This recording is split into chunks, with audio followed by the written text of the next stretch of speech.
I mean, again, he doesn't know who Gabriel is, right? Because he didn't come from an Abrahamic faith.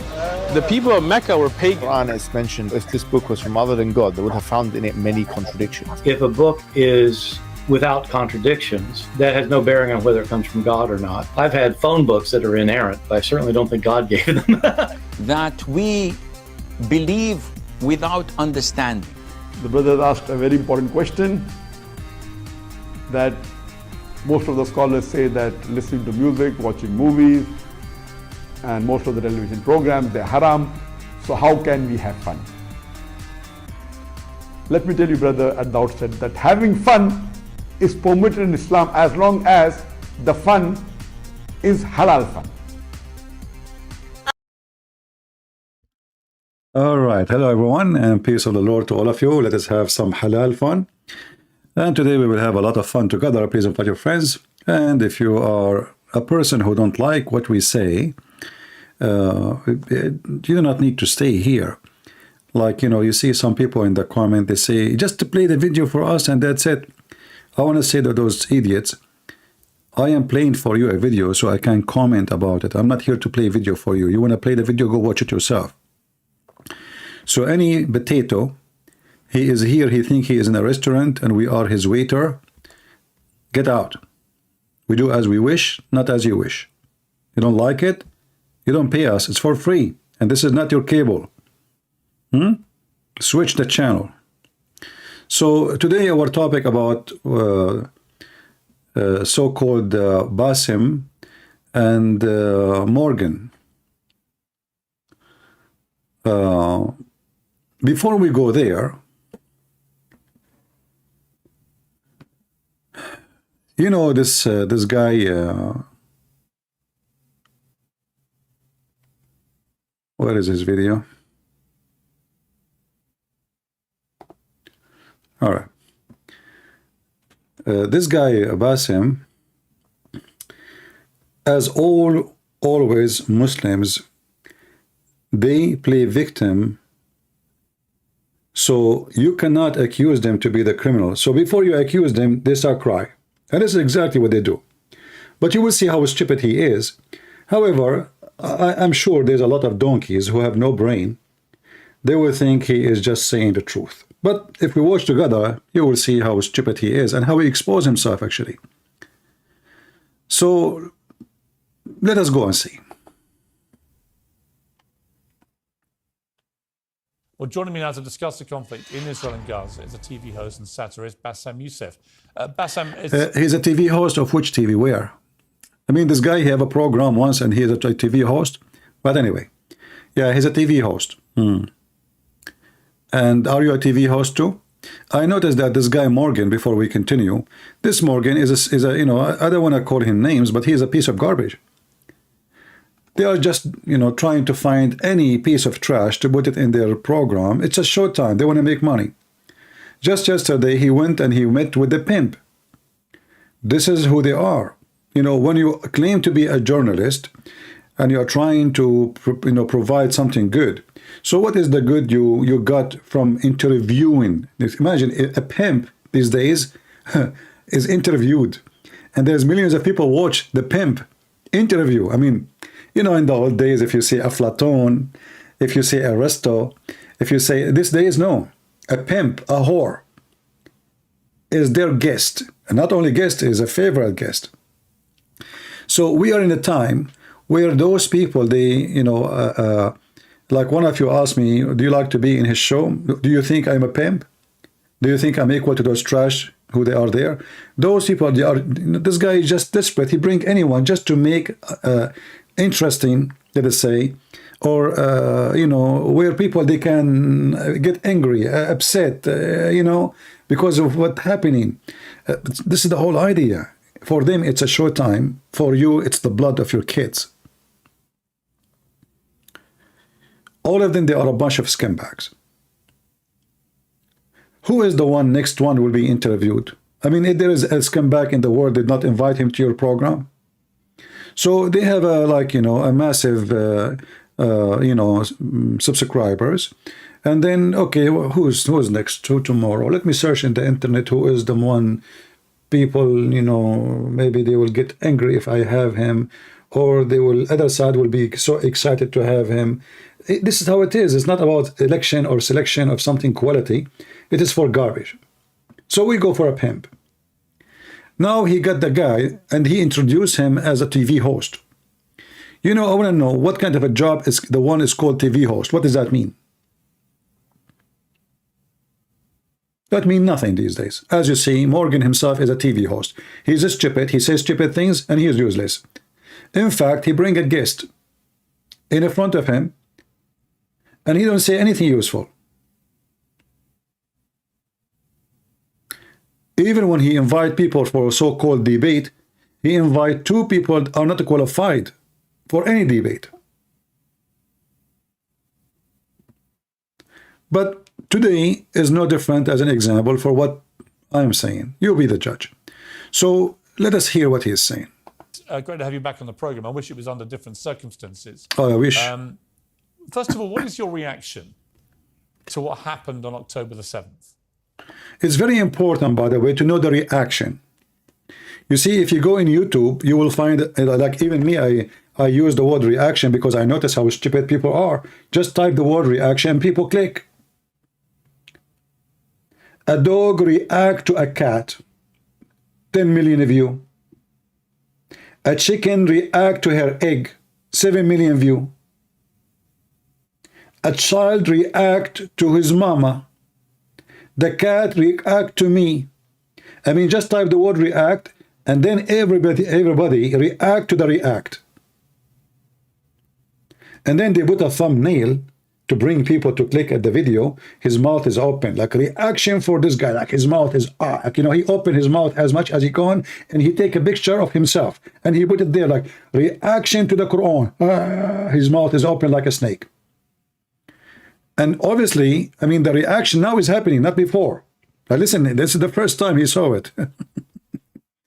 So what is your reaction, Mr. Bassem? Give us, go. We are really interested because you are the only one we care for his reaction. I mean, your reaction is extremely important. You know, like, I don't know what to say. Go. Oh, it was terrible, of course. I mean, we kind of get our news kind of also secondhand because... Well, all of your clothes in Egypt is secondhand. And all your weapon in Egypt is secondhand. And even the bread you eat in Egypt is a gift from America. So I have to agree with you that secondhand is you and all the people you stand for, not only the news. In order to avoid talking about the topic, right away he starts with mockery. Bully. They are bully. We get the hand second hand. Look, you got the news second hand. But he mean that, in fact, that he get it first hand. How? Go. Because, you know, my wife's family, they live in Gaza. So he have the news not second hand, he have it first hand. Yeah, and your wife family, they live in Gaza? You have cousins and uncles there, and their house also was bombed. Why? Is that because they are from Hamas or supporting Hamas? And by the way, as long your cousins in Gaza, did they tell you where is the babies, the hostages? I mean, as long you are making mockery over the news coming from, you have first-hand news. You have the terrorists, your cousins. So did you call your cousin, ask them, hey, where is the baby you kidnapped them? So now he is playing victim. Look how their houses is bombed. Our houses, the cousins, my cousins, they are bombed. Do you know that? Like, you know, we are victims. You know, we just killed we are the one who invade our neighbors and we destroy their houses and we burn their houses and we burn some of them even alive and we rape women and children in their houses. And then we came back with a lot of babies and old women. And my cousins, their house is bombed. Is that fair? All of this to avoid, to admit that he and the one he support, they are a bunch of the criminals. So immediately before he start about the topic, he play victim. He's an actor, what I can say. We haven't been able to communicate with them for the past... Why they are not using the yoki-toki of Hamas? How come? Hamas is calling Qatar every day. Why you don't tell your cousin to use the phone of Hamas so they can call the Prince of Qatar and he can forward the call to you? You are not able to talk to them for a few days. So what about those Israeli poor kids who they did not see their mommy for more than 7 weeks? So you know your cousins in Gaza, you are not able to call them. You know, are they babies, or they are having a gray hair like you?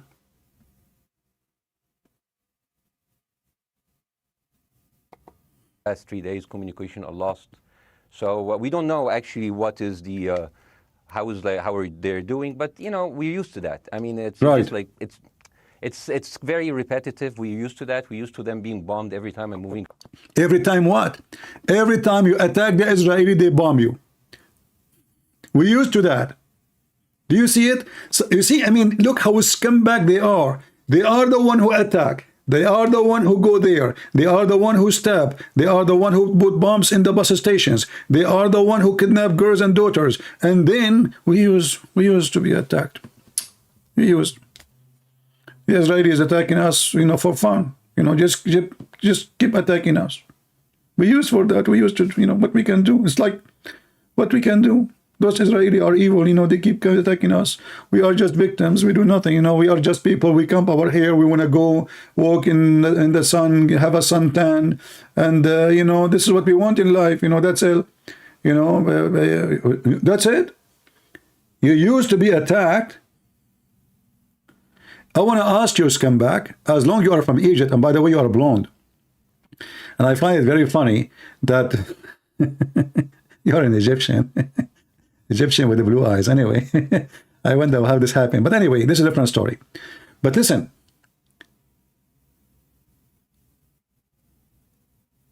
you used for that.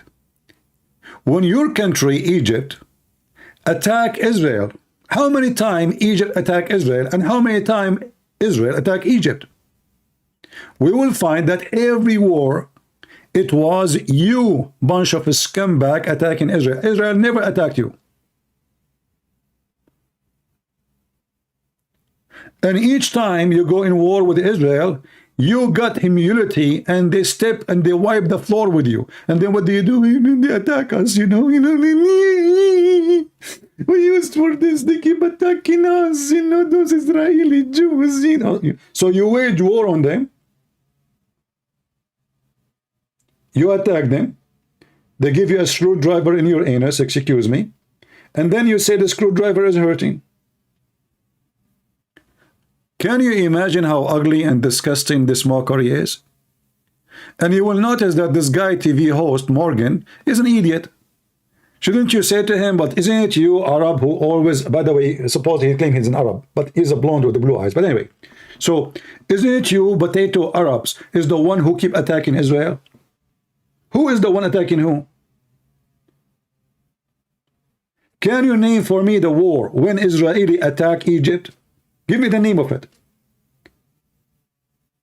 Jordan, Syria, all the neighbors. It is you who, like, you gang like dogs and you go all the way, you want to bite the Jews. And then the Jews beat the hell off you, and then you play victim. You know, we used to it. You know, those Jews, they keep killing us. You know, from one place to the other. You know, it's just like those Palestinians. They're very dramatic. Israel killing us. Yeah. But they never die. I mean, they all. Oh, okay, hold on. They never die. They never die. Are you talking about the Israeli or the Palestinians? Because as I know, you are there to complain about how many civilians they were killed. So are you being now supposedly sarcastic and making a mockery? Or you are talking about the Israeli, which you keep attacking, trying to kill, and they never die? Your filthy prophets come back, Muhammad, police be upon him, and IDF upon him now. He was trying to kill the Jews for the last 1400 years. They never die. You die. You die with your hate. Who is the one trying to kill everybody?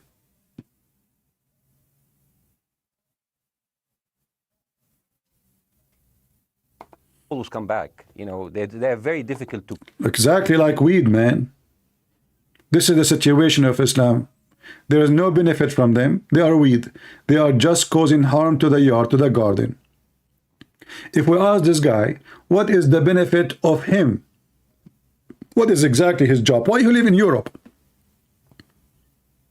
As long you Muslims, you are smart and you are civil and you believe in a human right and you have a human right and you want to school everybody about what is wrong, what is right. How come you could not establish what is right in your own land? Never. Which Islamic country have a human right? In Israel, you can go right now with a tomato at the prime minister. Can you do that in your country? Mr. Refugee?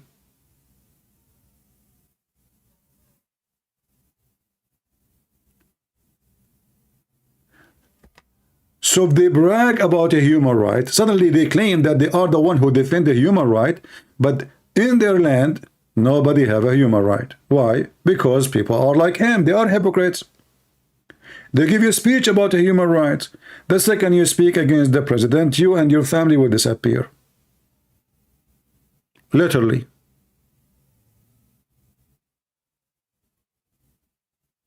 You see, even the Israeli, even when they arrest one from the criminals of Hamas, they don't, you can go and visit, his family can visit him, they can see him, Red Cross can visit him in Egypt and those countries. If the secret police arrest you, you don't even have a name in their book.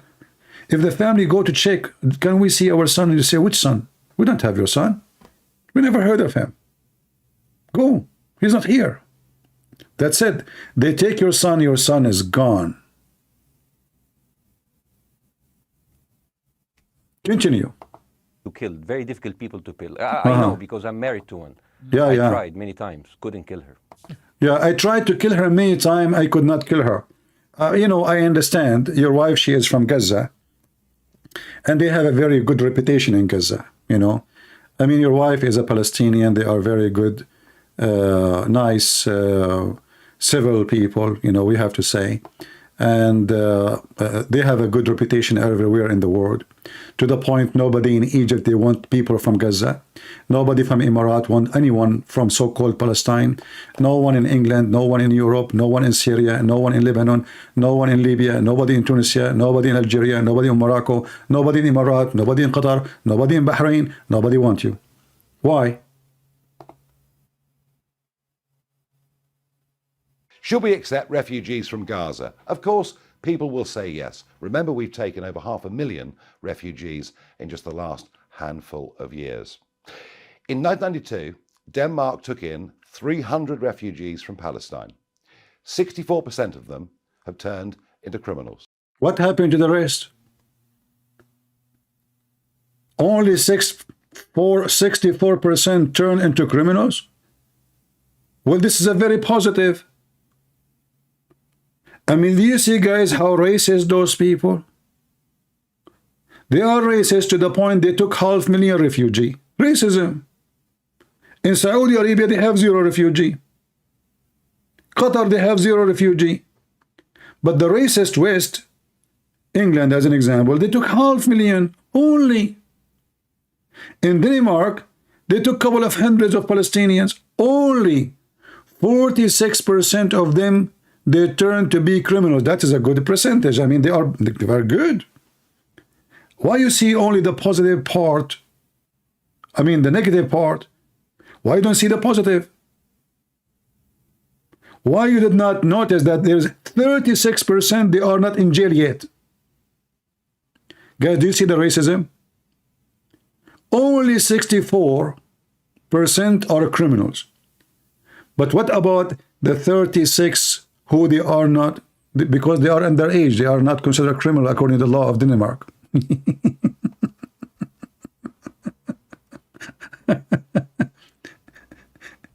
So, you know, it's very hard to kill us. Very hard. Can you tell me why Hezbollah in Lebanon tried to kill you?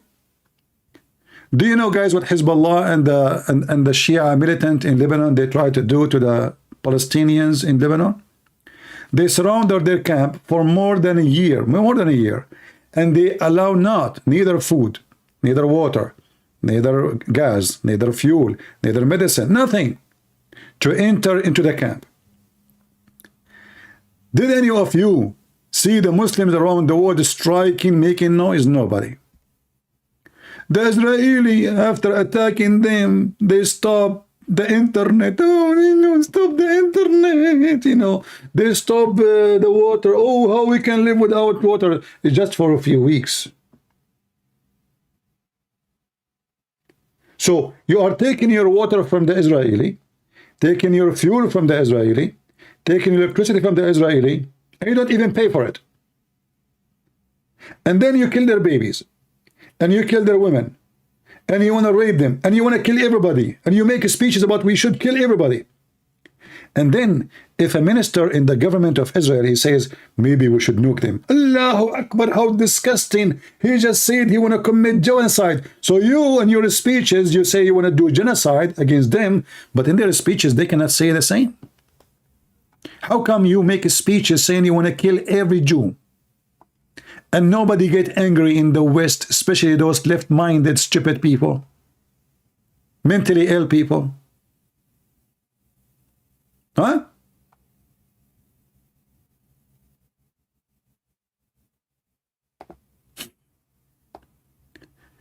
They make a mockery of a bloodshed. They play victims as if they are not the one who did the crimes. So you can cry for them. So if you are a Western who speak the language, this language he speak, you know, and you have a tattoo on your head and your hand and your ass and your vagina, and you have some rings here and there and tears, you know, and you know you are from Washington DC and you are Antifa and those hippie mippy tippy, you know, God knows what they want from this earth, nobody knows. And then he will say, see, look what they are doing to the Palestinians, they keep killing them. Did you see what this guy said? But if you go check the document, you will see that every single war Israel faced, it was those Muslims who started it. Every single one of them. Each one. We have here a guy, his name Islam is pissed. He keep coming here. Get out of here. I have no time for the urine of your prophet. Don't come here again. Admins, anytime this guy come to the chat, just to block him with his name. Hold your tone. My friend, we don't hold the tone. And we will not hold the IDF. Oh, hold on. I will show you what the IDF, they are doing to your Hamas just in a minute. Stay, don't leave. Go, Susu Dudu, Muta boy. I mean, there's a dark humor there, and I understand why. Because no, it's not dark humor. I try to get to her every time, but she uses our kids as human shields. Okay, hold on. You are talking about a human shield, you scumbag. Who is the one hiding in their houses and their hospitals? Is it the Jews? How come your garbage in Gaza, they can throw rocket at the cities and towns and burn them? How come you don't complain about Hamas putting bombs in a bus for a school? And now you do not remember that the one who kidnapped babies and women and children and brought them to Gaza, the whole target of it is to use them as a human shield. So do you see those scumbag? They are the one who use a human shield. And now he is making mockery, playing victim. I mean, can you believe it? Who is the one who take women? She is over the age of 90. Who is the one who take a baby is 8 months old?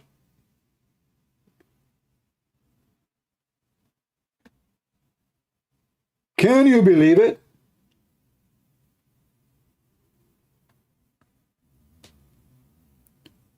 You remember when the Israeli, they said that in the Shifa hospital, there is a headquarter, operation quarter for Hamas. All the Muslims, you know, disgusting Israeli and those hippie, atheists, Antifa, all the garbage in America. And all those hippies in Europe. disgusting genocide. They are even targeting, you know, churches, mosques. You know, there's only one church left. The Muslim burn all the churches. By the way, if you are a Muslim, you burn a church, the Western people don't complain. Go check right now, in the last 10 years, how many churches are burned in Egypt? Have you ever seen those atheists speak about genocide? Go and see how many Christians are burned alive in Nigeria, in Mozambique, in all Africa. Did you see any of them speaking about human rights and genocide? All those organizations you see, they are moved by the money of somebody. Somebody is in control.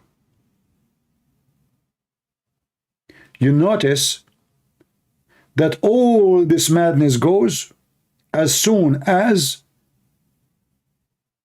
Muslims are involved.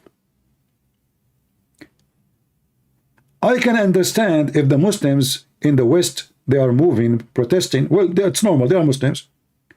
But how come those Western white people, or even black people, whatever color you are, how come your sense of a humor, your sense of a human right, which is a sense of a humor for me, doesn't move unless it's a Muslim? And this Muslim, he wants to kill every gay, every lesbian, every atheist, every Christian, every Hindu, every Buddhist, but still you go in the street to defend them because of money. There's a powerful money machine is moving everything. The media, all of those. They cry when there's a criminal is being killed. They dance when there's a victim is suffering. This is the Shifa hospital. This is what? This is the tunnels under the Shifa hospitals. What they have there, shall we see? Let us watch together. Hospital compound, we're underneath the ground. We are approximately between the Qatarian building is above us, and this is see the Qatar building above us. Who? Qatar. The way to the street, meaning this is a way that goes outside from the hospital. We are talking about a tunnel which is more than this, only this specific area is more than 300 meters of a tunnel. So this area goes directly outside of the hospital, approximately to one of the areas outside, maybe a mosque, maybe an apartment. It's blocked. It's blocked and sealed. They knew that we were going to come here more than a month ago, and they sealed it. And now we're going to see the infrastructure of the tunnel. This tunnel is a complex tunnel. It's not the ones that we know. It's more convenient for a long living, like you have toilets. Look at this. And you have rooms that were built in order to contain people. But this room is an operational room that had communication with electricity provided from the source. See, where is this way they will ever... Do you know why they keep asking, we want the fuel for the hospitals? What is the excuse? Hospitals. We have injured people. They are sick. This is against a human right. This is war crime. But the electricity and the internet and the water and all the supplement, including food and medicine and everything, is going down to Hamas under the hospital. Of the hospital, meaning the hospital is providing electricity. This room was evacuated and all the gear was evacuated. I guess it was evacuated when they knew or understand that we're going to enter into Shifa Hospital.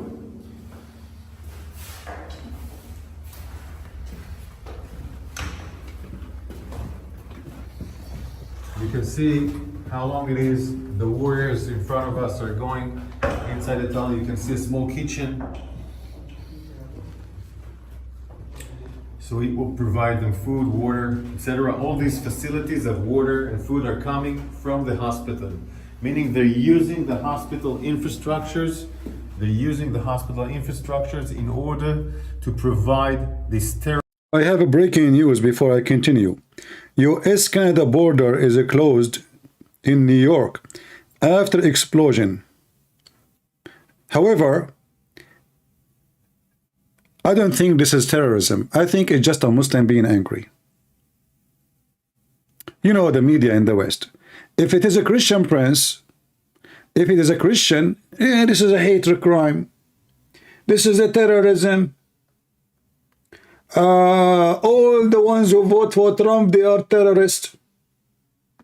Everybody, 70 million Americans, they are terrorists. But when a terrorist attack, okay, explosion in the border, how explosion? How explosion happened, but there's no sign of terrorism? And why you close the border then? If it's not terrorism, it's mean whatever. It's somebody fought, let the border open. They're trying to destroy bridges. But remember, it can't be a sign of terrorism.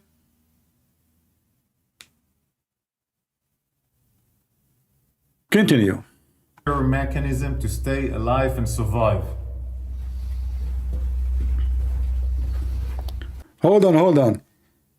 16-minute Rainbow Bridge explosion, two explosion, and there's no sign of terrorism. I mean, those explosions, they happen by themselves.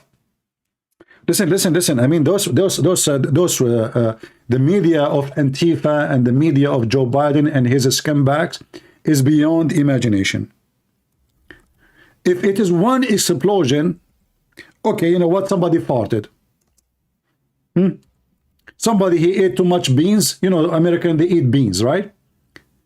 Two explosion, and it is not terrorism. Like, is it normal to have two explosion in a border? And this is not terrorism. And two dead after a vehicle explode at US-Canada borders. Why the vehicle explode? I think I know the reason. We have to blame Israel. Guys, don't you think the Zionist is behind it? It must be the Zionist. We have to blame the Jews.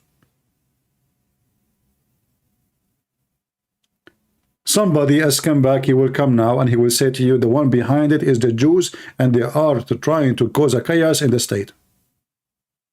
It's not Hamas, it's not Al-Qaeda, it's not the Muslims, it is the Jews.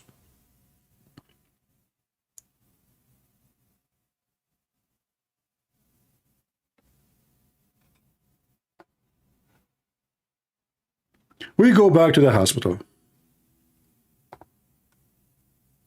And look at this Jew. He is jealous because Hamas, they have a tunnel under the hospital. So what? Isn't it all of us like to have to find free internet, free electricity paid by United Nations? Who of us hate that? Hamas, they thought about it. What is the best place to build a location for them, where we can have a free internet? Even if there is a war, we will have internet. Even if there is a war, we will have electricity. Because if they cut the electricity from the hospital, the whole world will be angry. This way we can still in operation, and we are watching TV.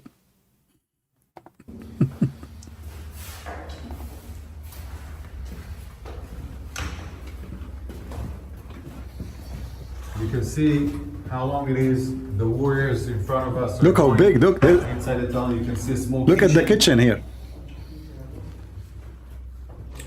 So it will provide them food, water, etc. All these facilities of water and food are coming from the hospital, meaning they're using the hospital infrastructures. They're using the hospital infrastructures in order to provide this terror mechanism to stay alive and survive. I want to show you more rooms. More rooms. This is a room, where you can sleep, eat, make command control. It also has... Breaking news. Another attack in Los Angeles. Attack on a bridge. Freeway damage by fire reopen and you know, do you remember the fire happened just a few days ago in Los Angeles in the highway? At that time they said clearly it is an arson act. Somebody did it. Who is the one who did it? Who is the one doing the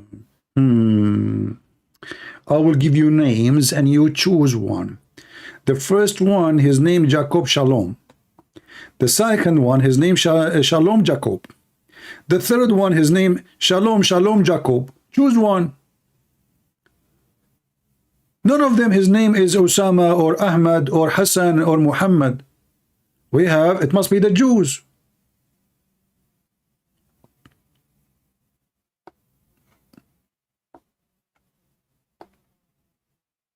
Who's going to do it? All of us, we know Islam is peace. Ask George Bush. Ask Obama. How many times those presidents, they said Islam is peace. Even the rabbi who debated the scumbag Mimi Hijab, he said to him, Islam is beautiful. So even when you bring a rabbi to get them busted, the rabbi is a donkey. And instead of saying to him, you are filthy like you're a prophet, he killed women, he killed the children, he raped our people. He said to him, Islam is beautiful. Everything is wrong. The rabbi is a donkey. The Muslim making fun of your kids, and they are fooling them, and you believe everything they say to you. And then you go strike in the street like a donkey, say free Palestine.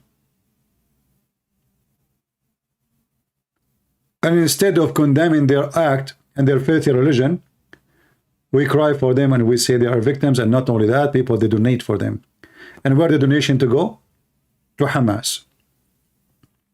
And by the way, they keep saying to you that Gaza is poor. So who is the one building those high buildings? Do you see houses with the, you know, like the one you see in the slum in the Philippines? The one you see in Africa where people, they have, you know, cover, no blanket, no nothing. Do you see anything of that? Did you see those Palestinian women, each one of them in the size of a truck? Do they look like people, they are hungry? Did you see any one of them, he don't have a house made of concrete? Where is the poor people of Gaza? Where the money is coming from? Drugs?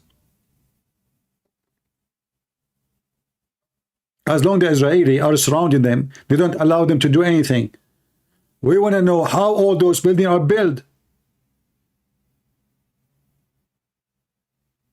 Remember, the Israeli are bad. Do you know how much concrete need to make a city under the city? Where is the money coming from? For people who they are poor. So not only they have many floors, buildings, they have many floors under the ground.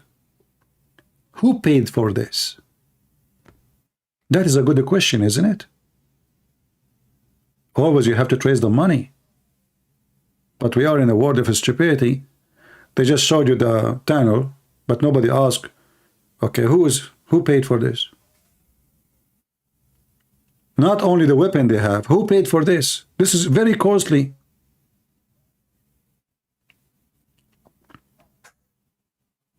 Where the money is coming from?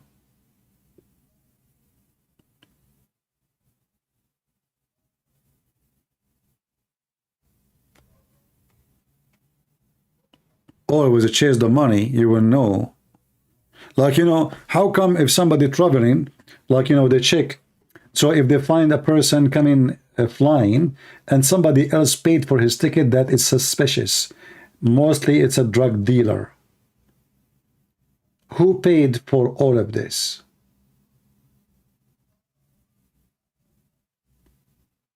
How the money is coming?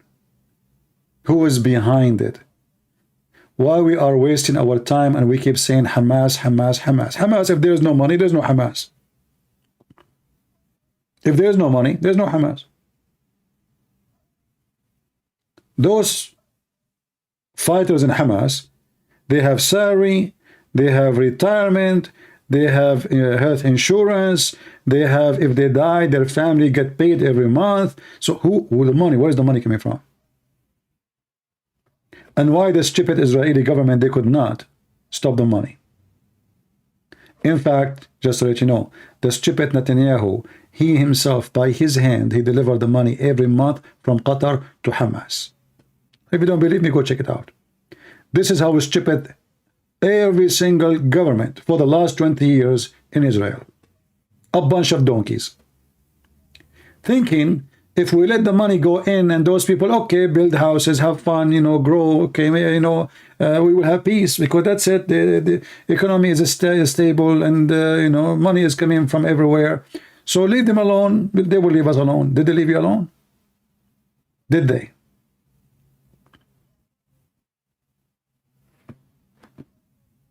Qatar. Iran is bankrupt. Iran as a country is bankrupt. They don't have money. Iran, they can train them. Iran can teach them how to do things. But Iran is bankrupt. The money is coming from Qatar. The head of the snake is Qatar. Erdogan himself cannot help them. Why? Because they are bankrupt too. He can give them shelter. He can give them camps. But he cannot. He's not capable of giving money. All the money is coming from Qatar. Air conditioning. This air conditioning goes above the hospital. One of the reasons that allows us to understand this complex is that we found the engine of the air conditioning, of course, outside, next to the Qatari compound, inside the hospital, electricity, full electricity. The gear that was inside here was evacuated before we entered, but look at the ceiling. This is not just it's not just a regular tunnel. This is a high facility compound. And look, the terrorists, they don't like to have a roof without like a decoration, you know. I mean, he will not like to see a concrete in the top of him. So he put a new roof, like with decoration and nice. And they have air conditions. They have air conditions too. Also, more toilets here. Yeah, because this is a nation who pays a lot. I mean, they get pissed from everything. You make a cartoon, they get pissed. You make a movie, they get pissed. You say a word, they get pissed. It's a pissed off nation. They are pissed. Even when the Arab, they send them food, they get pissed. Did you see the video of the guy saying, look, you know, thank you, Arab. Thank you for the donation. You send us biscuit at 1 year old. Even the water doesn't taste good. So you send them food for free. You send them money for free. You send them water for free. And then they spit at you. This is why Saudi Arabia don't care for them no more. I mean, all these things that they are meeting, etc., they will never care for them. They gave them billions of dollars before. At the end, they spit at them and they curse the Saudi. And they curse the Emirati. In fact, there's videos on YouTube, you will see how those called Palestinian, they go chase Saudi and Emirati and they spit at them. Also, more toilets here.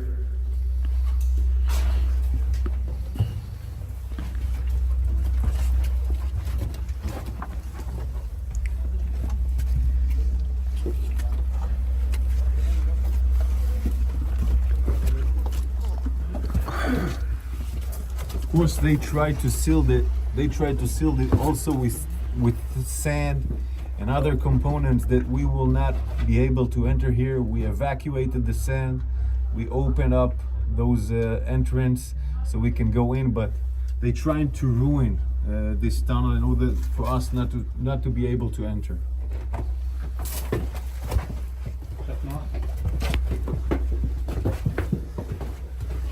Look how long, look how big. And this is, by the way, after many are blocked, there's many places they could not go in because they put a lot of sand inside. And those soldiers, they have to be careful when they move the sand because they might mean there is a trap in there. There's a bomb or, you know. The stairs here going down. Electricity from all over the sides are electricity.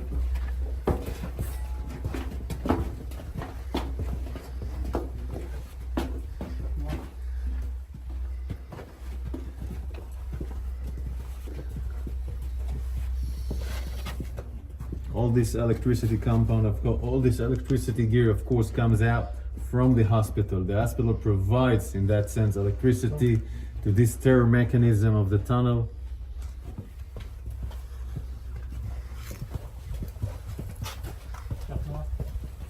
This is a unique signature of the arches. The arches are a unique technique by Hamas, building the tunnels. It's something that was designed in the last 15 years. This unique every area that we see arches are we understand that it assembles, that it has a tunnel next to it. This is how we revealed some of the tunnels, so it's a unique structure of Hamas tunnels in the last 15 years.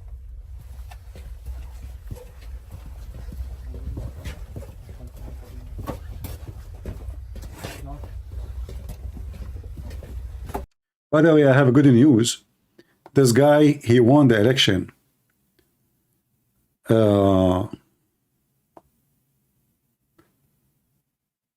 Dutch election. Garrett, who is obviously, by the way, he's Islamophobic. Anyone who speak about the scumbag of Islam is Islamophobia. Yeah, but by the way, don't have a phobia. No.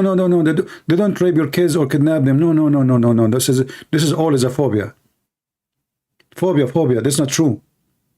It's a very peaceful religion. No. If you have 8-month-old baby, they will not kidnap him or kill him. No. Don't worry. If you are 90 years old women, they will not kidnap you. No way. Those people who speak against Islam and what Muslims do, they are Islamophobic. They are Islamophobic, I'm telling you. Don't listen to them. They lie. So as you see here, it says, Wilder, and by the way, look what the European media, they say he is far right party. You see, they give you a title. You are far right. You are middle right. I mean, they give you a name right away. You know, like just to the title is ready.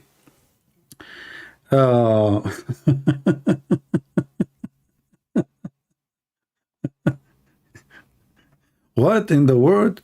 You elect somebody who is an Islamophobic? Shame on you. All the danger of Islam is not exist. It's a phobia.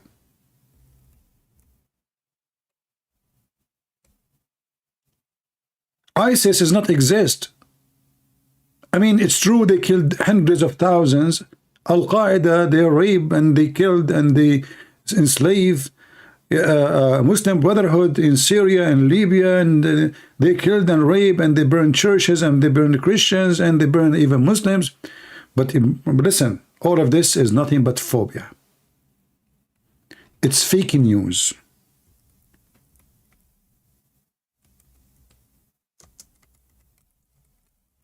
You see, even the Israeli, when they show you images of those who were kidnapped, first of all of this is fake images. If you look as an example, look, this is I saw actually a video. She was saying, look, you know, she was saying how they are kidnapped and they are smiling. The stupid women, she think that those pictures are taken when they were kidnapped.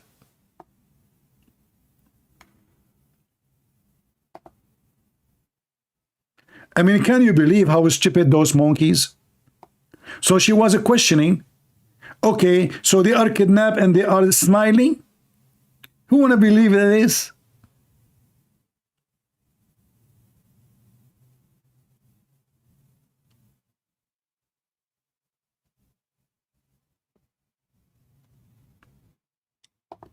This is the woman who did, you know, we saw her video recorded by Hamas. She was kidnapped, they put her in the motorcycle, and look at her, and now she is dead. They found her dead. Where? In a Shifa hospital. And this has come back. Bassem Youssef, he is complaining about bombing hospitals. How come they are bombing hospital and the hospital is there? So the Israeli weapon, they are so, is that fair work? How they bomb the hospital and the hospital is still there?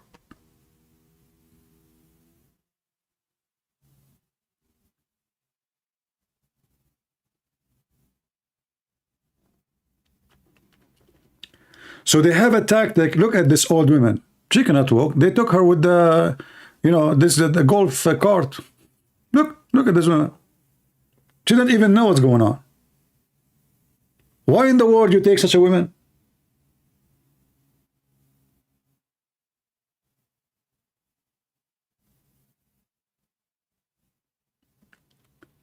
And this has come back, Youssef, claiming that the Israeli is the one using a human shield.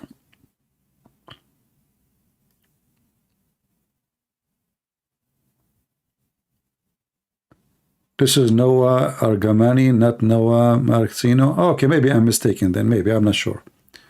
Well, I don't want any one of them to die, but, you know, we heard in the news that the one, her name is Noah.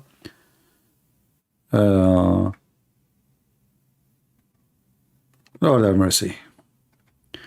So they kill you, they slaughter you, and then they claim that they are the victim.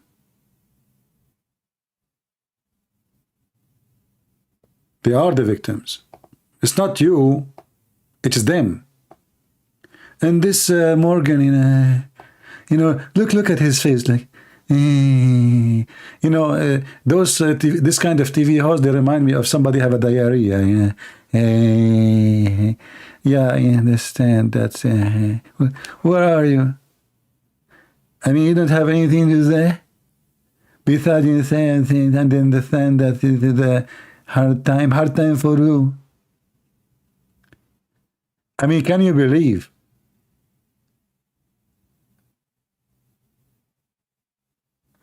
that the women I showed you previously look like Asian? Are you sure? No, she is not Asian. Anyway. By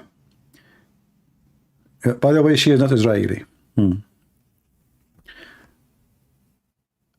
If you look at this guy who is hosting a TV show, you will feel like this guy, he lost his energy.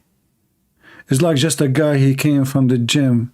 He was running for 10 hours. And he's talking so slow and stuff. Where are you? Why you don't get him busted? You know, if you want to make a show and you have only one guest, then you have to represent the other view. You don't let that guy just, you know, bark like a dog non-stop. What about you say to him, okay, you know what, you have a family in Gaza, you have cousins in Gaza. What about those kids are killed?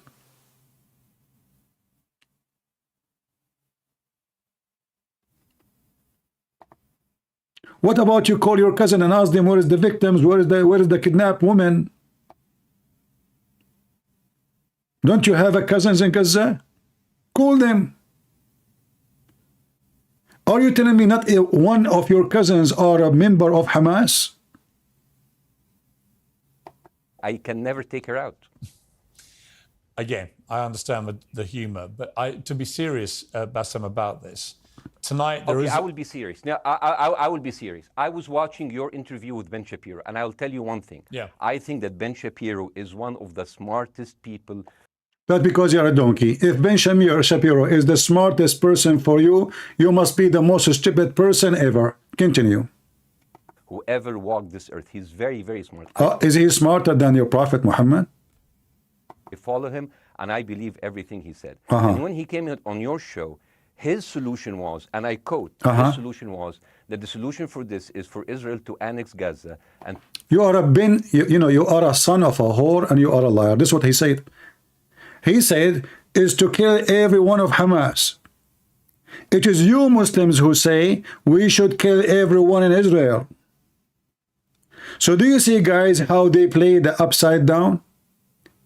Did Ben Shapiro say we have to kill everybody in Gaza, women, children? I mean, you are a big fat liar. And listen, the host, he don't say to him, no, he did not say that. I mean, this host, what his job? Shouldn't you say to him, okay, hold on, he was in my show where he said that, remind me. The program is there. Where he said we have to kill every person in Gaza. Instead, this host, this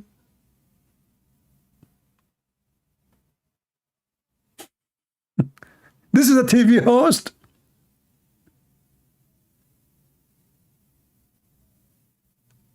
Shouldn't you say to him, where Ben Shapiro, he said what you are saying? And instead, okay, I understand, which means you agreed he said that, but he did not.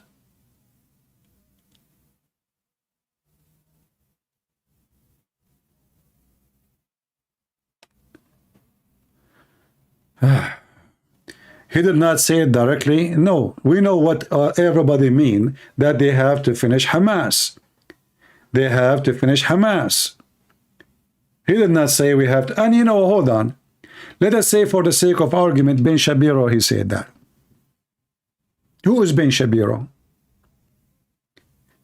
Is he the Prime Minister of Israel? Is he even an Israeli? What Ben Shapiro have to do with it even? You know, like, I mean, look how stupid, silly, you know, scumbags they are. If this guy, he said, we have to kill all the Jews. Is he from there? No. We are talking about war. They talk about Ben Shapiro. We talk about war. The war involves Israeli and those who live in those territories, which is part of Israel. Who cares what Ben Shapiro said? And he did not say that. It is you Muslims who say we have to kill every Jews. And you know, if we go right now and watch the videos, which is made by the leaders of Gaza, every single one of them, he says we should kill every single Jew. Every single Jew, not Israeli.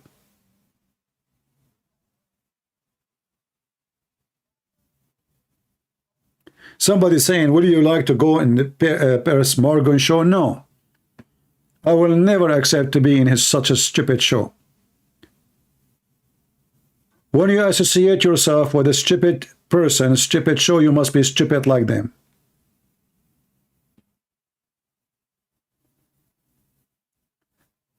The first thing for somebody to host a show, as they call it, it's a show anyway, it's not even real. Show, it's just entertainment. Which means there's no education, there's nothing, you know, there's no benefit. It's a show. That's why they call it show. It's not called the class. It's not called training. It's called show. People want to kill time.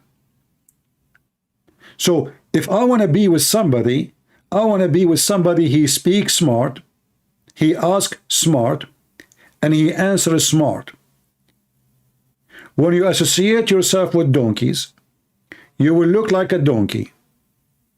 And you will talk with donkeys. In order to do so, you have to speak the language of donkeys. People, they go in such a program just to become famous. That's all. This guy, he have big numbers of viewers. And if you want to be famous, be there. But is it really my business to be famous or my business to be truthful? We have a guy, he keep arguing with the admins. Admins, anyone, he argue with you just to block him. You don't like to come here, we have a topic. If you are coming here to call the admins names, get lost. Nobody is asking you. If you don't like the admin, leave.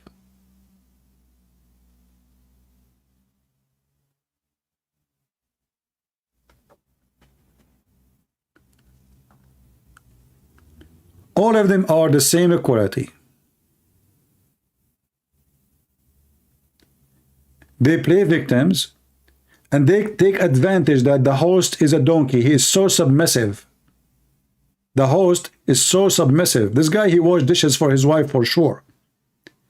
Even if his wife is doing nothing. So when they see the host is so submissive, the Muslim, they will ride on his shoulders. It's a fact. To kill as many son of bitches as possible to make sure. Well, I agree. We have to kill every, excuse my language, every son of a bitch of Hamas.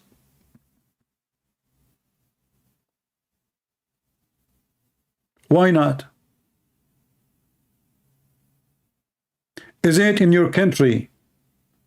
In your country, you sentenced to this many Muslim terrorists? In your stupid country.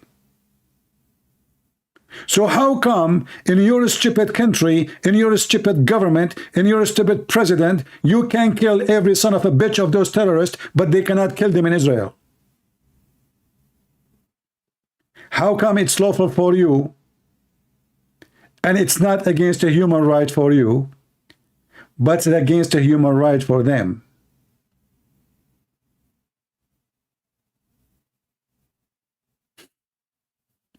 Do you see the hypocrite? Every single Muslim country, if an organization killed anyone, the punishment is death. How the police, they arrest those terrorists? By gun machines, shooting them dead or alive, get them and then they hang them. So how come in your country, you go after them with guns, you use even airplanes like what happened in Sinai, not far away. Go and see how many attacks happen in Sinai. The Egyptian government, they use airplanes, they use artillery, they use tanks, they use missiles, they use rockets to find the terrorists. How come there nobody complain? The Egyptian government, they wipe even villages from existence. In fact, there was a city, it's called Old Rafah. Called what? Old Rafah. Do you see now the Gaza they have?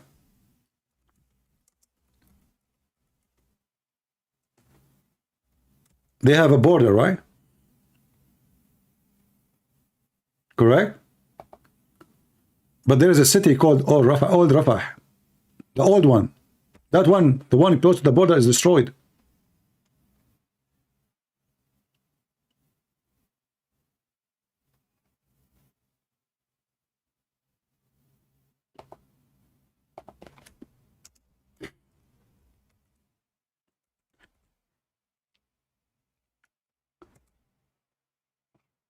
If we go right now to Syria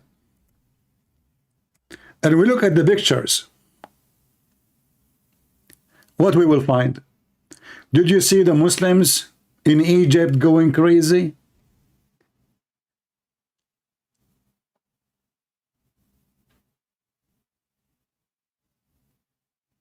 How come they go crazy only with Israel?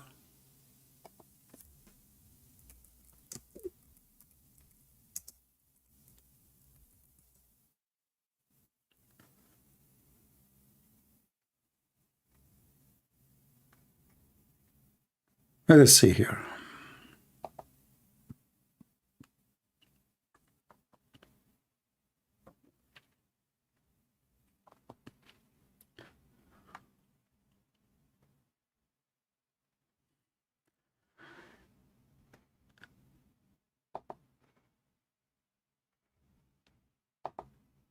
I'm opening the maps.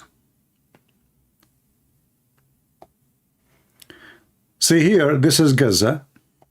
And this is Egypt. Close to the borders, there used to be a lot of Bedouin who have their villages and cities and houses, etc. The Egyptian government, they destroyed everything. In every inch in Sinai, there was a war. You know what war is? Literally war.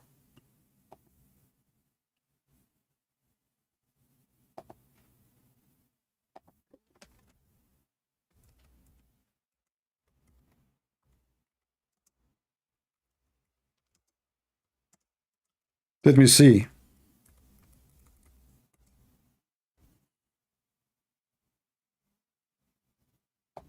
All those videos. This is Egypt.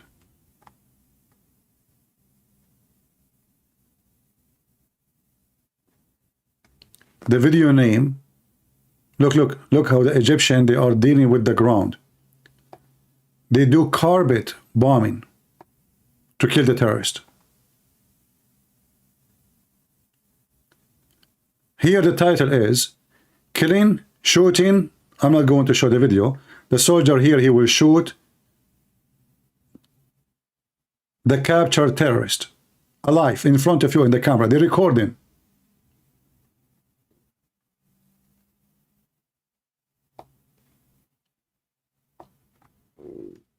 If I use, let me use Google Translation. Hold on, give me a second.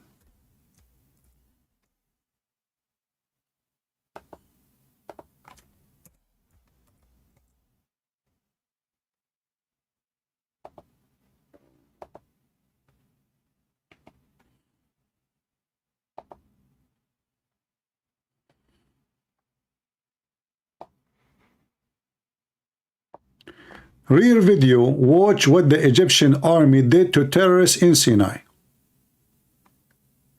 So the Egyptian army can use airplanes and rockets and kill as many as he can. The Israeli army cannot do that. You cannot. Only Muslims have license to kill terrorists. You should not kill terrorists. You have no license.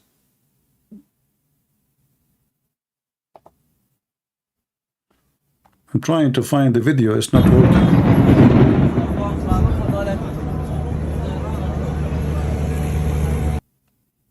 The video is not working. I tried to open it.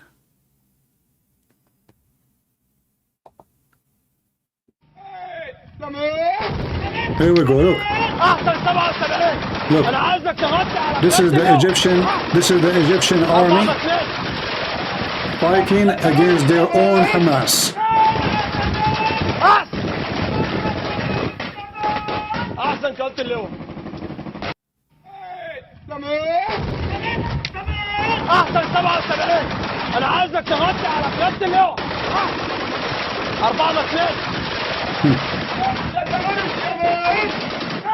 They can do all of this, but you cannot do it.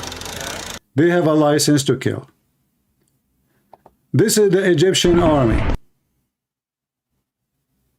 Another video. Is that a city? Is that a houses? Is that villas? What is this? It is. Is the Egyptian army shooting rockets, RPG, missiles, tanks?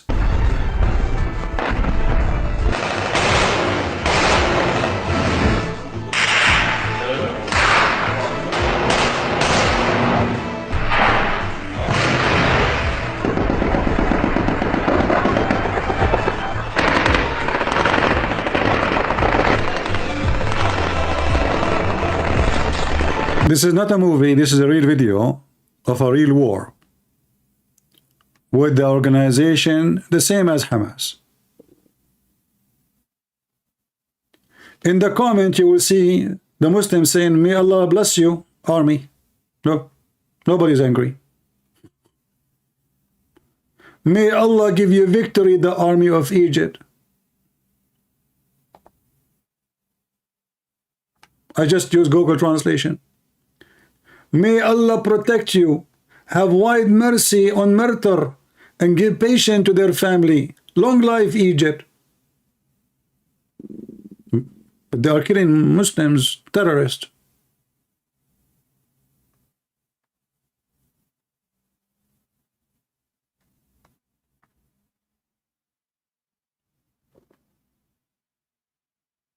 If Hamas operate in Egypt, they shoot them immediately.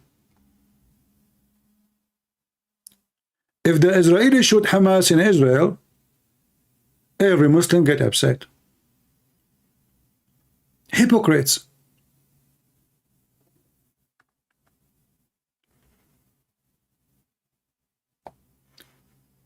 And in their way, they destroy towns and cities. It's okay.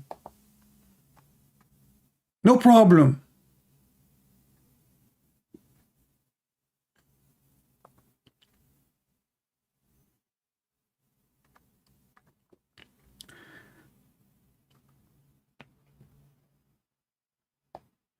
Egypt go and do airstrike in Libya is okay.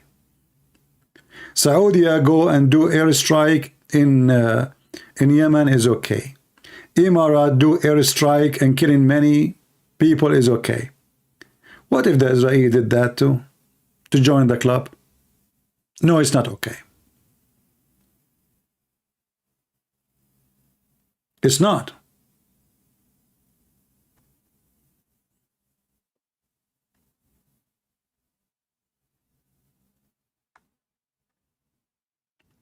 This is a real war.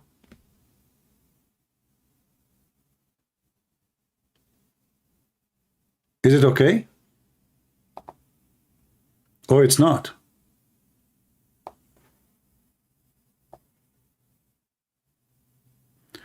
We will not play it because YouTube saying you have to be signing whatever. Yeah, forget. So do you see how they are hypocrite and how they are liars? They in their own land, they don't mind to kill everyone who carry an armed action against the government, not even necessarily civilians.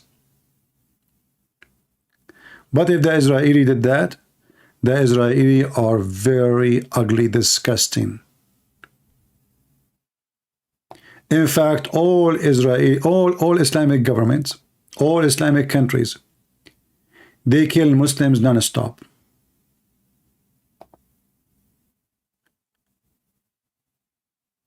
You know, there is a reason, by the way. The American, they went to Iraq. And then they want the Iraqi to have a legitimate government, election. So they want to have election, okay, they do have election, we have election, and then the election is what? The election, they elect a terrorist. Those stupid Americans, they think those countries, they can survive if they have a president who isn't a dictator. Those countries cannot survive without a dictator. Dictator is the only solution. The second you give them freedom, everybody will be killing everybody. The second they notice that the president or the government are weak, the killing machine will start. Cities will go upon cities. Town will go upon towns. Shia will kill Sunni. Sunni will kill Shia. They will kill Christian. They will kill everybody. This is why in the Middle East, having a dictator is a must. The stupid Western took them centuries to learn that this is not Europe. Those are savage people. It is reality. They are my people. You told them democracy, they will kill. The stupid Western, they decide to give democracy to Libya. Go and look what we have in Libya. Oh, we will take al-Qaddafi, he is a dictator. We want to have election. Good luck with the election. Now Libya is killing Libya non-stop for the last 10 to 15 years. The same they did with Syria. Oh, Syria is a dictator. We need to replace the Syrian president. Good luck with Syria now. Syria now become many Syria. Syria ISIS, Syria Al-Qaeda, Syria Kurdish, Syria Alawi, Syria Shia, Syria Iran, Syria Sunni, Syria American, Syria Iranian, Syria, any Syria you want. Western are very genius.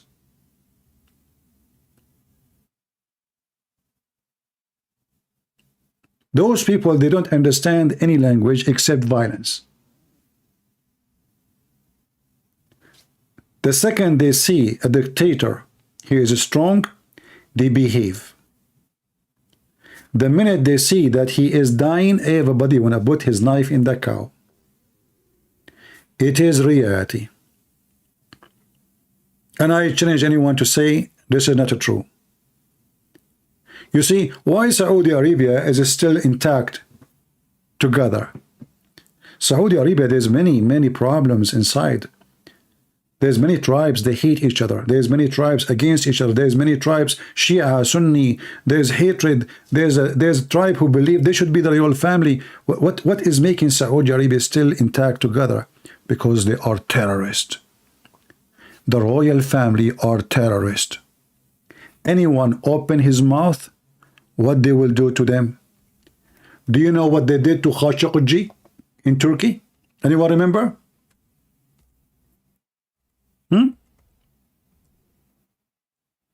They made him shish kebab. Literally. So even if you are abroad in different country, they will send their men to cut you pieces and grind you in the grind machine and let your skin and meat goes in the sewage. Until now, they could not find the guy.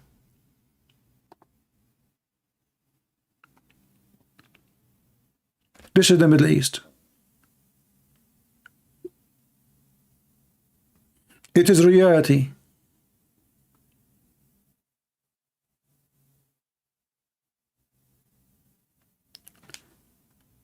Why the Muslims don't go and strike in the street for a killing machine happening in Syria for the last 15 years?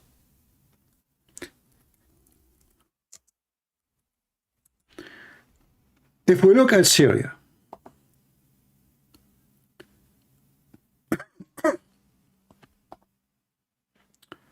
look those human rights Antifa, and you know, they are upset only for Gaza.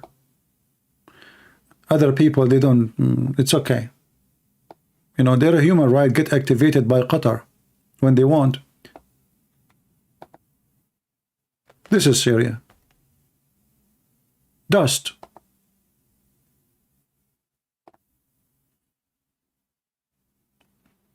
Dead cities. And by the way, all of this because of Islam.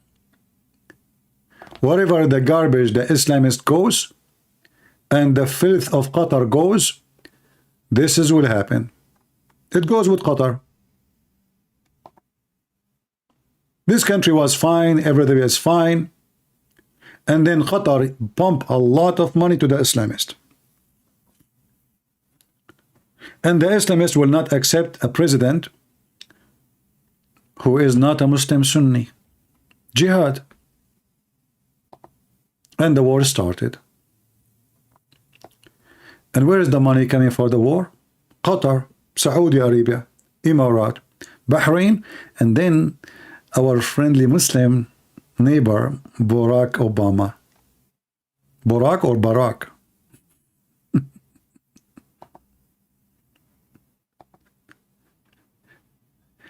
If you remember McCain, John McCain, the scumbag, he went to Syria and he took pictures with the, he called them rebels. The terrorists of Syria, the Mujahideen who burn churches, you know, kill Christians. John McCain, even he defended them. They said to him, so how come they were shouting Allahu Akbar next to you? He said, oh, Allahu Akbar in Arabic means God is a great. You see, well, Allahu Akbar when they want, it is terrorist. Allahu Akbar when they want, Allah, I mean, Allah is a great, you know, they are not terrorists, those are friendly. What are you talking about? Those are very peaceful protesters, you know? Are you kidding me? This is why we have to give them missiles and rockets and tanks, because simply they are peaceful. What's wrong with you? Do you think really those people, they are, you know? And by the way, a lot of pictures you see in the internet is fabricated. Like, you know, you see a picture like this child here, you know, fake pictures. And, you know, people believe the same as in war now, like in Gaza, tons of fabricated pictures. They put a child with the makeup in his face and dirt and etc. And the guy, he opened his mouth and there's a dust behind. You know, remember, Photoshop is very wonderful. I can be back 17 years old, even though I'm 19 now, by Photoshop. This is why these days women, they prefer Chinese phones. I mean, she just go back 20 years just by opening the app in her phone. So, but is the war real? Absolutely. Did hundreds of thousands of people die? Is true. What is the reason? You will find always the reason behind all of this garbage is Islam. Wherever Islam goes, disease, plague, death come with it. Prove me wrong. They cannot live in peace. They cannot.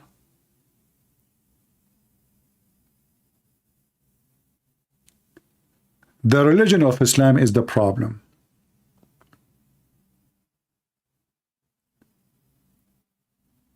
When the stupid American and the stupid European, France and etc., they want democracy to Syria. They want what? Democracy. Okay. If you have democracy in Syria, what does that mean? Oh, people, they elect what they want. Oh, okay. And then what? If somebody decides to leave Islam, we chop his head. That is their democracy. People, they decide what they want. If somebody is a gay, they will kill him. If somebody is an atheist, they will chop his head. Is that what you are seeking? What do you mean by democracy? They did the same in Algeria. Algerian government. France put a lot of pressure on Algeria to go for election. It's time for election. Enough dictators. Then the election happened, and who is the one who won? The terrorist. Suddenly France don't want such a government. And the war started. How many people get killed? More than 1 million. Islamist. Every single one who speak in the name of Islam, even the one who speak to you with a friendly face, if you put them in office, immediately death will come. So as you see, Islamists, wherever they go, war started. And then who is killing who? Muslim killing Muslims. But nobody complained.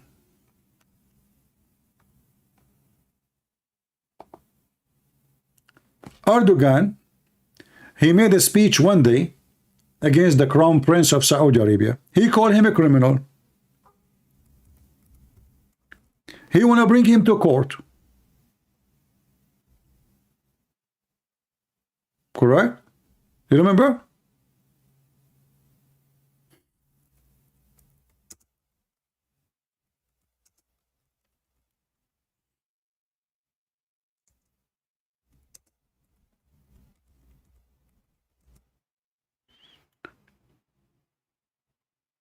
As soon Erdogan, his country in need of money, Erdogan is kissing the ass of Saudi Arabia. We forgot everything. Money. He was barking like a dog, non-stop. All of this to get paid.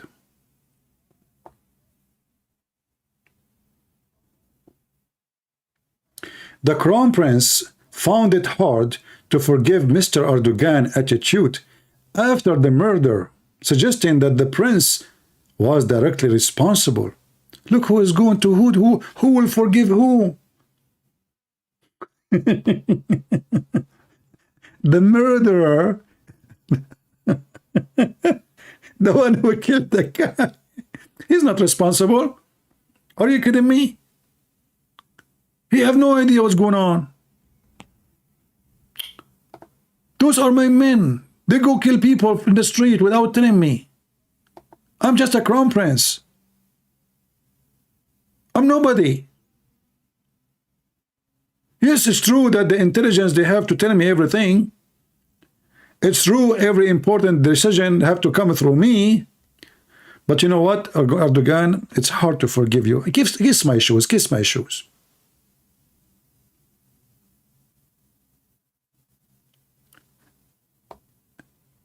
Erdogan, he just a week ago, he called the same to Israel.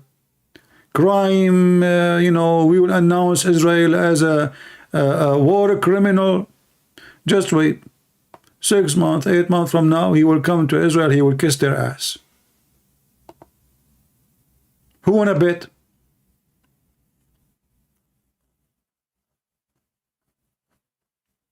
Who wanna bet? You wanna bet? Will not even take him a year maximum. Erdogan, the same guy who is now so angry. Do you know why? Because he knew what is the consequence of being the enemy of Israel. Actually, I saw a video already. Netanyahu threatened Erdogan that we are going to support your enemy. I can look for the video and find it. If you notice, when they have a march for Israel in Washington, D.C., who is the ambassadors was in the front?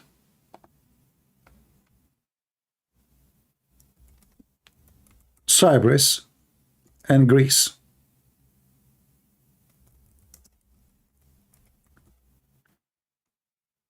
Do you see the message?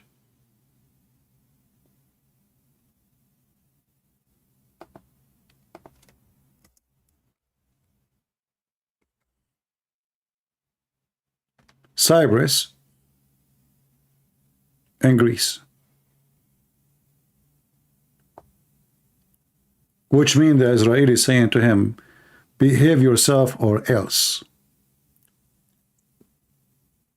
We can arm your enemy with the most advanced weapon. They can make your ship go down and sink like cockroaches.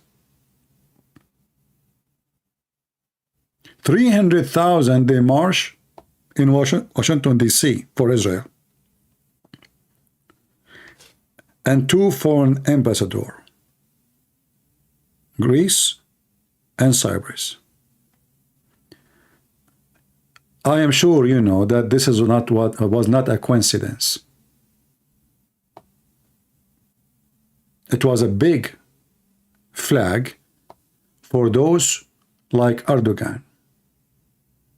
Be careful. If you notice that when Putin he announced that he support Hamas, 3 days after, the foreign minister of Israel he went to Ukraine.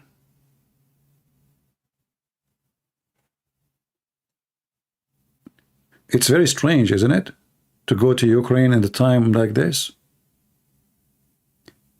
So Israel, my friend, is not somebody you can play with. They can screw you up.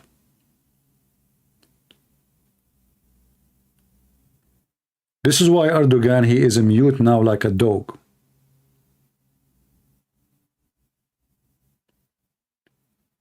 This is a country, whatever happened in October 7 because of a stupid technology, they bent on it, but still they are the best in technology, the best in weapon, and they are very powerful army.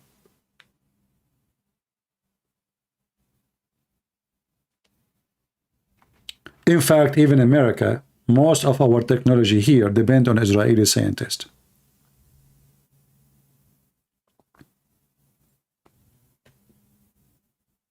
And then they bring this idiot, and he want to school us about a human right. A person who is running himself from his own land because there is a zero human right in it.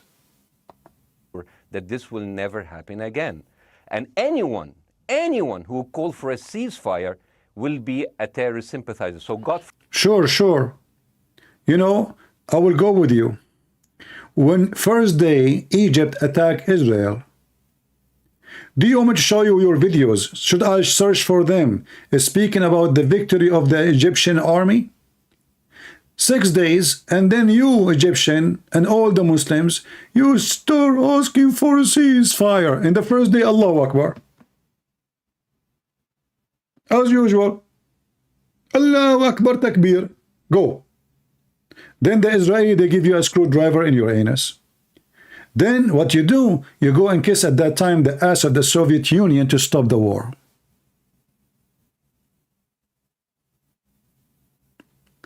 What are the pros and cons in ceasefire? I don't care about the pros and cons. This is not the Amazon review, my friend. The fact is that when you go for war, it is not time for ceasefire. And as long as you did not finish the mission, so what is ceasefire for? That's all. Are we done? No. So ceasefire for what?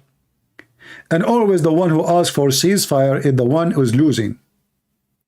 If Hamas is the one who is victorious, if Hamas is advanced inside Israel right now and taking cities one after one, do you think this scumbag will ask for ceasefire?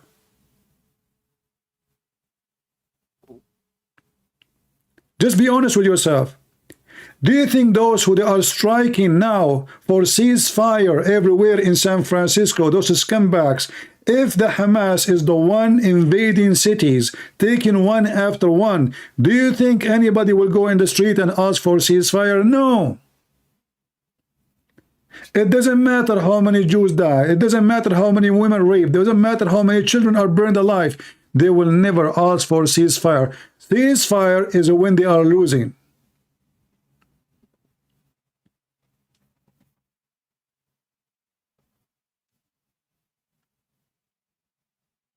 In fact, that was the command in the Quran. Muhammad himself, he practiced the same tactic. He signed a ceasefire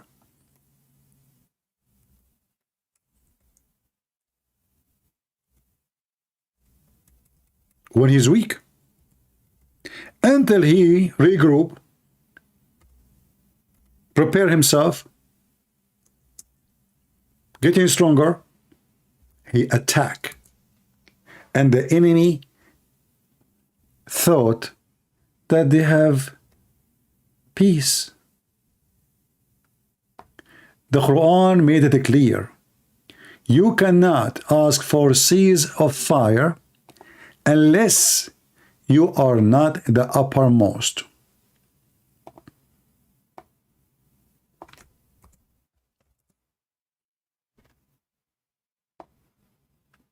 Everything they do is in their yellow pages book.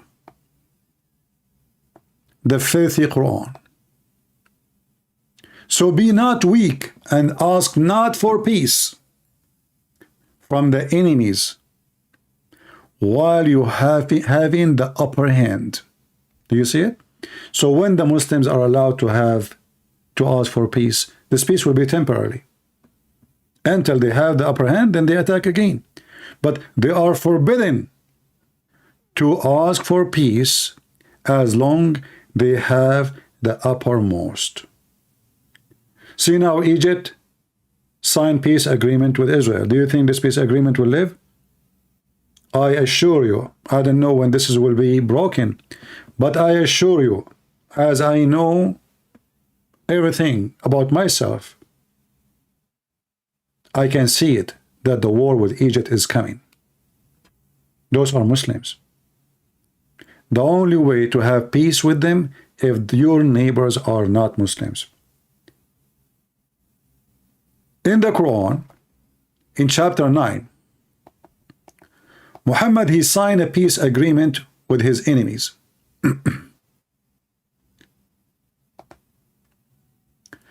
You see, the chapter here is called a Tawbah. Tawbah mean repent.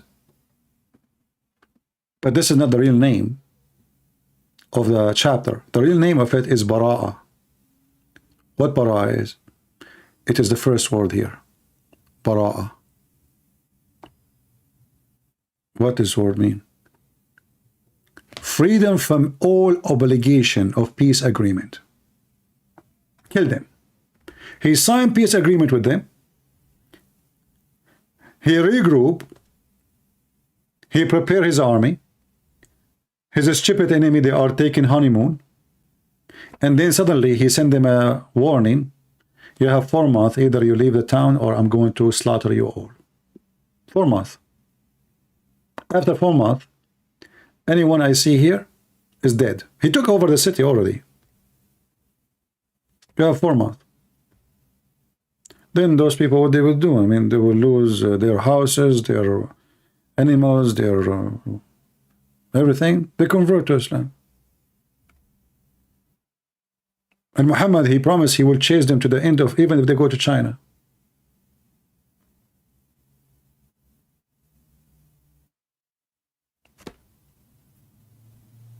Bara'ah. So this is what they would do with Israel. Sooner or later, the Muslim, they will say to the Israeli, Bara'ah.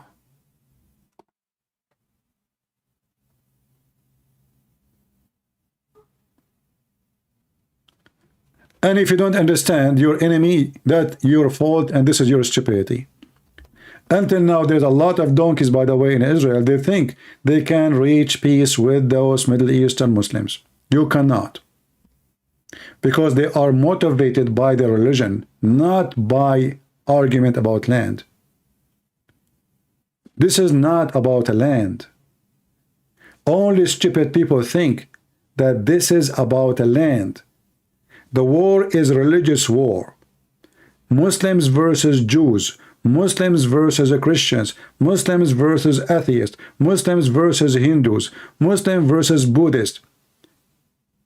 And if the Muslim kill all non-Muslims, then Muslim, they will kill Muslims because there is many Muslims.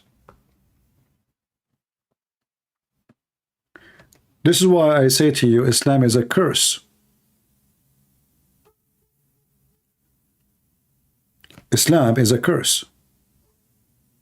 And if you don't understand this curse, that is your foolishness. So you better prepare yourself. And don't go stay home and say, oh, I don't care if the Muslims now they became in control of my city. Oh, they are now, they are the mayor. Oh, now they are. No, you are in trouble. They will smuggle slowly, slowly, slowly. And then suddenly you will find yourself under their command.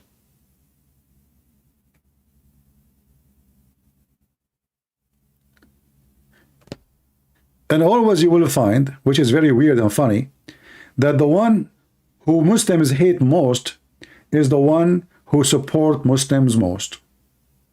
To make you understand, if you go right now and search for LGB, Free Palestine, LGBTQ, whatever they call it,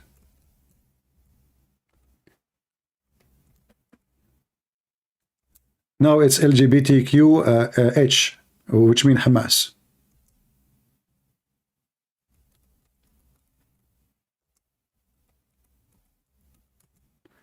But those, if they go there, the Muslim will kill them.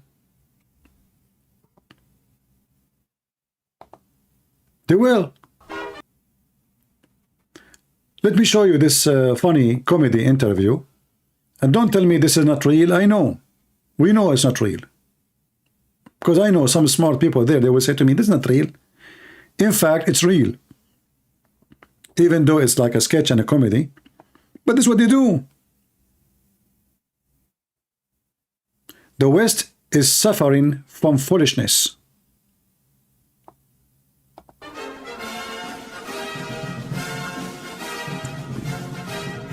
All right. YouTube with Colombia Anti-Semitic News, where everyone is welcome. LGBTQH. H? Hamas. Yeah, I totally sim Hamas. Yeah. It's so trending right now. From the river to the sea, Palestine will be free. Do you know why it's true? Because it rhymes. Just look at all this toxic Zionist propaganda. Kidnapped in Gaza. Does this look like Gaza to you? Yeah, bro, I have no idea what Gaza looks like. And they're smiling. Do hostages smile? Zionist liars. Totally sus. Do they think we're stupid? Stupid? I major in queer post-colonial astrology. Ew. Jews make the world dirty. Yeah. And no, I'm not anti-Semitic. No, he's not. I'm racist fluid. Exactly. And now for a little break from all this activism, we want to say hello to our BFF. Bestie freedom fighter. Abu Fatwa in Gaza. Salam alaikum. Alaykum as-salam, and inshallah, Allah will kill you all infidels. Thank you so much for joining us. Love the headpiece, the all oppression chic. Very drip. Mr. Fatwa, how are you? Are you safe? Oh yes, I'm safe. I'm in a tunnel under the Gaza hospital. Above me, I have Allah and 2 million civilians protecting me. Community is so important these days. Do you need like humanitarian aid, food, fuel, medicine? It's okay, I have everything. I'm only hungry for rockets. As long as it's organic. Yeah. I wish I just could be there with you. You can come to Gaza anytime and we will throw you from the roof, you homosexual dirt. Do you hear? Bro, want to throw me a rooftop party. They are so welcoming and inclusive. So, shukran. And you are also very welcome to come here to America. We will come. First we finish with Israel. and America is next. Great! So I guess we'll see you soon. Yes, it would be a blast. Can't wait. It'll be so multicultural. Ya Allah, you are so stupid. Thank you so much, Abu. We love you. I won't even bother killing you. It's a waste of bullets. Good vibes only. It's better you just kill yourself. Okay, bye. Die.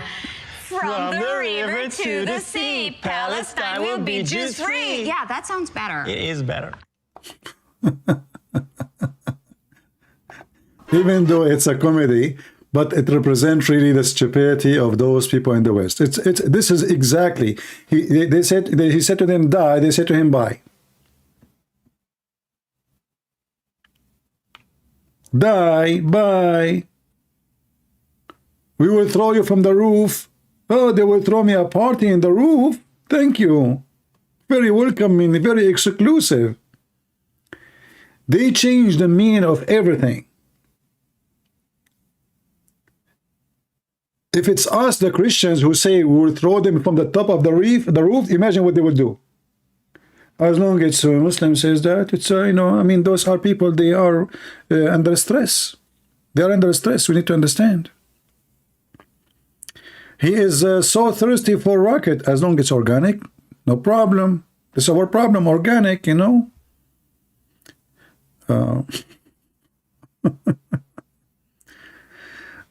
What about the Israeli will build the third temple?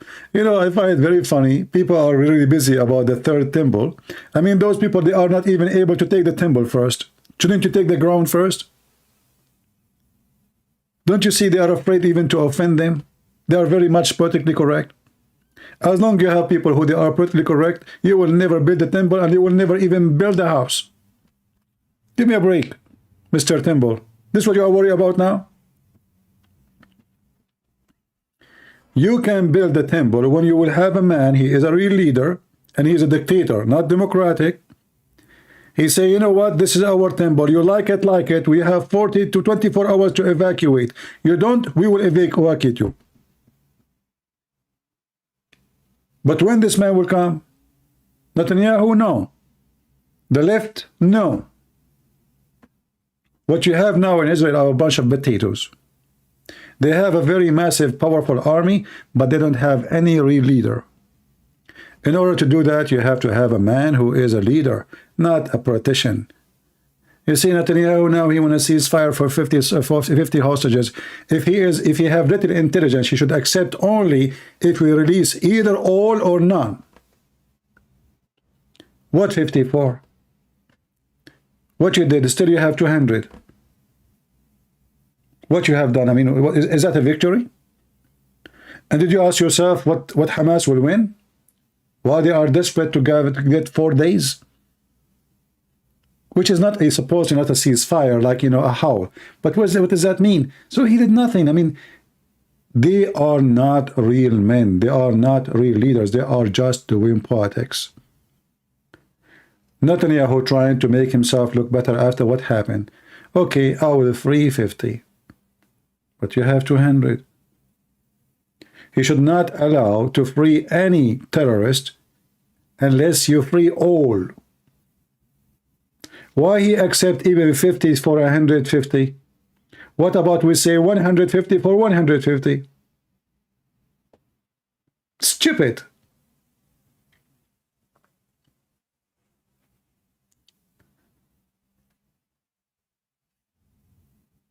I support Israel, but I don't support Netanyahu.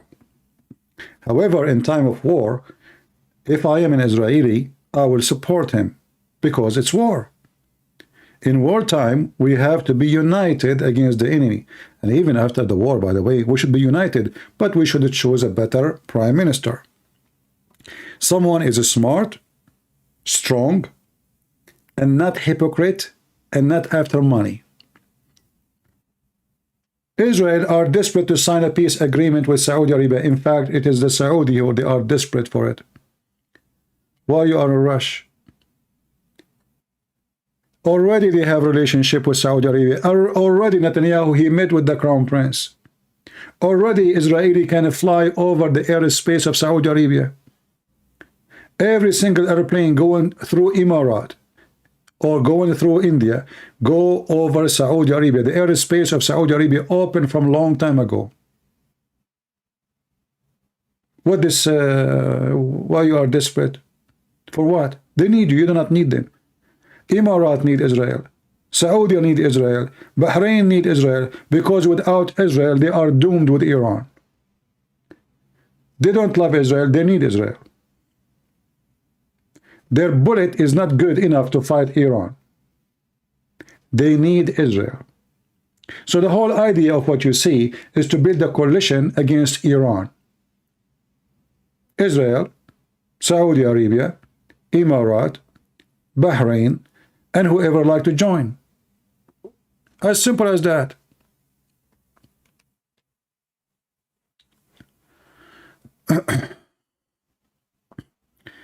This is why, you know, democracy is dangerous. It might be good in some way, but it is bad in other way. Because, you know, you have like now in America, we have somebody, his name is a Trump. He flipped the direction 180 degree. Then we have someone, he is Biden. Then he flipped the direction 180 degrees. So what happened? We have zero, nothing changed. The guy, he spent 4 years to build the wall. He could not finish it. Then the guy after him, he came and destroyed the wall. So we are back to zero. Stupidity. Democracy maybe is good. Actually, America is not a democracy, by the way. But, you know, I mean, as a general word, we can use it. But in such a system where the direction of politics change 180 degree, those countries is going to be very hard for them to accomplish anything. In Saudi Arabia, they have the same direction, the same system for the last 70, 80 years. So don't go back to zero. Even though, because they are Arab, they are always stay in zero. It doesn't matter how much they build. But that not because of a change in direction, but because always their plan go wrong.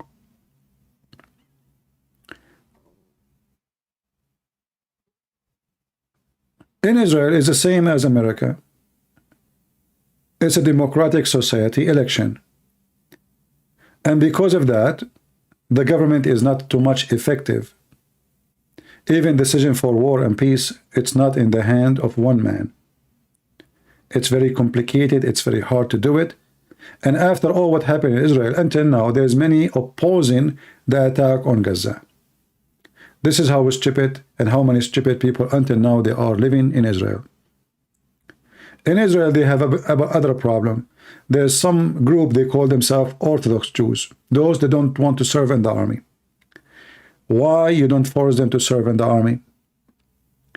What about you say the one who will not serve, we will strip him from his civil right? He cannot vote? Don't kick him. He cannot vote. He have no rights to be elected. He cannot be official. He cannot work for government because simply you don't serve in the army to defend the country. Those who are willing to defend the country is the one who deserve to be getting the benefit of the country. There's many things need to be changed in Israel. Every one of those who call themselves Orthodox Jews have to be forced. Isn't it a shame that somebody, he claimed that he believed in God, he believed in Yahweh, he believed in the Torah, and then he don't want to go to war to defend Israel? What is your excuse? Since when that the religious Jews, they don't go to war? Was Musa a religious? So many things need to be changed in the system. But I am not from that country. I cannot tell them what to do. In the top of that, supposedly I'm an Arab. So that will make it even more funny that I am the one giving them advice how to fix it. Isn't it?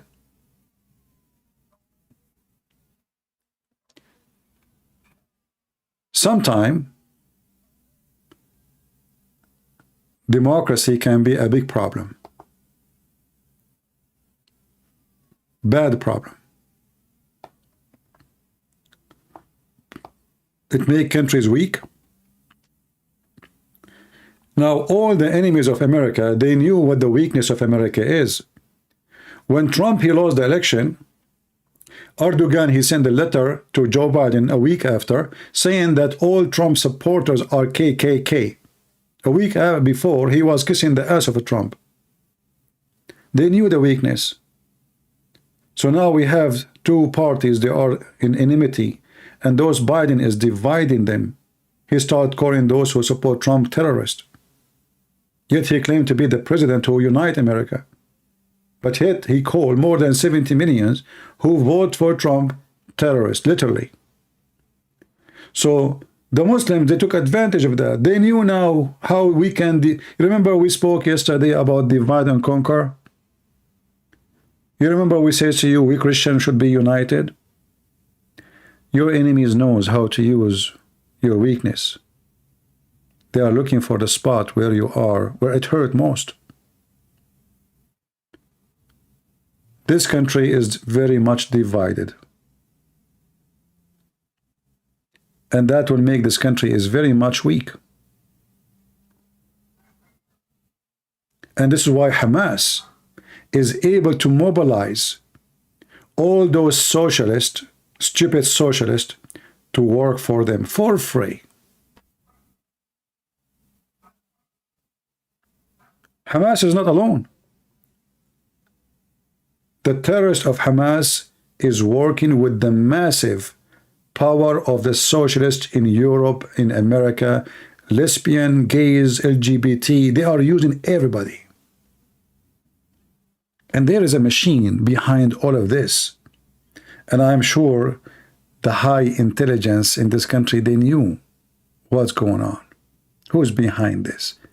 Do you think when all those socialists organized to block the bridges in San Francisco, in Boston, in Houston, in the same day, it happened like just one of them, he said, let's block the bridges?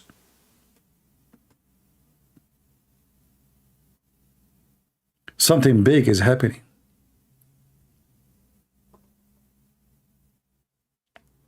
They are able to mobilize your kids against you.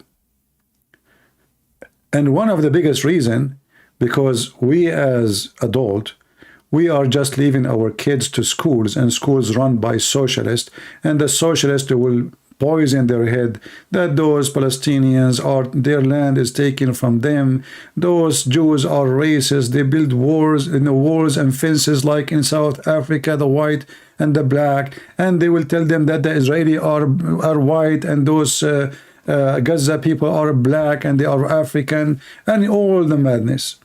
And then your child who's a teenage, he will believe them. You will see a Jew, thousands of Jews in Washington, D.C., striking in the street pro-Palestine. Jews. So do you see how massive the machine is? To the point they were able to mobilize the Jews against the Jews.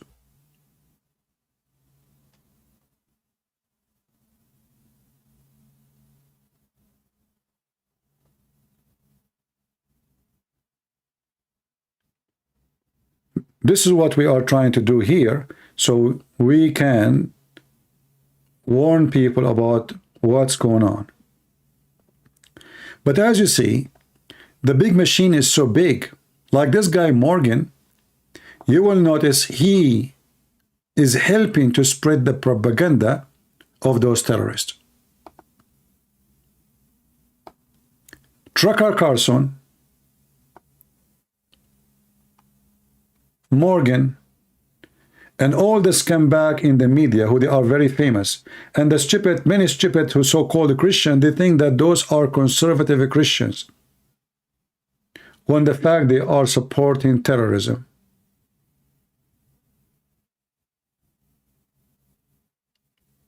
When in fact they support the enemies.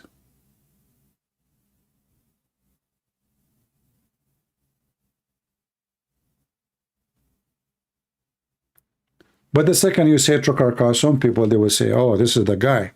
He's the only one say the truth. He's the only one say the truth. If there is one truthful thing he said, anyone can remind me of one truthful thing he said, Trucker Carson?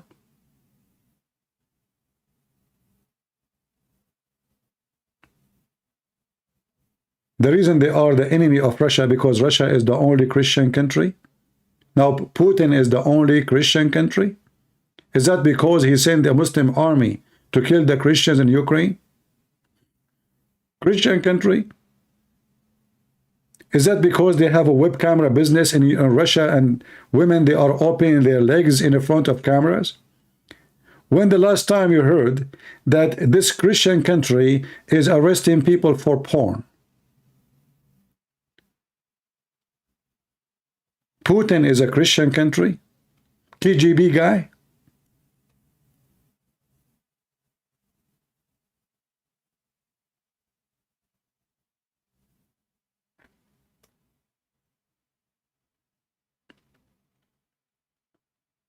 And who is attacking who? So, a person, he is famous. He claimed to be a journalist, but all his journalism is vandalism. He just changed the title. I can change the news by changing the title. Let us say Christian Prince driving his car. He hit a man in the street. I can say a person, his name is etc., he hit a person in the highway. Or I can say a Middle Eastern Arab hit an American. Well, both news are true. Both news is true. But one title changed the whole idea of what happened. One is just a normal person driving in the highway, he hit other person, which something happen every day. But if you say an Arab Middle Eastern driving his car, he hit an American, now we change the story. Even though, by the way, he did not lie. He just made a new title.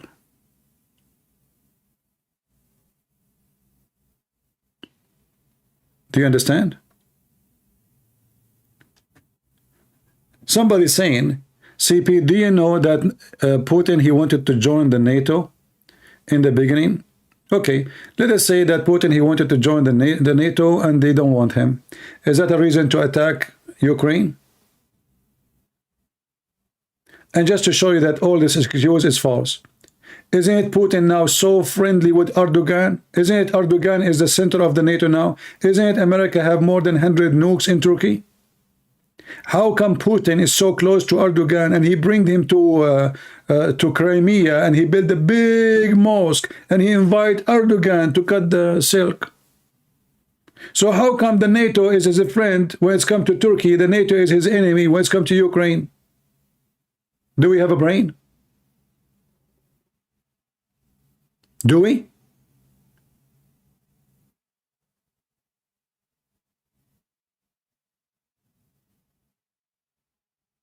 Are you with me? We have a guy, his name is Mazen, saying, CP making money from comments. Abdul Donkey, son of Muta, as you see in my page in YouTube, I don't have advertising, I don't have support chat, so you are a donkey again like your prophet, which means I have zero money I make here. You are a certified donkey like your prophet. Stop drinking camel urine. Same time you stupid Mazen. As long you are saying, I make money from comments, so why you are making comment, you donkey? Are you stupid like your prophet, or you are stupid like your prophet?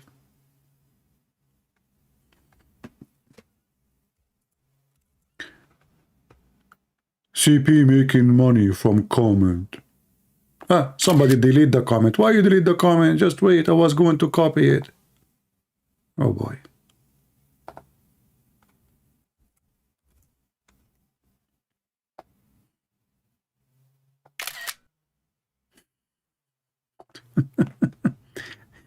Just to show you how stupid you are, let us say for the sake of argument, I'm making money from comment. Why you are making comment, you donkey? Are you making me rich? What your mom, she fed you after you came from between her legs?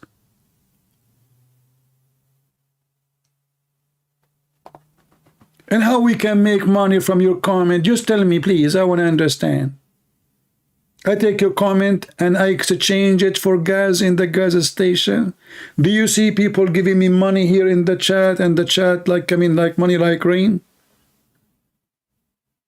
Do you see any dollar showing in the, you know? They try to frame you like, okay, he's taking money, so don't listen to him. Guys, he's making money from the comment.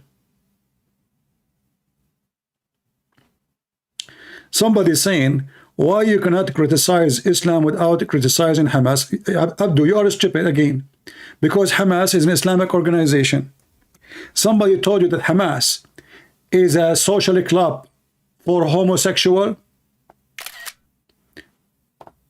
Why Muslims don't have any intelligence?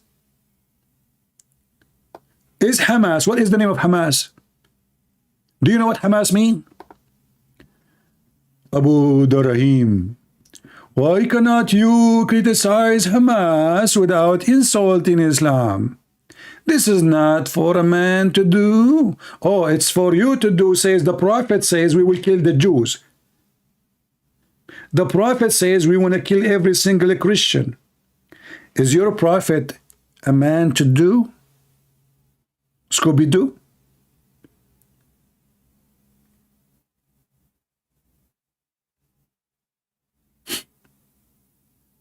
Hamas is an Islamic organization.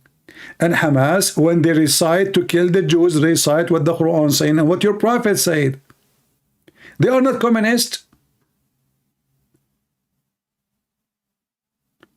So if Hamas is communist, then we will not say anything about Islam because simply they are communist.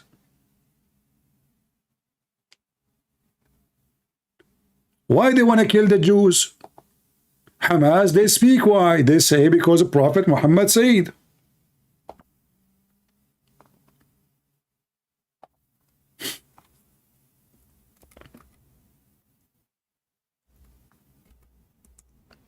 Prophet Muhammad said.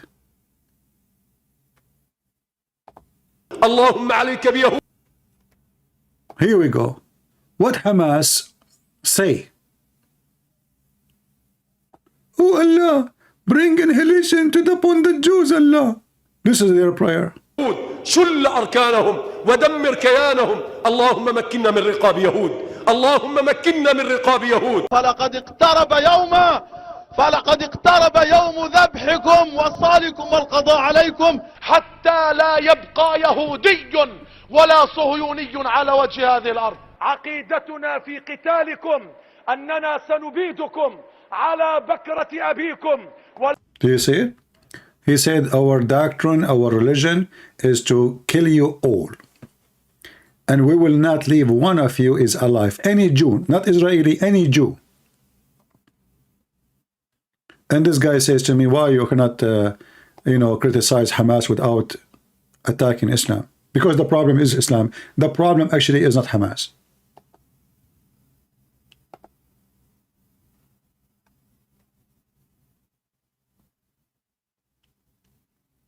Abdul Rahim, you sound like a nice guy. Do you like to call me? Do you like to call me and prove to me what you are saying? Guys, what do you think? Abdul Rahim saying, he is a Muslim. He said Islam teach him to respect other religions. I say this is absolutely false. However, Mr. Abdul Rahim, I will be happy to have your life with me. Do you like to call me?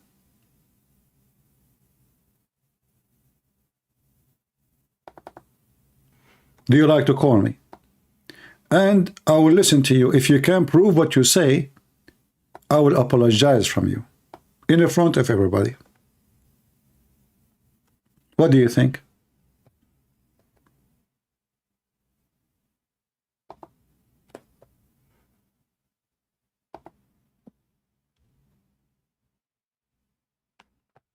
Do you like to call me?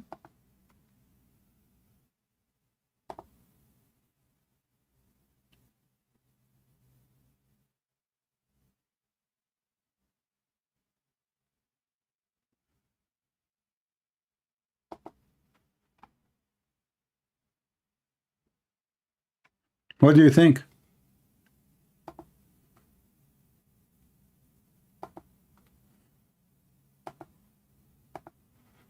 This is my Skype account. Let me post it for you. And I will be happy to have you. If you can prove what you said, otherwise I accuse you to be lying. You're trying to deceive us. You notice that we do not know much about the religion. And because I don't speak Arabic, because I'm German, so you said to yourself, oh, okay, he's a German, you know, and those Germans just drink beer, and they will not notice that when we say takbir, we mean jihad. They think we are talking about beer. So what about you call me and prove me wrong?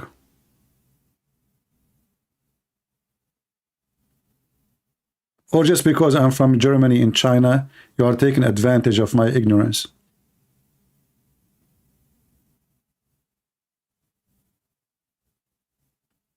Are you going to call me? See, this is what you do. You see somebody, he is from Brazil in Germany, you know, if I'm coming from the Amazon River in Indonesia, you say to him whatever, you know, he don't know what he's talking about. We fool them, we lie to them, and then boom, boom, like, you know, yeah, and Sheikh Uthman, he take the wife of his brother, and that's it. Why you don't call me? You can swear to you just will not, you will not mock Allah or his prophet. I do not know. I never mock Allah. Allah mock himself. What's wrong with you? Are you afraid? Are you afraid that your God Allah cannot protect himself? I mean, what's wrong with you? See, you are taking advantage because I'm very nice, and you know, like the principal of my school, when I was in you know, teenage last year, he said that you are the most like nice student in the school. He said that to me, you know, because I was like in the top of him and I have like a knife in my hand, and he said, I swear you are the nicest in the school, you know. And, oh, I'm just joking, that's not true. So call me, what's wrong with you? What are you afraid about? What do you mean mock Allah, mock, you know? I will not talk, you talk. Call me and tell me how Islam teach you to respect other religion. I want to hear it.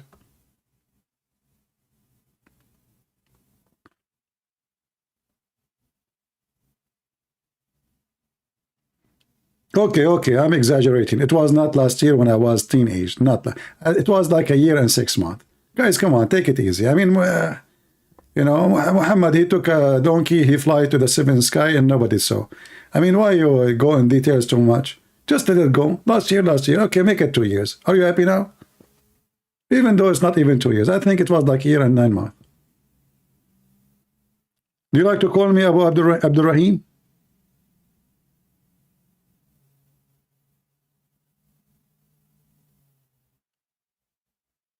Your God will be with you. It doesn't matter what, you know, why you are afraid. Don't you trust your God? He will be on your side, and you will explain to them that Islam respect and teach respect to other religion. Can you call me a private? I take calls from girls only in private. Sorry, I'm very conservative Muslim. Only if somebody is like, you wanna, you know, my name is Uthman. So anyone like he have a problem with his wife, you give me the number of the wife, I call her, you know, and then, hey brother, you know what will happen. I don't like to talk to guys in private. Why in private? Don't you want to show the people here the truth?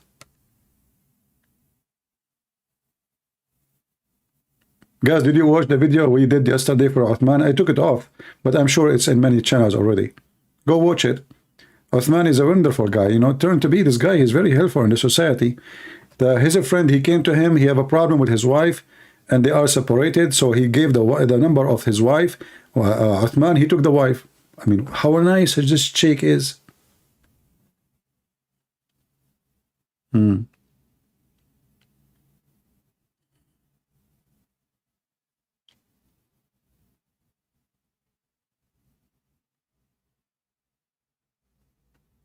Any Muslim would like to call us?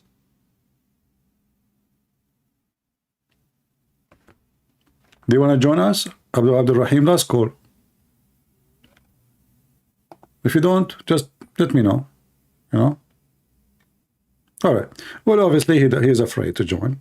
But my friend, Mr. Abdul Rahim, you're a prophet. He called the Christians and the Jews and non-Muslims pigs, monkeys, the worst of the creatures, donkeys, people of hell, kuffar, animals, filthy, najis. And you are telling me that your prophet taught you respect to other religions? Are you serious? Did your prophet call non-Muslims najis? And can you tell the people here what najis mean?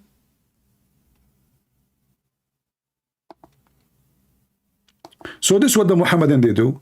They go around and they give you speeches. Islam teaches respect. This is why Hamas, they were saying we will kill every Jew. That is an act of respect. In Islam, we respect you by killing you, by raping your wife.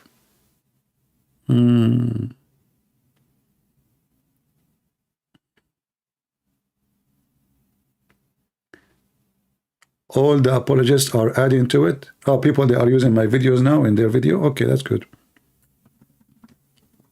Anyway, by the way, I decided to, I learned from Uthman, so I think I'm going to open a clinic, you know, like a shrink, you know. So somebody like he have a problem with his wife, his well, you know, Fatima, I take all, especially if they are young. I'm not going to involve, sorry. I don't want to solve a problem between wife and husband if the wife is old. I'm telling you, I have my policy. She has to be beautiful and young and hot. You know, I like spicy food. I mean, ask anyone. I like Chinese food. Not Indian, because that's too much spicy. It will kill me, you know. I cannot, like Indian food, I mean, too much. Don't remind me. So, I will open a clinic, you know, like this brother here. Where is his video? Oh, hey, here we go. I mean, beautiful, you know. The guy, he have a friend, his name is Uthman, and his wife, she is, you know, they have a problem with his wife. And, you know, this is what friends for. What friends for? Let us be honest. Friends is to support each other when they need each other. So this guy, he said to his brother Uthman, Uthman, I need your help. And the help is coming. Allah, God bless you. May Allah grant you Jannah, Ameen, Ya Rab. So, almost a week ago, you asked Sheikh Osman how to find a good wife. How? So you ask. You go and ask Sheikh Uthman how to find a good wife? See, Sheikh Uthman, he have many jobs, and you know he have skills in how finding good wives. That's deep. That is so deep. This guy, he have even degree in finding good wife. Okay, you know what Sheikh Uthman he says to you, like they have to have nice hips. What about the lips? How Sheikh Uthman will find you a good wife? What does that mean? I mean, you Muslims wearing burqa, you don't even know what is inside the box. You don't even she have a mustache or she have a beard. Okay, what happened? So he asked him how to have a good wife. Ask him 2 methods to find a good wife. You ask him about dating apps. He said no. And you ask what about OnlyFans. He's like, don't remind me of the fan. You know, I have my cousin. He cheat in the exam. Always he cheat. So when he went in the class before the exam started, he got a good idea. He wrote all the information on the fan, which is in the front of him in the table of the teacher. But at that time, the fan was off. When the teacher get in, he turned the fan on. You know those fans, you put them in the table? And my cousin was moving his head in the same speed of the fan, trying to read what he wrote there. Ooh. So he said to him, only fan? What the heck is that? So they are fan, but yet they want to have sex together? That is a very funny fan sex machine. Only fan? That's deep. I don't know what is OnlyFans is. Oh, Uthman, he don't know those things. He care for halal, only halal. It's totally fine. Yeah. Sheikh Osman doesn't use those methods. He uses a better method. No. Exactly, totally different. Oh, okay. That's what fits his style. Subhanallah. May Allah. But it's funny, they keep saying subhanallah, subhanallah, subhanallah. I mean, the guy, you are smearing the guy, you are exposing the guy, you are making public speech against the guy, and you are saying subhanallah. You are religious, brother. You are very religious, subhanallah. You know, it's like subhanallah is like the you know, like when you do poo-poo, you wipe your ass with it. Like so, like all the excuse my language. I don't want to use the word shit. It's not forbidden in YouTube. You can't say shit. Did I say shit? I did not. Okay. So like now he all his shit and then he wipe it by saying subhanallah. So now he is a religious now. He is a good guy. He just said subhanallah. So we go in public and we make a video to expose a guy, to damage his reputation, so everybody will know that he's been exposed. And now at the end you say subhanallah. Smash your Allah. Guide us all. So he will wait. I'm gonna tell you the the process. He is gonna wait for a friend and see if he can help him.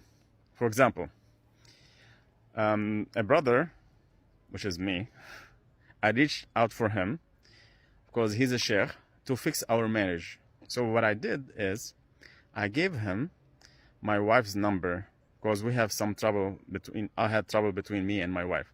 So I trusted Sheikh Osman, I know him, and then I was on his table in Balboa Park. MashaAllah, he's one of the du'at here. He went on a cross-country da'wah trip. So I gave him her number to fix our marriage, right? And then after 2 days, my wife, she completely blocked me and I know nothing about her. And I told Sheikh Osman, what happened?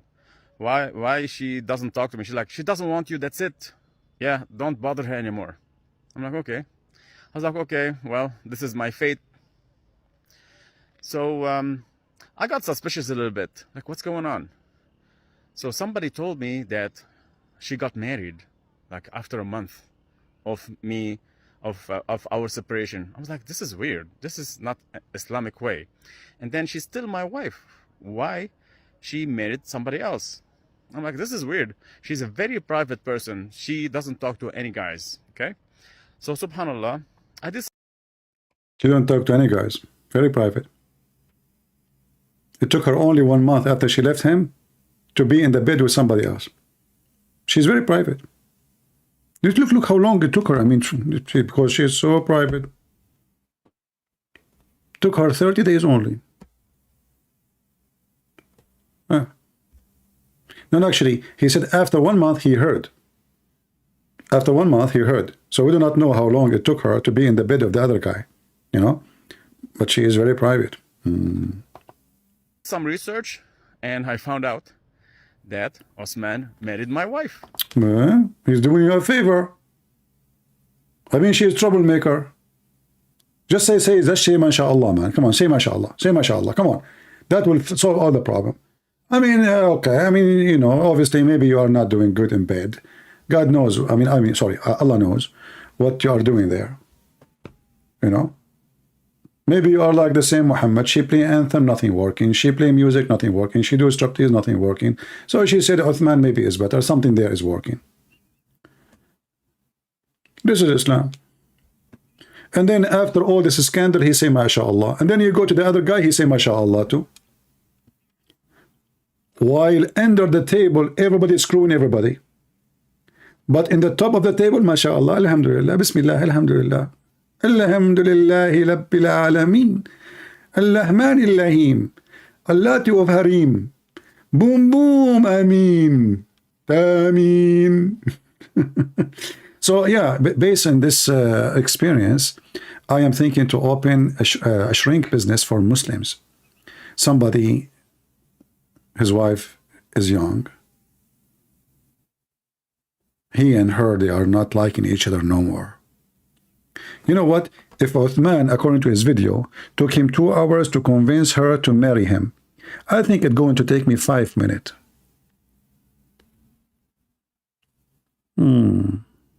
Maybe 5 seconds.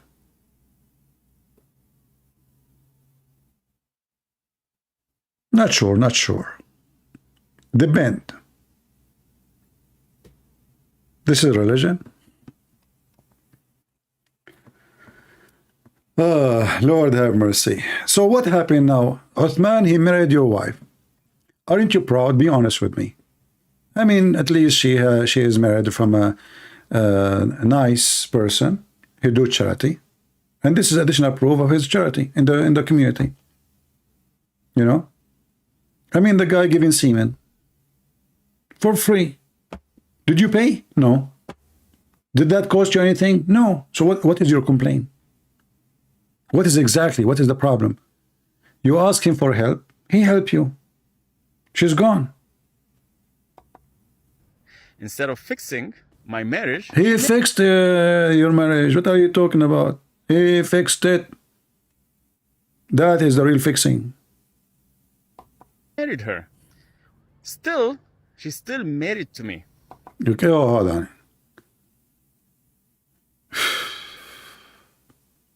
Listen. So a woman, she is still married to you.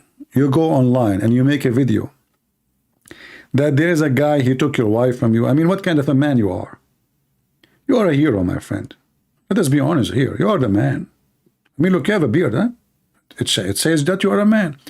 He is still married to me. You know, okay. I mean, you are the man. Yeah, okay. So you said to yourself, I can do nothing. I'm just a potato. And the guy took my eye, you know. So now I'm going to go in line and, you know, do blah, blah, blah, blah. Okay. And then what happened? But then things to get serious. The guy, he forced Uthman. It turned to be Uthman is a potato too. This guy, he called Uthman. He says, listen, you divorce my wife or I will call the police for you. Because you have 2 wives now. This is against the law. You will stay in jail for some good time. Uthman, right away, he divorced the wife. Immediately. Islamically, she's still married to me. Subhanallah. May Allah. Subhanallah again.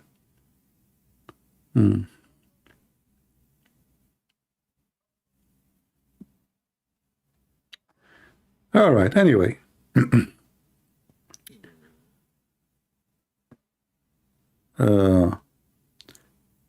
You know, now I know actually why your wife, she left you. Look, you are busy making video for Free Gaza. Isn't it this is you?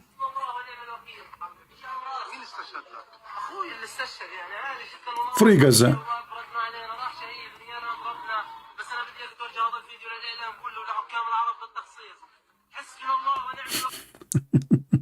Now we knew why your wife, she left you. The time you need to spend with your wife, you were busy with Gaza. While you were busy with Gaza, she was busy with Uthman.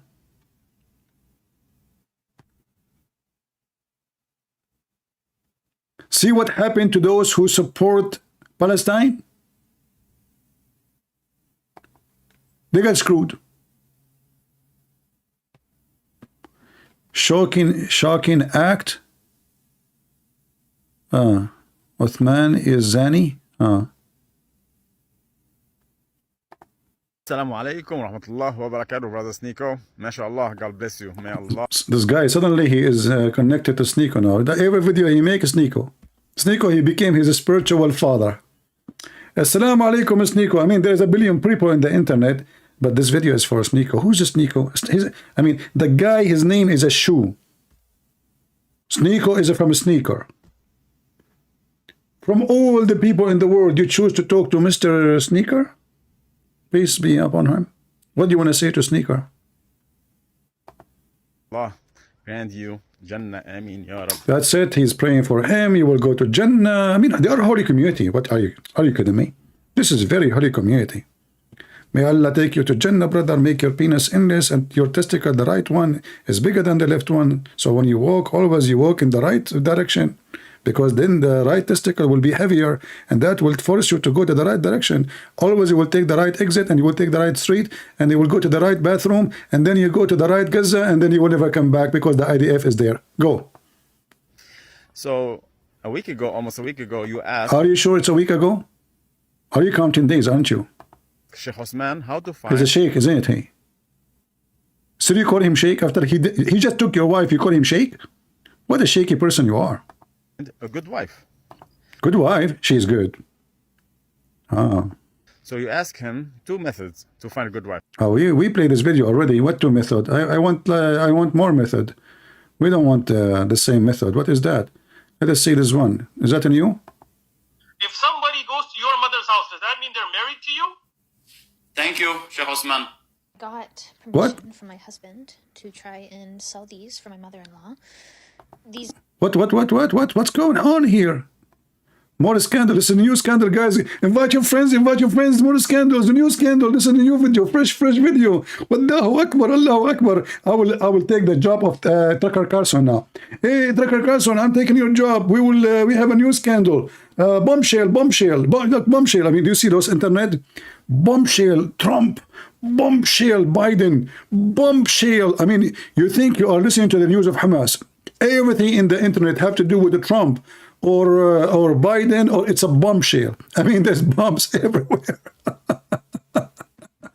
This is a new video. What the heck is that? What's going on? Look, the screen is a black mystery. Guys, aren't you excited to see what is in this video? Who is excited? Nobody? Well, I can make you excited. I have many ways to make you excited. Listen. What do you think in this video?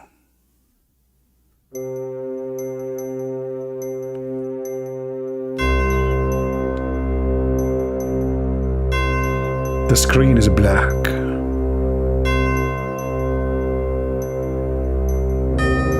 Mystery. Sheikh Othman is behind the wife, the gossip, and Allah, all in one basket. Isn't it so beautiful?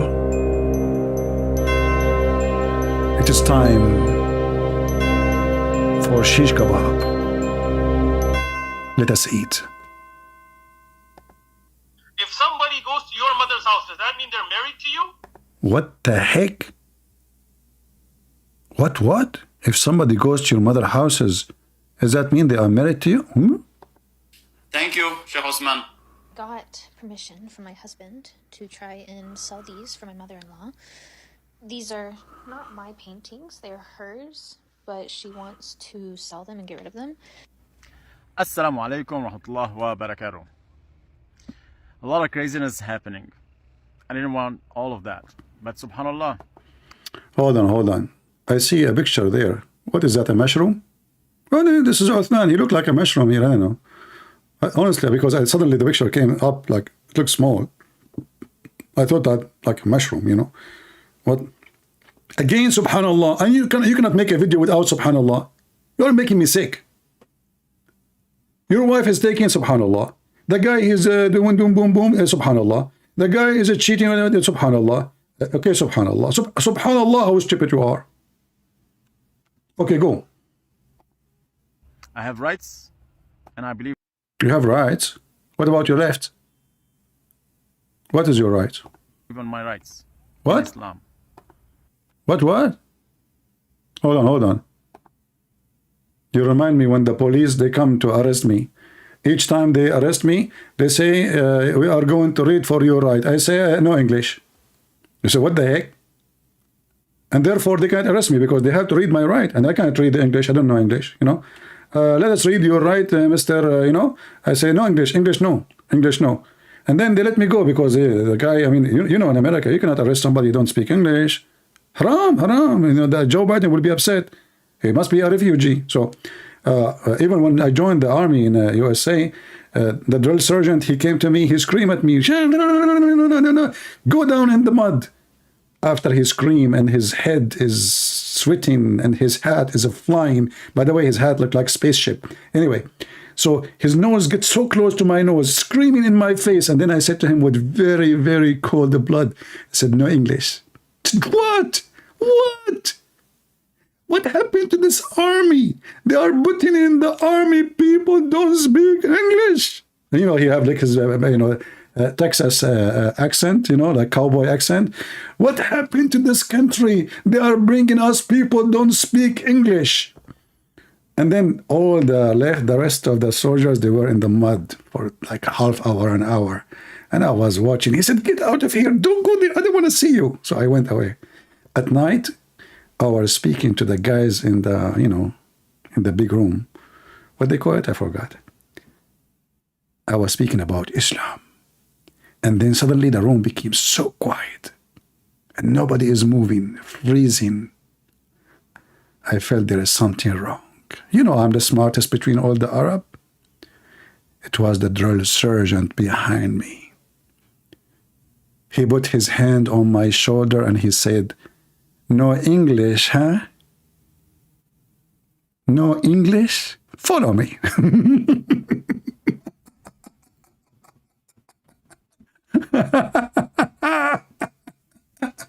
And you know, my friend, what I said when this happened? I said, Subhanallah.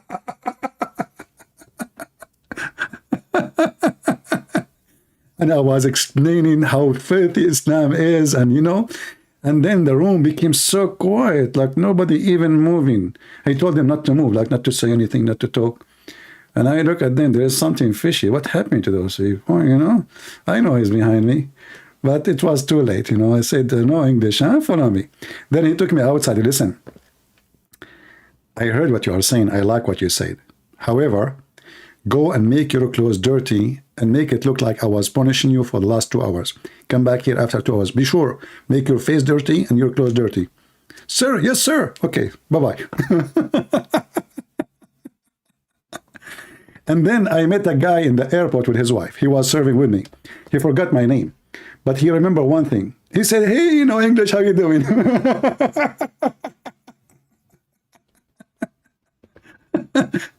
His wife, she said to him, what's his name?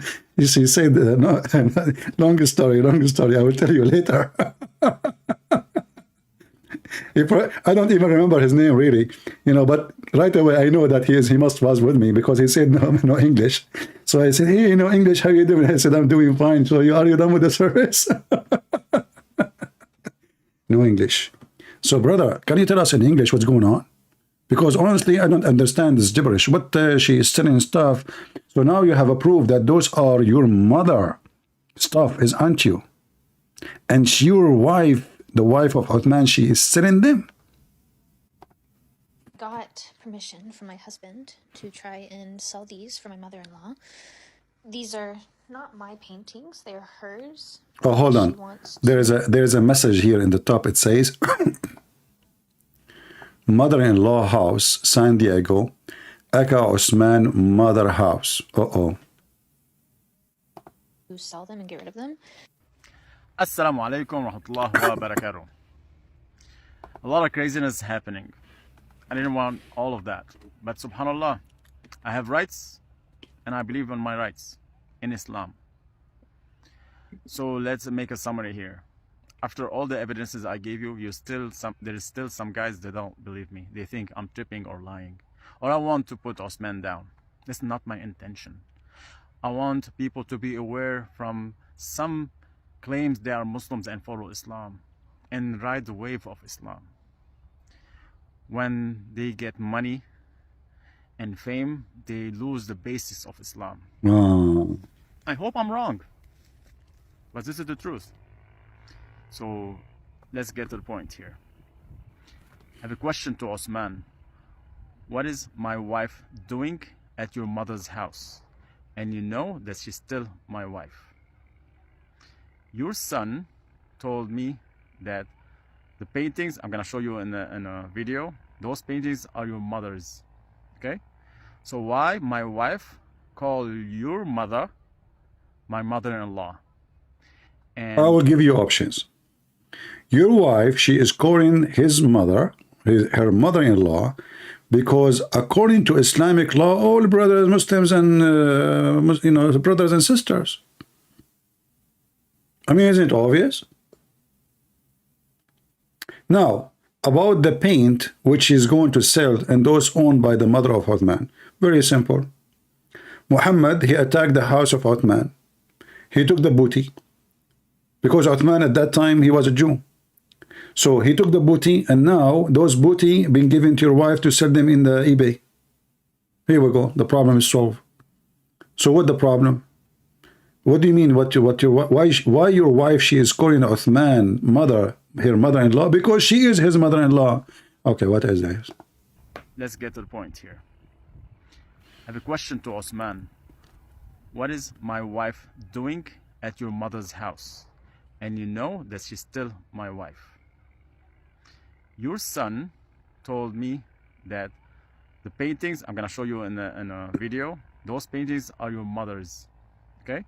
So why my wife call your mother my mother-in-law?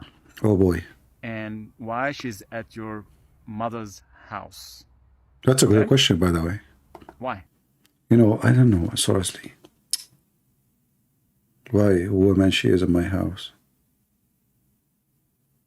And she called my mother, her mother-in-law.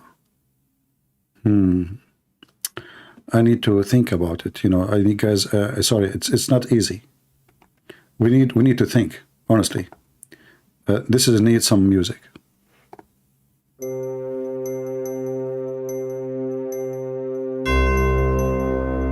New information. Breaking news. Few words to say. Mother-in-law. Wife. Painting. House. What my wife doing in your house? Very tough question.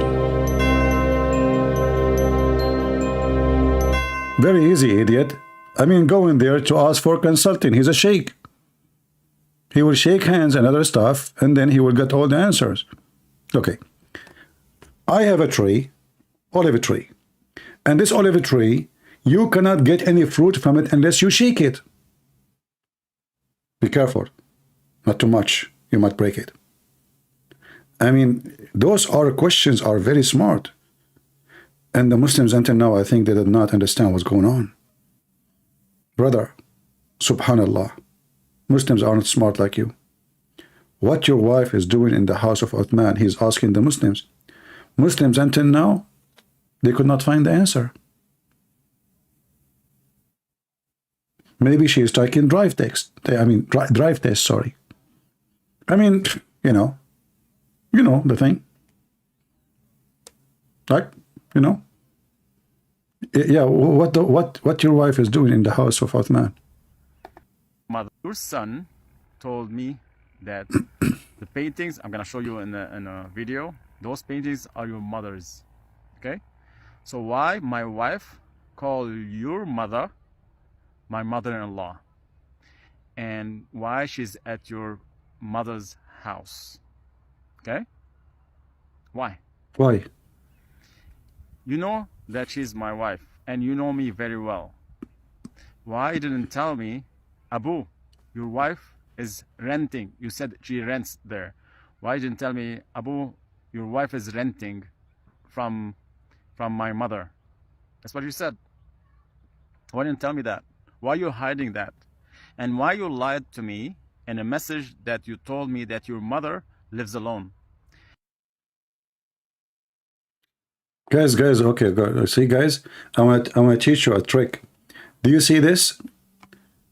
Do you see this message here? Let me read for you this message. This guy supposedly he delete all. Okay, why you delete the rest of the message? As long as you want to expose the truth. Let us read, guys, together. Hold on. I will take a screenshot.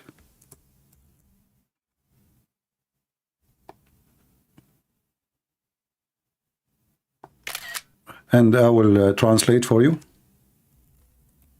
I will use my AI software.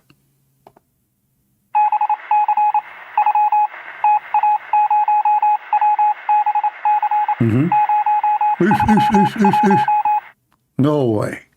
What the heck? Shame on you. I can't believe it.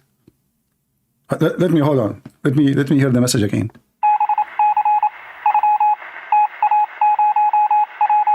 Disgusting.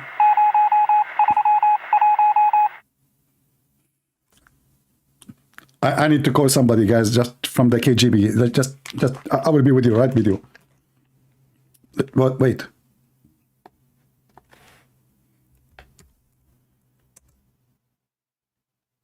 I can't believe what's going on. Unacceptable.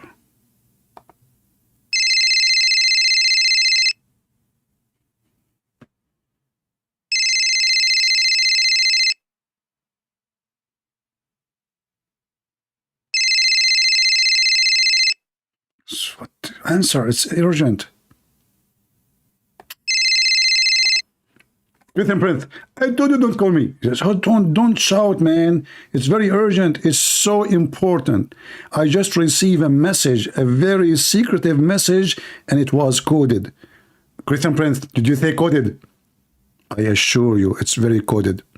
Christian Prince, I don't get coded. Why are you calling me online? Don't you think that the FBI and the CIA, they are nothing to us? Hey, listen, FBI and CIA cannot listen to you and me. Christian Prince, are you stupid? They are listening to everybody. They cannot. Too bad, Christian Prince. I assure you, they listen to everybody. Zakir Naik, they listen to everybody. But are you a buddy?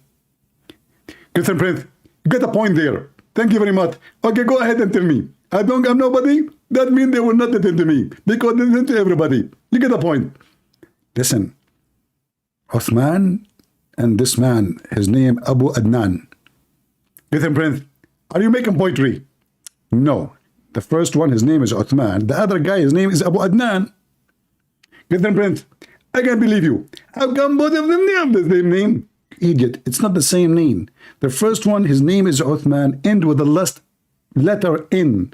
The second one, his name is Abu Adnan. He ends with the last letter the same as the name of Uthman. Listen, Prince, you get the point. Go ahead. All right. Uthman, he took the wife of Abu Adnan. Listen, Prince, you call me for him in the morning to tell me that the wife of the guy. This is very important because a war might erupt between them. Don't you want to make peace? Listen, Prince, this is a piece of theft. Don't call me again, and I will warn you. I will call the police for you. Okay, Zakir Naik, don't call the police, man. I'm just trying to make peace between the Muslims. Let us call them both and lie to each of them, because in Islam we are allowed to lie to make peace. Listen, Prince, I can call them and I can lie for them, but don't call me. Okay, just go. So, guys, Zakir Naik is gone now. Oh boy. Anyone able to read the message here? The coded message? What the heck is this? You erased the message? Let us zoom in. Let us zoom in. Hold on. Okay, this one, it says really? What the heck? What?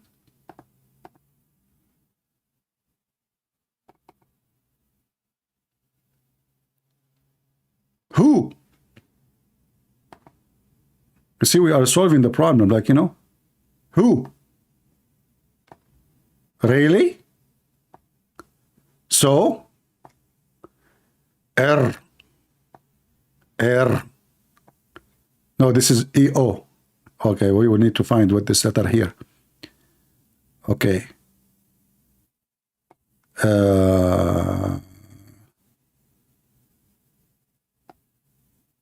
You really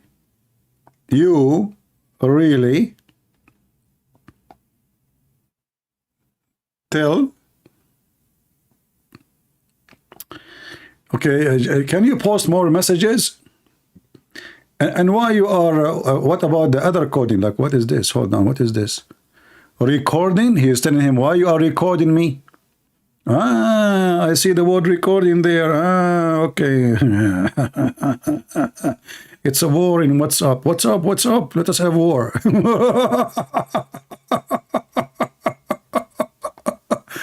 Unbelievable. Very, very, very cute, very cute. You know, unbelievable. You know, I always wanted to be a Muslim.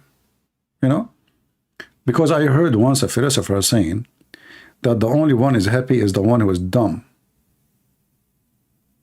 And look like this is the only way to be happy, to be dumb. Just be a dumb Muslim.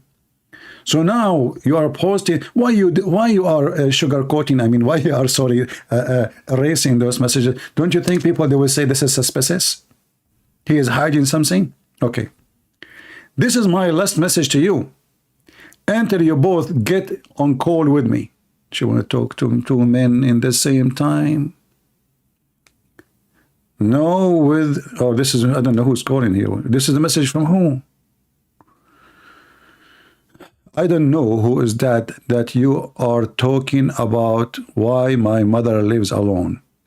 Trying to force the same argument, not going to change my answer. Is it? What? What is this? I mean, listen, you just provided us with the answer. We are talking about my mother living alone. What are you talking about? So he want to say he's, you know, this is what he said. Shakshuk Uthman, he told him, he confirmed that his mother, she lived alone. So what Uthman he did, according to him, he brought the wife of this guy to the house of his mother so he can do boom boom her. Okay, I mean, it's a free rent anyway, you know. Mostly he's paying for the rent of his mother. At least he can use the, you know, the bedroom. So okay, what happened then? What happened? Conclusion. What is this?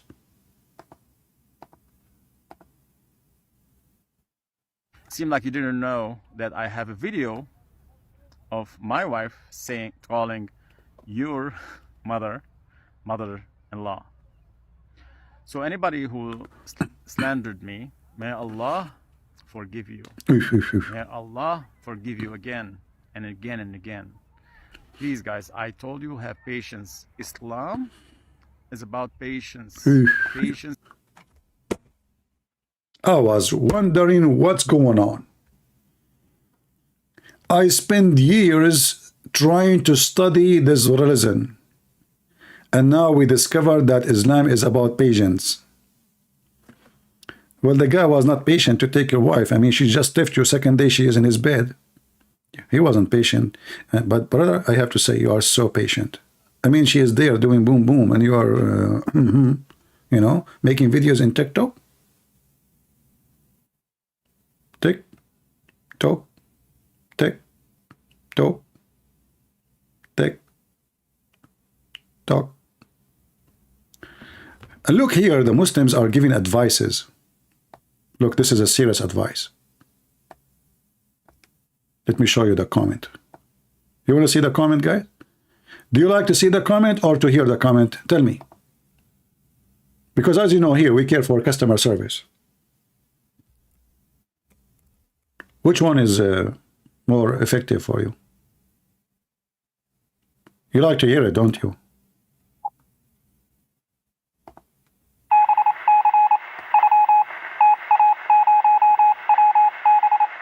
I decided to give it to you both.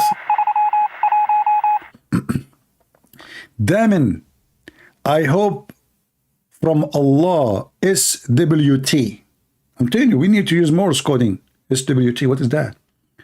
That this issue will be solved peacefully. I mean, the guy, he is doing boom boom to his wife, and okay, no. I feel you, brother. Let us still be patient until he give an answer.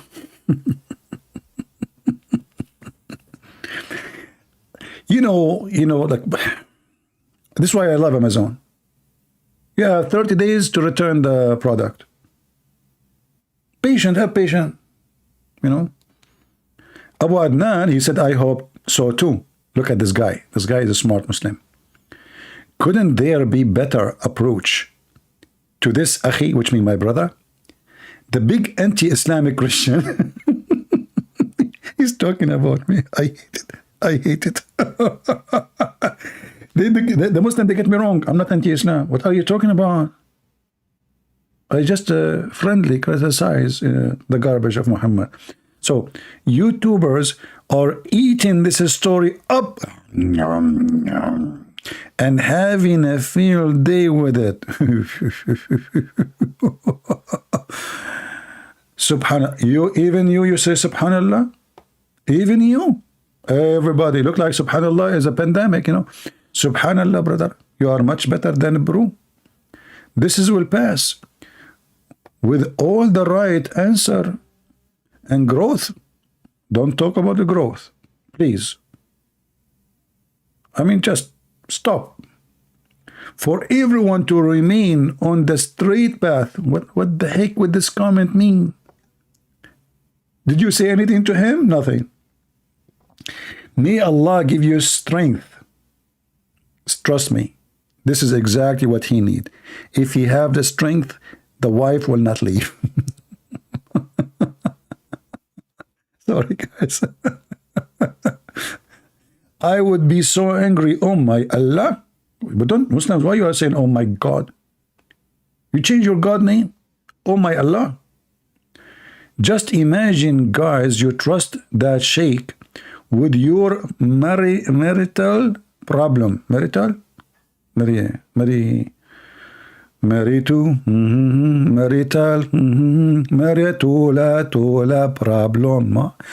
You know, by the way, I speak Spanish in case you don't. Anyone here is Spanish? Who is a Spanish here from India? Anybody? I'm the only Indian Espanol? Okay. I'm the only senor here. No problem. Let us read this basura. Okay, so, and ask him to call your wife. If women left you and she don't want to be with you anymore, you have no right to talk bad about her. What are you doing is not talking bad about Uthman. GM, Abdul Potato, listen. The guy is not talking about his wife. He's just saying Uthman took his wife. And she is still married to him. And you are telling he is complaining that the guy claimed to be a sheikh, and yet he take a married wife to his bedroom. And married. Then more questions coming from the same gentleman. He's so smart. I think this guy, he was working in San Francisco Police Department. Simple question. You see, I like those simple questions. Like, you know, once I ask a simple question to a Muslim. If Allah, he have one leg, what is the difference between his walk and the walk of the kangaroo? Until now, I'm waiting for the answer. It was a very simple question. Simple question to you. What you did wrong to her that she left you? That's deep. This guy is a shrink. I need to read a drink. It's not polite to gossip. I did not say anything. I mean, this is what you Muslim says. You make a video about it. We watch your video. We comment about the video. Now I'm the one who's gossiping. The guy saying his wife in the bedroom of somebody else. I am gossiping now. Guys, this Abdul saying it's not right to gossip. Do you know what gossip mean? Gossip mean I am saying things nobody heard of. I'm making it up. This is the husband himself making a video, posting it online. If he don't want to talk about it, he don't want anyone to talk about it, he will not post it. When you post it for public, it's public. It is public. It is publicity. Okay. Even according to Islam, if she want to be separated from you, you have no right to talk. This donkey, by the way, is donkey, because in Islam, no. In Islam, a woman, she can be forced to be taken back to her house, the house of her husband. That is called Baytut Ta'a, the house of obedience. This guy, he can call the police if she live in the Middle East, and then they will make a warrant in her name to be arrested immediately. Doesn't matter where she is found. Airport, street, mall, her father's house, it doesn't matter. And then after she will be arrested, she will be cuffed and she will be taken to the house of the husband like a goat. So this guy, he do not know what he's talking about. Toshiro, he says, This is why women are one of the biggest trials for men. Oh boy. Oh man. These are private matter. Well, tell your friend if it's a private matter. I mean, it's a private matter. You put it in TikTok. Listen, Abdul, I heard that TikTok is a private app.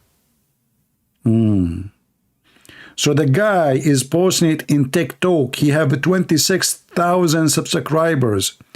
And this is a private matter. Why you don't call me? You know what? You remind me of a private matter. Let's hold. You remind me of your prophet. He told the private matter to his wives, and then he put it in the Quran, which only 1.34 billion they read it. It's a private matter.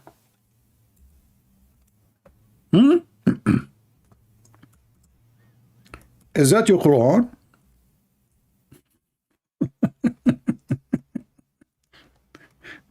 So it's a private matter. I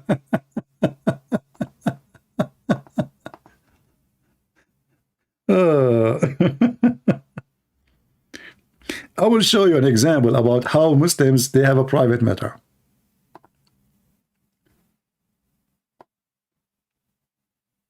Read with me and tell me if it is a private matter in Islam, not to mention what happened between wife and husband.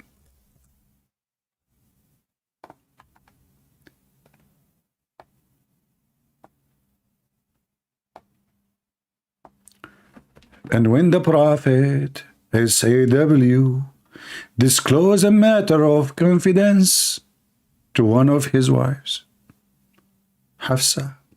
So when she told it to other wife, Aisha, and Allah made it known to him, Muhammad, he informed a part to Muhammad, and he did not inform a part to Muhammad. So, and then Allah Prophet told his wife, Hafsa. She said to him, how you know this? He said, Allah all-knower.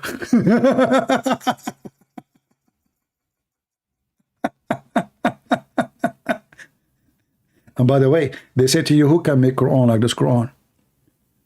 I mean, I'm getting dizzy. What? So when Allah Prophet, he told his wife, Hafsa, a secret. Hafsa, she told Aisha, a secret. Allah made Muhammad know about what she told her. Some of it, secret. And then he told Hafsa some of the secret. So she told to him, who told you this secret? So he told her, Allah all-knower. Abu Abdurrahim, are you getting dizzy? Should I call Al-Shifa hospital for you in Gaza? They have a tunnel underground for this reason. They dig the tunnel there because they could not understand what the heck is that. What kind of God he make this? When the Prophet told one of his wives a secret and he told her not to tell the others, then the other wife, she told the other wife, and when the other wife, she informed the other wife, and then the Prophet, he found out what she told the other wife. Allah told him some of what she said, but he did not tell him the rest of what she said. Then she told him, how you know this? That's so deep.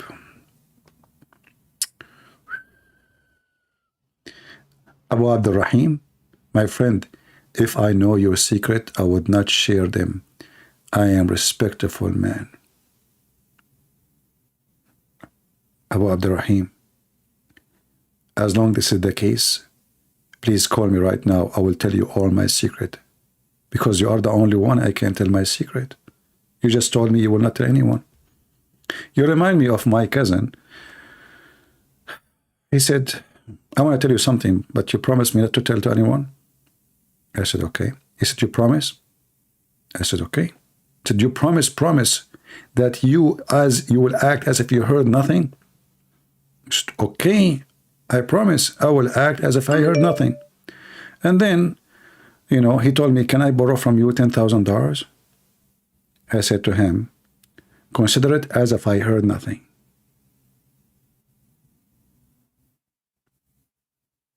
Are you going to call me Abu Abdul Rahim? What secret? The guy, your prophet, he put it in the Quran. His wife, she found him in the bed having sex with the maid. The maid, her legs was open like victory sign. Victory to Palestine. Muhammad, he was in the top of her. Going up and down, going up and down. By the way, he was not doing anything wrong. It was just push up. Okay? Push up. Not push down. You see, there's different. There's push down and push up. His wife, she said to him, in my bed, in my day, you idiot. Then Muhammad said to her, if you don't tell anyone, I promise you your father will become the caliphate. This is the story. Why you don't call me so we can discuss it?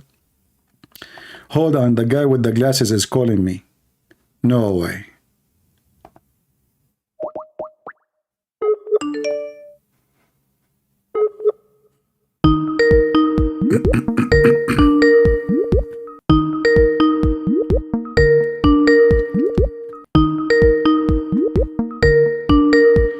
Answer, answer.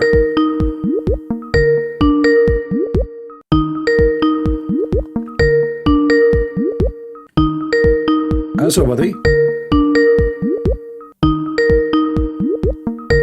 What's wrong with you? Okay, take the glasses off so you can see the bomb. To click on it.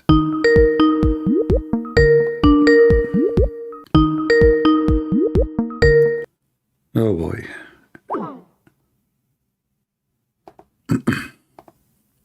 I will try one more time.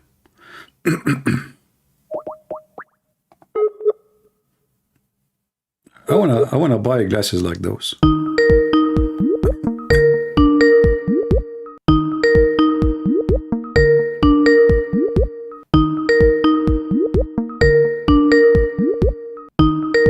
Oh, we have somebody else. Oh, he changed his picture. No, this is him.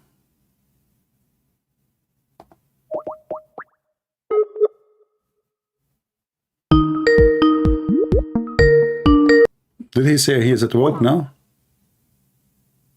Oh, listen, you want to debate face to face.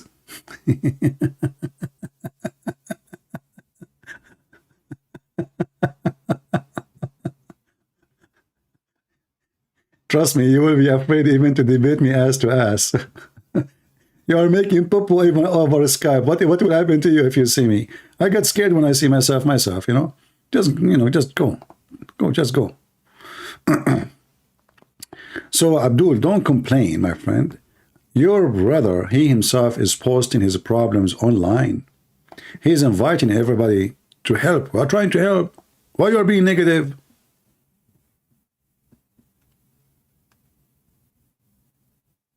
What's wrong with you? Don't you notice we are trying to help to see what the problem? Don't you know I have a degree from the SSUSSNOHEOFAOM University? And my specialty to fix the problems between wife and husband? And this is why Allah himself, he sent 2 angels from heaven. Their name is Harut and Marut. Guys, why does divorce happen? We know it is Harut and Marut. Do you remember? In the stupid Quran, Allah, he sent 2 angels. One, his name is Harut, and the other one, his name is Marut.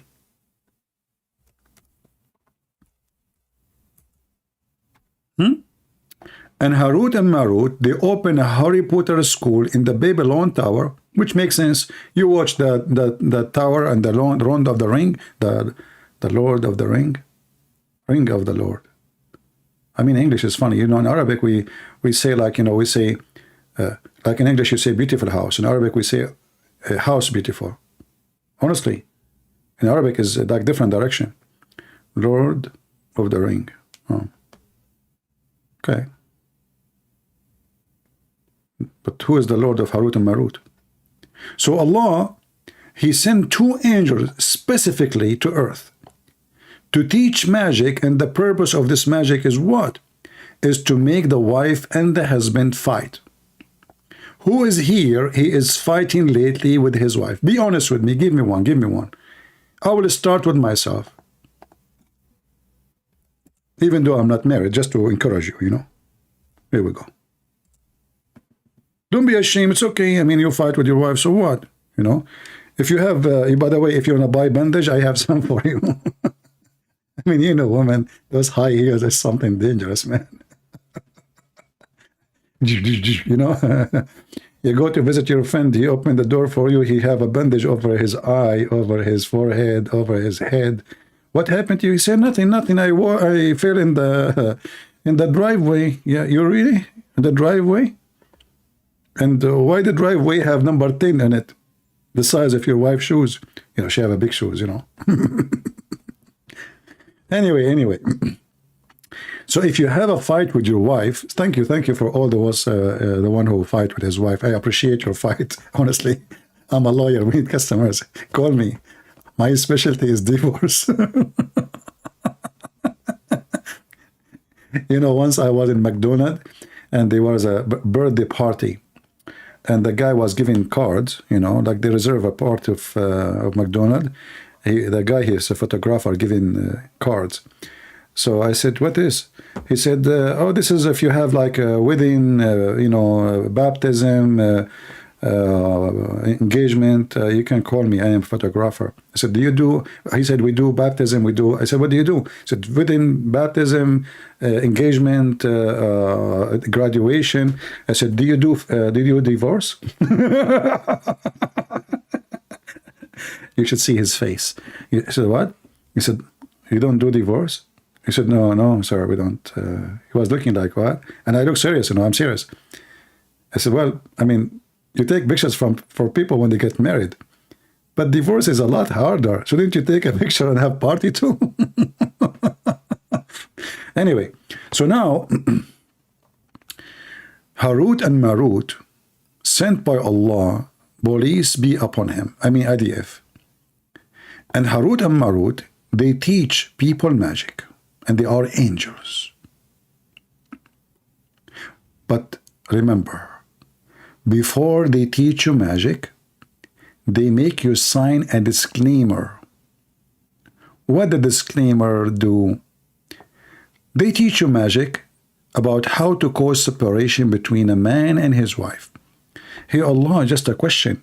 If your angel is the one who caused separation between a wife and the man, who caused separation between two gays?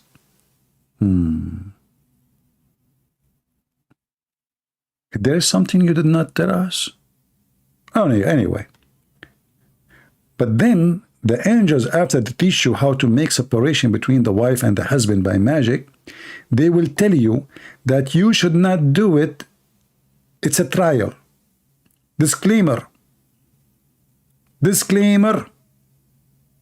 I mean, when you join you know, when you join any school or anything, you have to sign a contract disclaimer, you know, like etc. So Allah, he made a disclaimer. We will teach you magic to separate the wife and the husband from each other by making them fight and hate each other.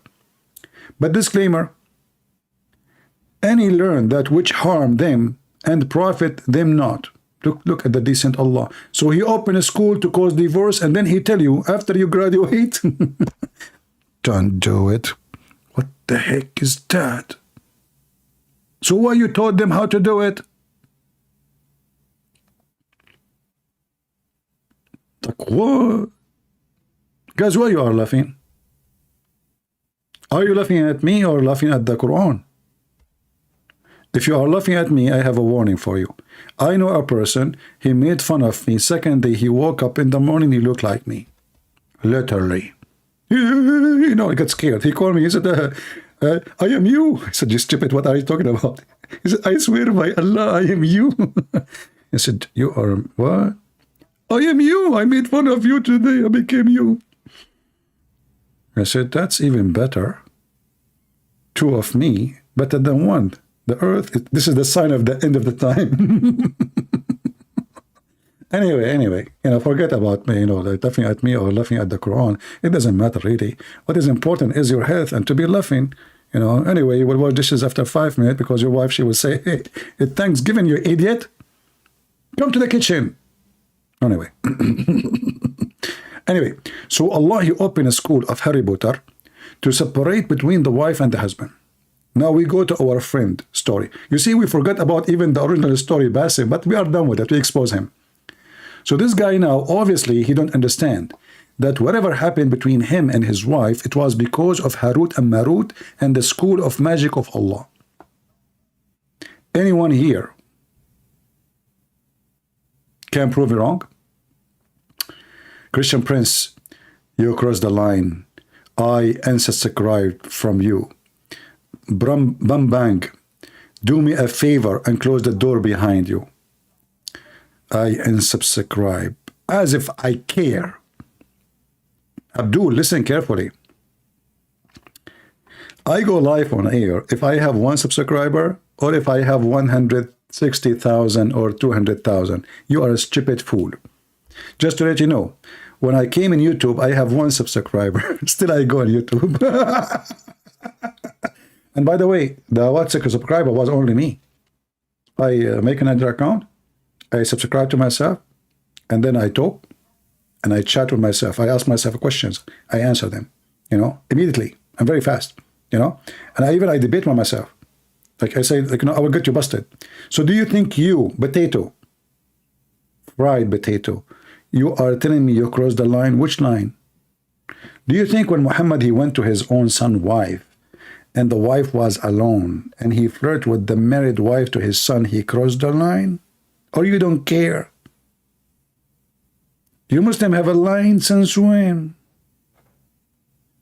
Is that the line of Berlif?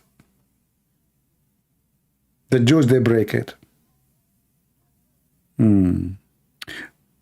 So, yeah, just forget about him.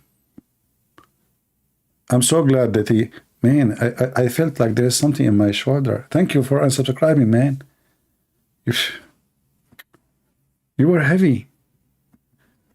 I'm not talking about me. This is Muhammad. Do you know that your Prophet Muhammad, he been rode by a bunch of African 1 day and 1 night all day long? And they are tall African and they were naked. They rode your Prophet. I can show you the hadith. You cross the line. You are talking about line. You Muslims, you have sex with the children and you talk about cross the line. Rape children and you talk about cross the line. You burn people alive and you are talking about cross the line. Say that to your wife. So he is being patient and he is telling us about what's going on. And inshallah, you'll get whatever you want. Just have patience. I waited 1 year to find out the truth. I knew Osman married my wife. I knew it. I have suspicious. But I couldn't say anything till I make sure that he's the one. 1 year. It took me 1 year, subhanallah. Just a question. All what you need to do, you go in the front of the house of Uthman and see who is coming out and coming in. Why it took you 1 year? 1 year? Like the previous videos, I showed a couple of things. That my wife is describing Osman by his age, his first wife age, and there's very private stuff too. I cannot show it on public too. Okay, it's very extremely weird things. That is getting weird. Very private things too. Like what? Are you serious? Are you talking about private things like this is how we do it? Or like this is how we do it? But it's okay. I'm not gonna mention it. No way. Thank you. You have 4 kids, and you are Pakistani. Oops. So you will not mention it because he have 4 kids and he's Pakistani? You will mention it if he's from Bangladesh, but if from Pakistan, no. Oh, okay. Your wife is Pakistani. She's an Pakistani marrying Pakistani, their child will be Pakistanis. Like me, if I'm an Arab, I marry an Arab, my child will be Arabanis. That's. But how come you Muslims that Ishmael, his mother is Egyptian, his father is from Iraq, Aramaic, his son is an Arab. Anyway. I mean, he married Egyptian. Ishmael, he married an Egyptian. His mother is an Egyptian. His father is an Aramaic. His son is Muhammad. Really? True story. In the late 30s, you have no siblings from your mother as brothers, okay? And why she's saying that her husband has a master in hadith? Maybe she's talking about Christian Prince.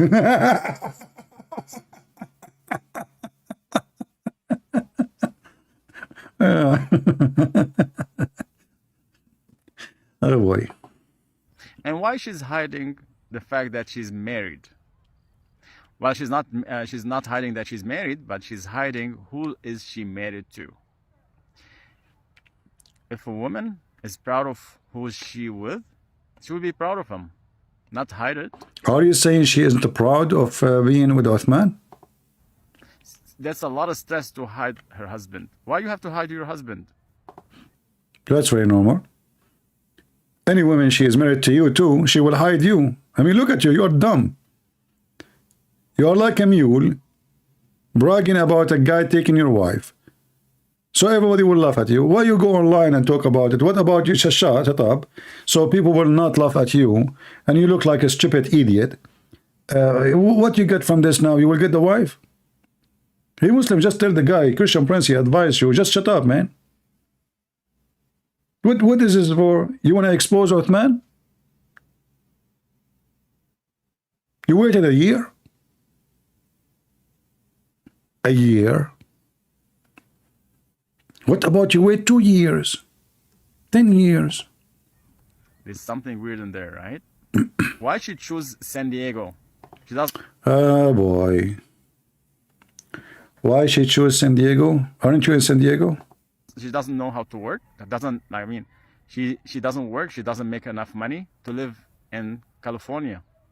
Okay? And she's from North Carolina. And you know, in North Carolina, they don't make enough money to support living in California. So she couldn't rent in California because it's expensive, right? So if she so she moved.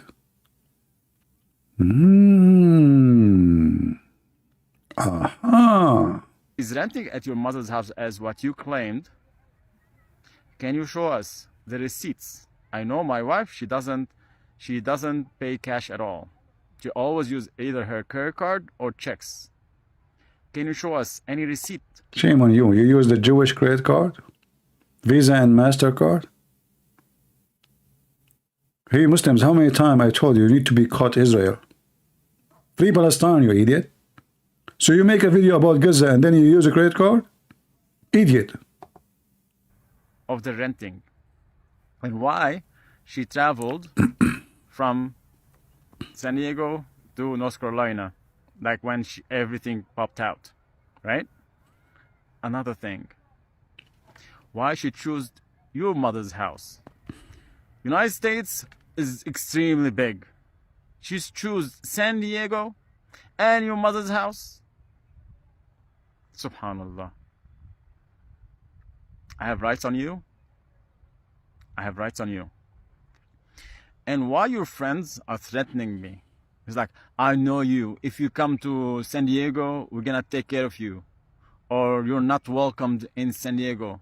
Is that a real Muslim? Why are you sending those people on me? You're trying to scare me?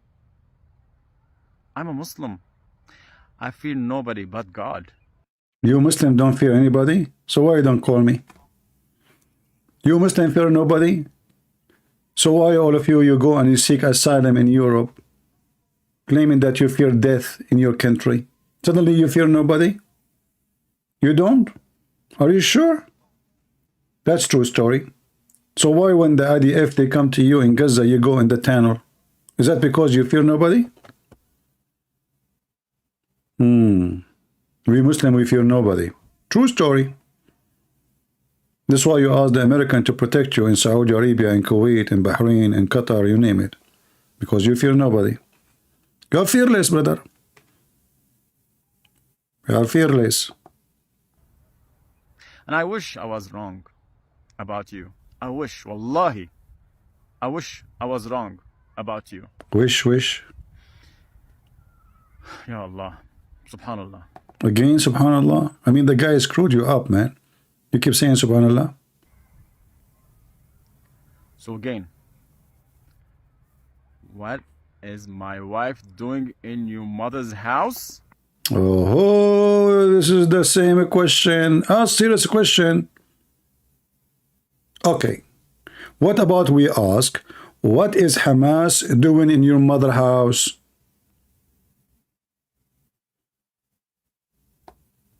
This is the drama now. We will spend the whole day what my wife doing in your mother's house. Eating falafel. Here we go. We will give you an answer. What's wrong with you?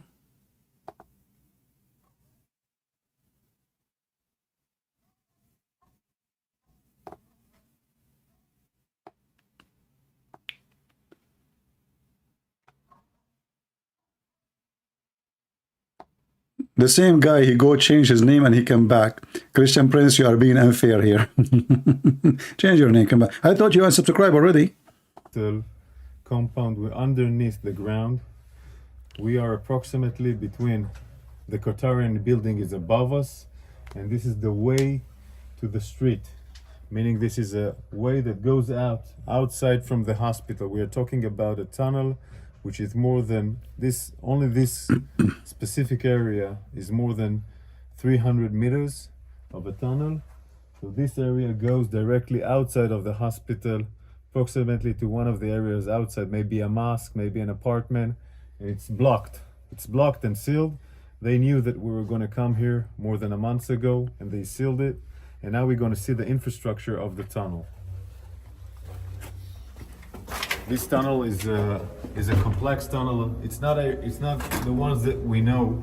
It's more convenient for a long living, like you have toilets and you have rooms that were built in order to contain people. But this room is an operational room that had communication with electricity provided from the sources of the hospital, meaning the hospital is providing electricity. This room was evacuated and all the gear was evacuated. I guess it was evacuated when they knew or understand that we're going to enter into Shifa Hospital.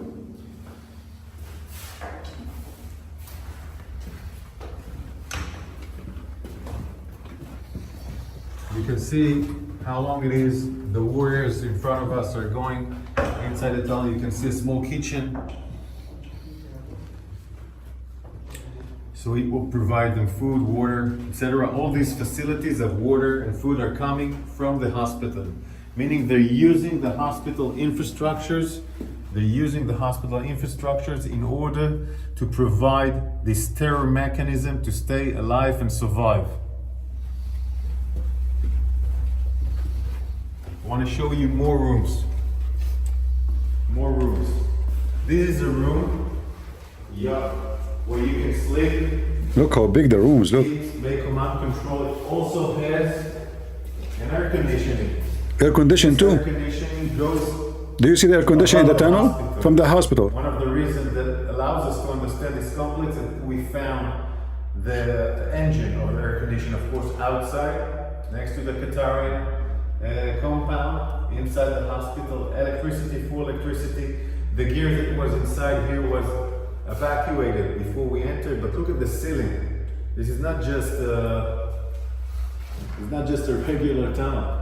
This is a high facility compound. Also more toilets here. A lot of toilet, man. They were preparing for the Israeli attack because they will piss a lot. See, they dump a lot of, this is because of explosions. So some of the tunnel is exposed already to the sun. They tried to seal it.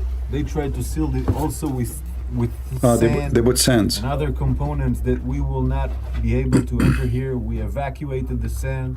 We open up those entrance so we can go in, but they trying to ruin this tunnel in order for us not to be able to enter.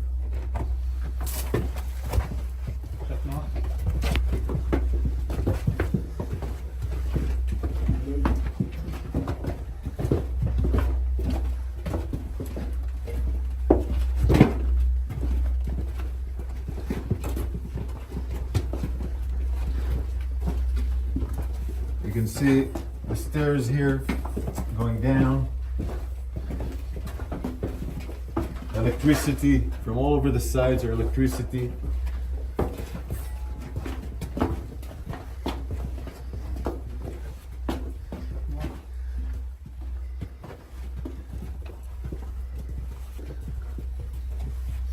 Look how big, see? All this electricity compound, all this electricity gear, of course, comes out from the hospital. The hospital provides, in that sense, electricity to this terror mechanism of the tunnel.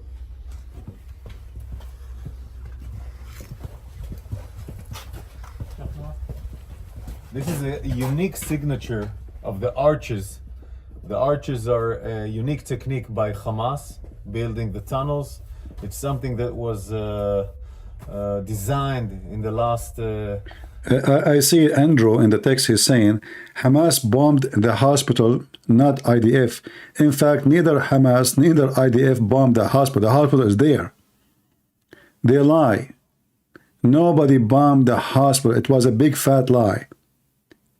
The explosion happened in the parking lot, have nothing to do with the hospital and far away from this hospital. What is... How they bombed the hospital and now just yesterday they evacuated the hospital?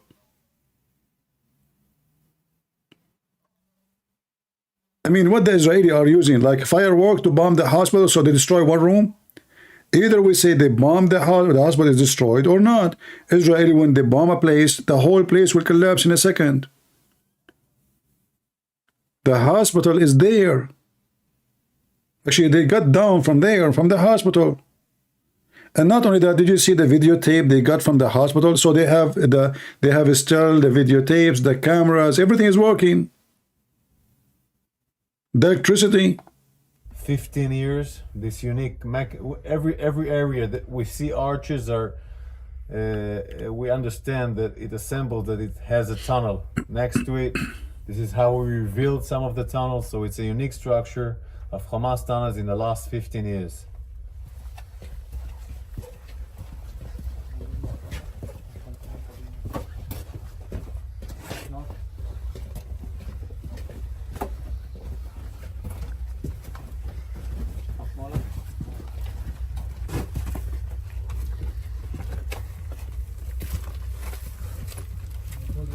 You see, this is why you should not watch intelligence, like intelligence tape from the intelligence department of the army with women.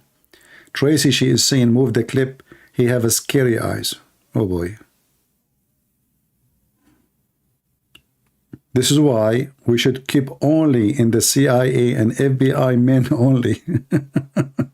Women, they will be watching. You have a scary eyes. No one want to watch this video. You have a scary eyes, man. I mean, go on. So why are you looking at his eyes? Look at the tunnel, Tracy. Focus on the tunnel. The video is about the tunnel, not about his eyes.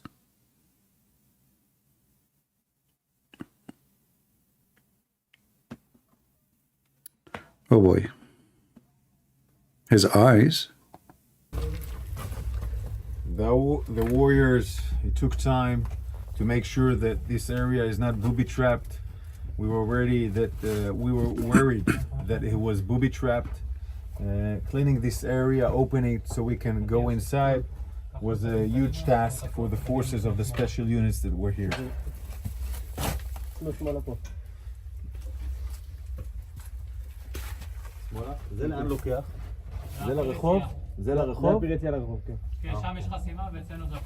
Say they block the other side, they put sands.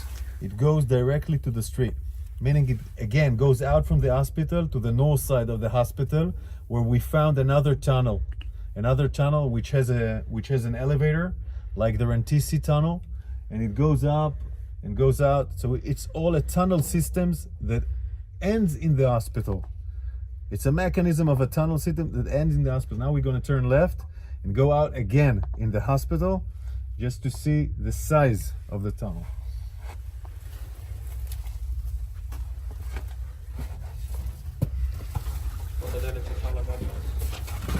Look at this. This is the blast. This is the blast door, the one that we opened, where we have seen in the movie that we reached to the blast door.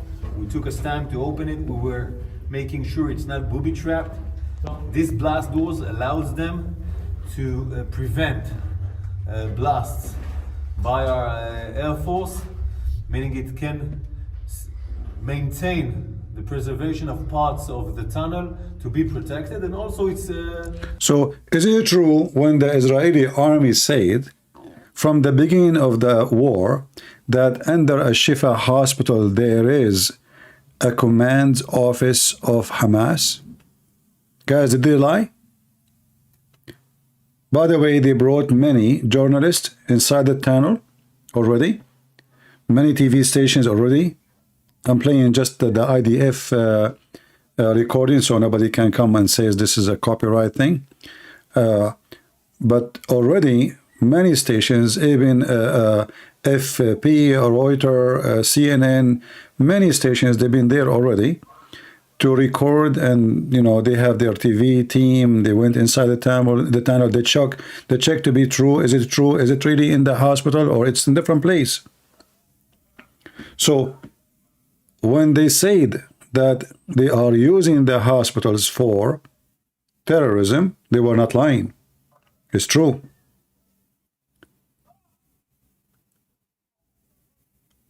In fact, if I am them, I should send the commanders from that time to the hospital area to free the hostages, as long as we are sure that the hostages is here.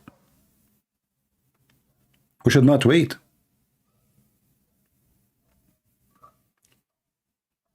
Obviously, all the hospitals are used by Hamas because there is the place where always electricity will be, food will be. They do not even need to cook food. Remember, the hospital have kitchen. They have supply, they have gas, they have fuel, they have internet, they have everything. And based on in the international law, you cannot attack a hospital. It's a forbidden area.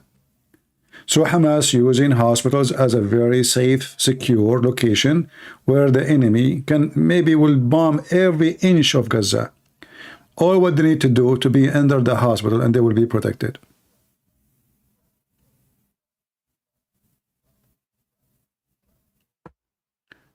Do we have any Muhammadan here want to argue? This is why when we say Israel is right and those cowards are the one who is hiding, using a human being as a human shield. When this guy in his video, he claimed that it is Israel using a human shield. It is the opposite. It is the Muslims who attack. It is the Muslims who kidnap babies and women and children to use them as a human shield. It is the Muslims who, make their tunnels under houses and schools. Even like we saw videos of them using schools, not only under the schools. We play it here in this channel, if you remember. For this is for Israel to annex Gaza and to kill as many son of bitches as possible to make sure that this will never happen again. Filthy coward. And anyone who called for a ceasefire will be a terrorist sympathizer. So God forbid, I don't want to be labeled as a terrorist sympathizer. So I agree with Ben Shapiro. I think we should kill as many son of bitches as possible. Well, let me, so okay. far, but Bassem, let me... so far, 3,500 people were killed. So far, he count only, you see, he count only the Muslims. He don't count the Jews. You see, when they kill the Jews, do you notice? He count only from Gaza. The Jews who died by his people, They are not to be counted. Not even a single one he count. This is why I don't like this stupid host. You shouldn't say to him, okay, who is the one attack who? Who is the one launched the attack? Who is the one who kidnapped people? Who is the one took babies? Who is the one took women? And, you know, this host is sitting like in a... I mean, this is... What an idiot. You are the TV host.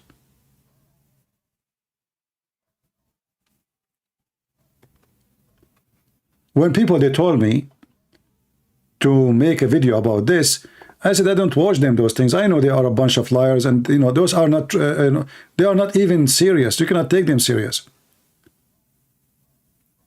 I know their quality. Garbage. Should you get him busted right away? At least bring somebody, he can refute what he said. And even when they choose somebody today in their program, the first question you ask yourself, how much knowledge they have about the issue and what they are going to give us, what they will add to what's happening. So what we heard from this now until now, he's just condemning Israel. You know, any person, he have a dignity of little righteousness. He will say the negative and the positive about himself, correct? Because there's no way everything about you is positive. The same I speak about the Israeli government, how stupid they are and how many stupid things they did. So how come you notice and you remember and you are good in counting numbers about how many of Gaza died, but you do not remember one person of the Jews who been killed just because they are Jews, and how many they were kidnapped, and yet you are talking about the human shit, and this guy is sitting like a donkey in the front of him. So what this guy Morgan, he bring a false man, hypocrite, liar, give him the stage so he can false fabricate, manipulate, fool as many as he can. This is what they are doing. And their show, by the way, all what they care for is about how many views that will bring. So I will bring somebody, he say all stupid things, and that will bring more people to talk about it.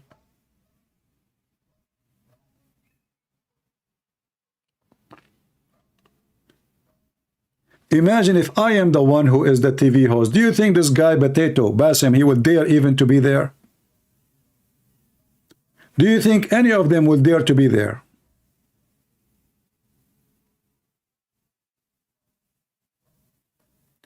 No, this Morgan is the same as a Carson. All of it is money. Do you know how much money those people, they make from those programs? You see, we are here for free.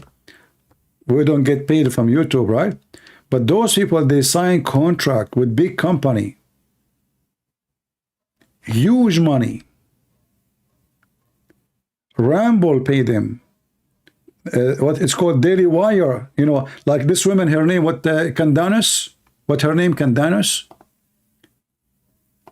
I saw a guy, I never heard of him. I saw like he have 20,000 people watching him live. I don't know, is he? And he was talking about that Daily Wire, they are paying her $30 million. 30.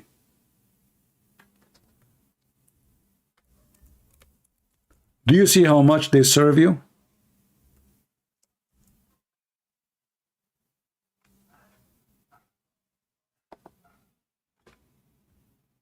$30. This is a big, big business. And the more they can bring people to watch their program, the more money they make, and the more publicity, and the more the contract will get hired. No, I'm not talking about the Egyptian guy. I'm talking about this idiot, Morgan. The Egyptian guy don't get any money from being here. It is the one who owned the show, he will get the money.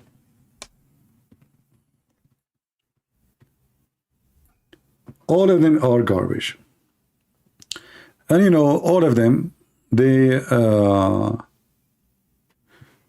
Jordan Peterson get 200K a month from them too. Well, I don't know. In my case, I will not even pay Jordan Peterson even a penny. I mean, this guy, you think he is almost going to sleep, and he is confused, and he himself need a doctor. You know? He himself needs a doctor. I mean, all of them, you know, look, all of them, they are really struggling even to think and use their brain. Do you remember when Mimi Hijab, he brought, he have Jordan? Jordan looked like a fool. It looked like he was taking drugs, you know? Very weird. I don't know, for me, I see them all weird and stupid. And if there is one person is smart, he will not be known. They will bury him. You have to be stupid to be famous. You have to be stupid to be supported. You know, each time my channel like have 70, 80,000, I lose it. Did you ask yourself why I keep deleting my videos? I delete them. Like I just made a video yesterday, I took it off. Because YouTube is all over me. If I am like them, I will have millions of subscribers by now, and I will be making a lot of money from it. Just go by their game. Just be hypocrite. Just be politically correct. Just don't say it as it is. And then you're fine.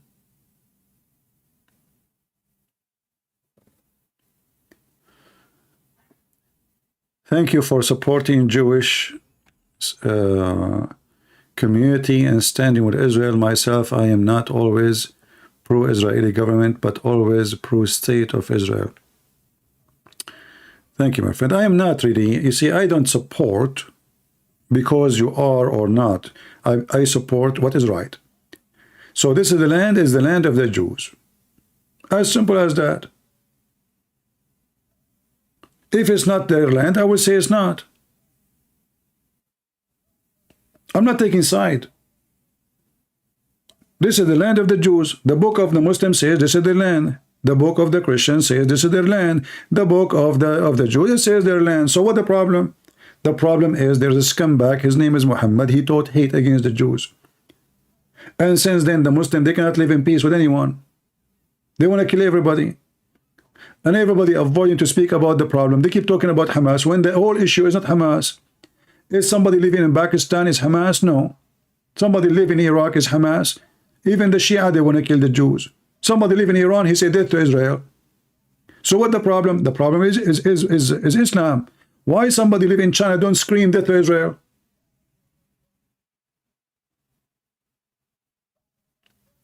Unless he's a Muslim. The second he is a Chinese Muslim, he will say death to Israel. So what the problem? The problem is religion. And nobody dare to say what is the problem. What do you think about son of Hamas, Musab? He just made a speech in the UN. What do you think about his speech? I don't watch really those things, but I know what he will say. But anyone will listen? No. They will not listen to him. They will not. Because at the end of the day, it is about money. It's about deals. It's not about what is right and what is wrong. You see, here we are talking like, you know, like family, friends, etc. So we speak in a comfortable way, and we say what we believe is right.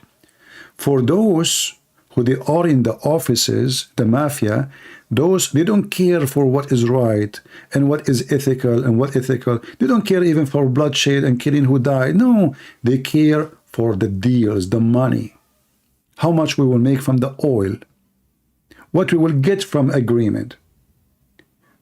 If I now vote against Israel, what I will win and what I will lose. Who's going to elect me next time if I vote against Israel? And how many they will elect me if I vote for Israel? They calculate their numbers. They find that there's 57 Muslim countries, and there is one country, it's called Israel. So the head of the United Nations, he vote against Israel, because there's 57 countries will vote for him to be the head of United Nations again. It's a business.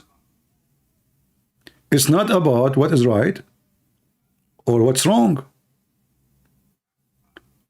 When Putin, he support Hamas, this guy, he killed them. He killed them in Syria, the same Hamas. So why he support Hamas? Because he's upset. He's upset from the American. He's upset from the Israeli. They are supporting his enemy, the Ukrainian. It's just exchange of fire.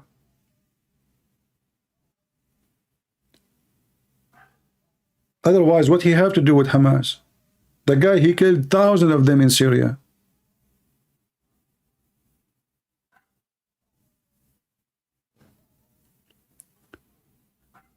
So what do you see in the world? Even when Biden, he say he support with Israel, do you think he care for Israel?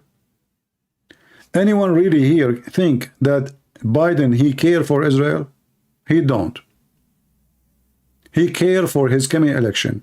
So if he say I am against Israel, it's because he think it's better for his election. If he say I am with Israel, it is because he think it's for his election. Do you see all of those who go in the stand and we say we stand with Israel, from Democrat and Republican? The only one who is saying that he stand with Israel is the one who is conservative, and he understand very well that this is the land of Israel and this is their right. But I assure you, most of them, they don't care. It's just about election. If the majority of the American, they are anti-Israel, all of those you see them in the stage saying we support Israel, they will say the opposite. They will flip overnight. Because simply all what they care for is how to be re-elected or how to be in the office and how to make more money. Trump, he want to sign peace agreement for Israel. He brought Qatar, he brought, hold on, Emirat and Bahrain. But then Trump himself, he protected Qatar. Qatar is the head of the snake. Is that correct? Is Qatar the head of the snake? How many times we heard the name of Qatar? Even now when they want to have a deal to release the terrorists, to release the hostages, it's Qatar. Qatar everywhere. So Trump, he go in front of the White House, he say, Qatar have to stop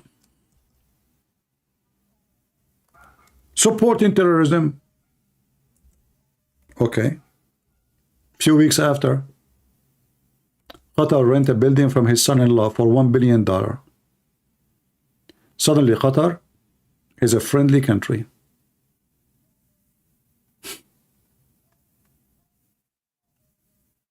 I mean, the guy, he went in the front of the White House and Qatar have to stop and they are funding terrorism.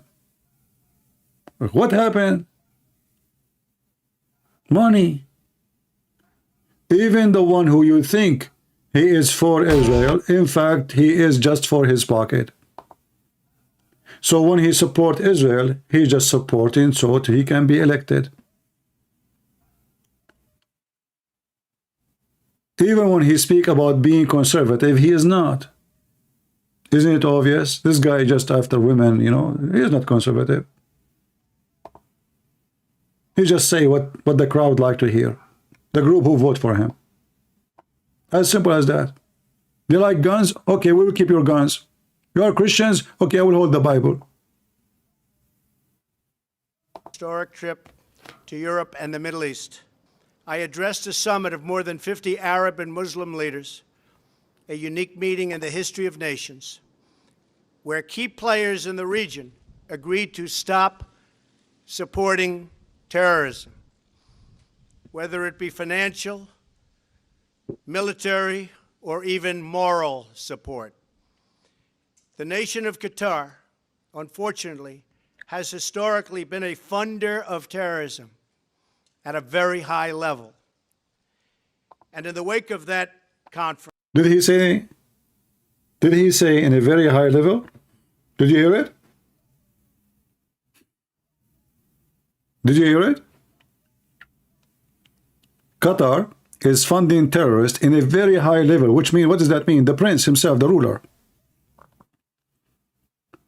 And then he became their best friend.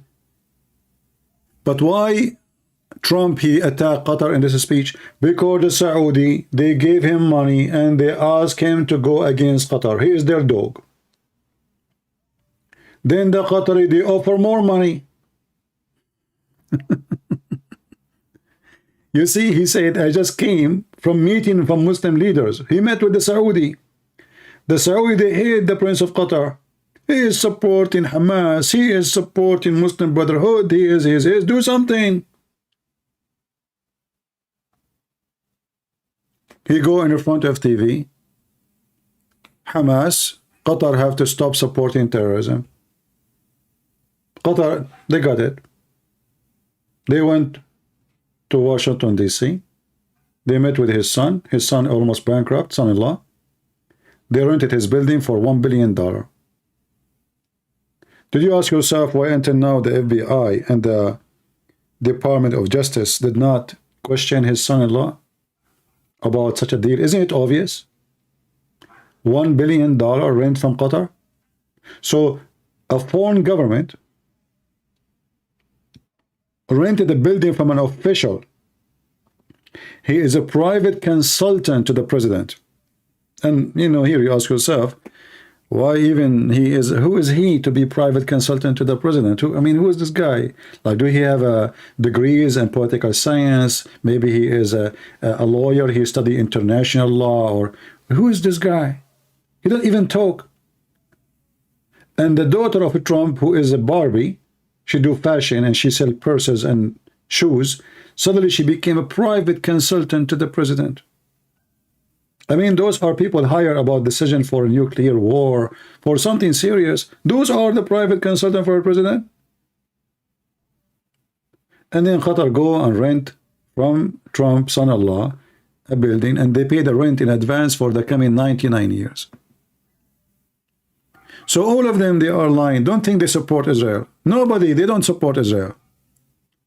They support themselves. They listen to the crowd.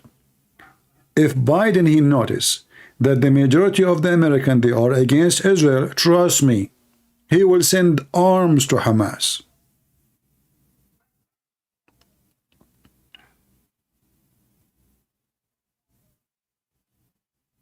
All what they care for, who is the one who will make them win? As simple as that.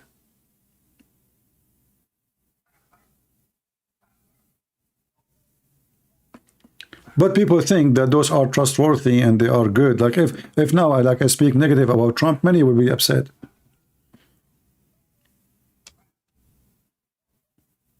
Many, they will be upset, very upset. But this is the truth. They don't care really about you. They don't care about Israel.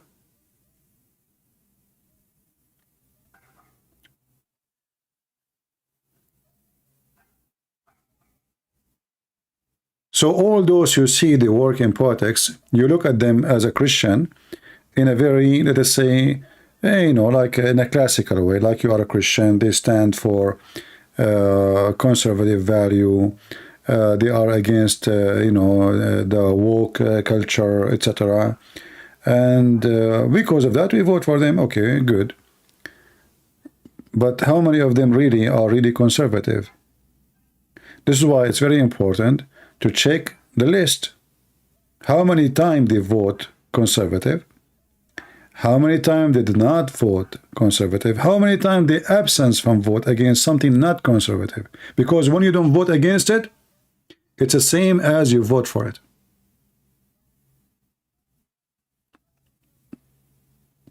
You know what I mean?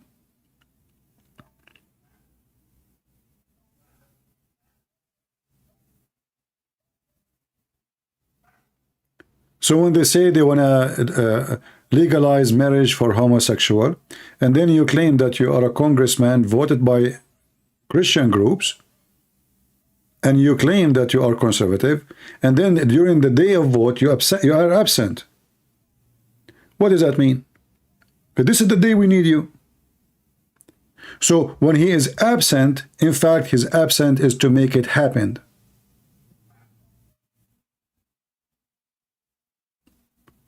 In the same time, he make himself like, I wasn't there, I did not vote for it. Go check the name. I did not vote for it, but the fact he voted for it, that's why he was absent. He did not join the vote to say yes, so he will not have a mark in his name that he did vote for it. So they get absent.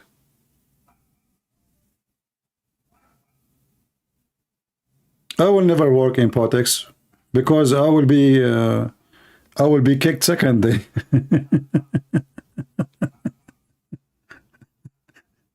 Imagine me in the Congress. The first speech I will say to them, all of you are a bunch of potatoes, liar and hypocrites. And then they will vote against you. They will say he he did something unethical. You know, they will censor you. They can kick you out. They will vote against you. They will kick you out even if you are elected. The first day, you will not even survive the second day. You have to be part of the gang to survive the gang. You cannot be the priest between the drug dealers.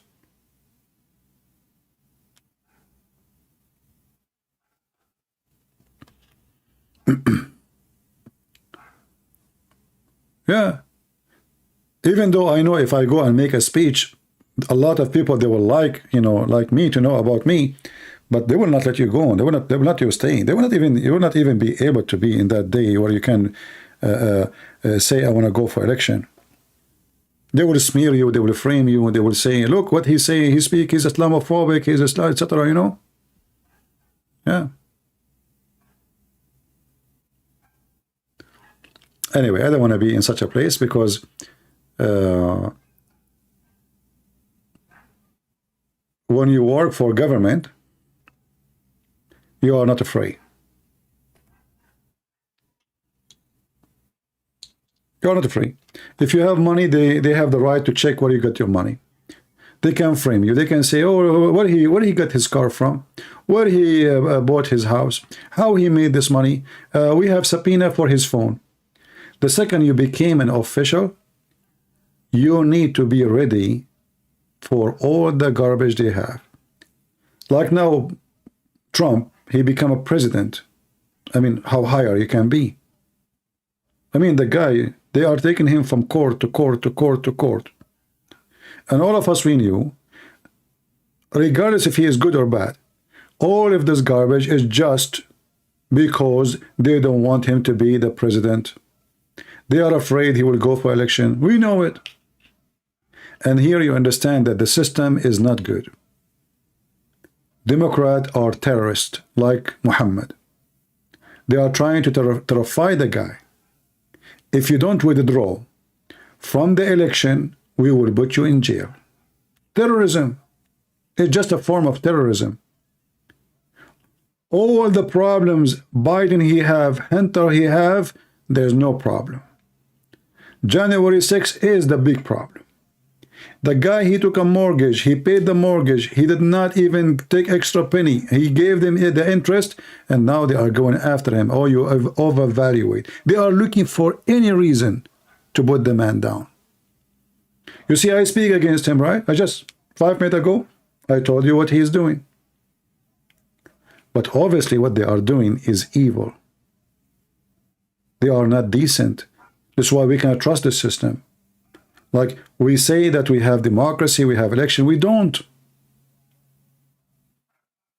How we can trust the election if anyone can send a printed page by mail?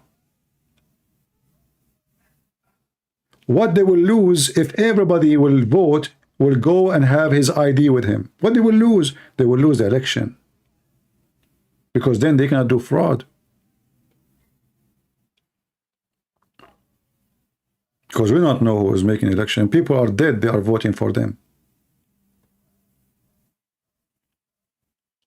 Democrat is very dangerous. You know, this last election, actually, I learned how dangerous they are. And Republicans are very naive. Until now, they think they can win the second election. Well, if they were able to do this, what they did last election, why they want to do it again? Are you with me?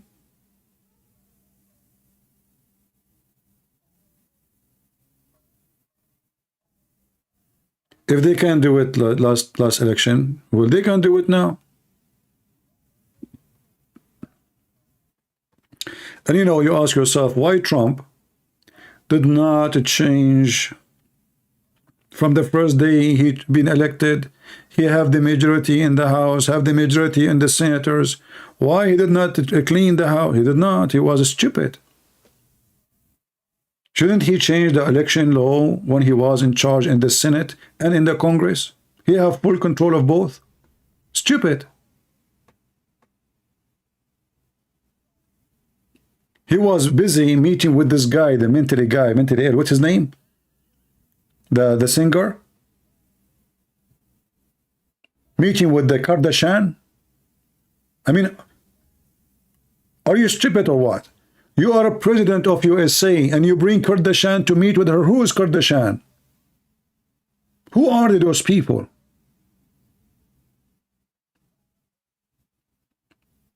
And this is how you say that your president have a brain of a mosquito. He is a president already and he need the support of Kardashian with her boobs. That is a booby trap.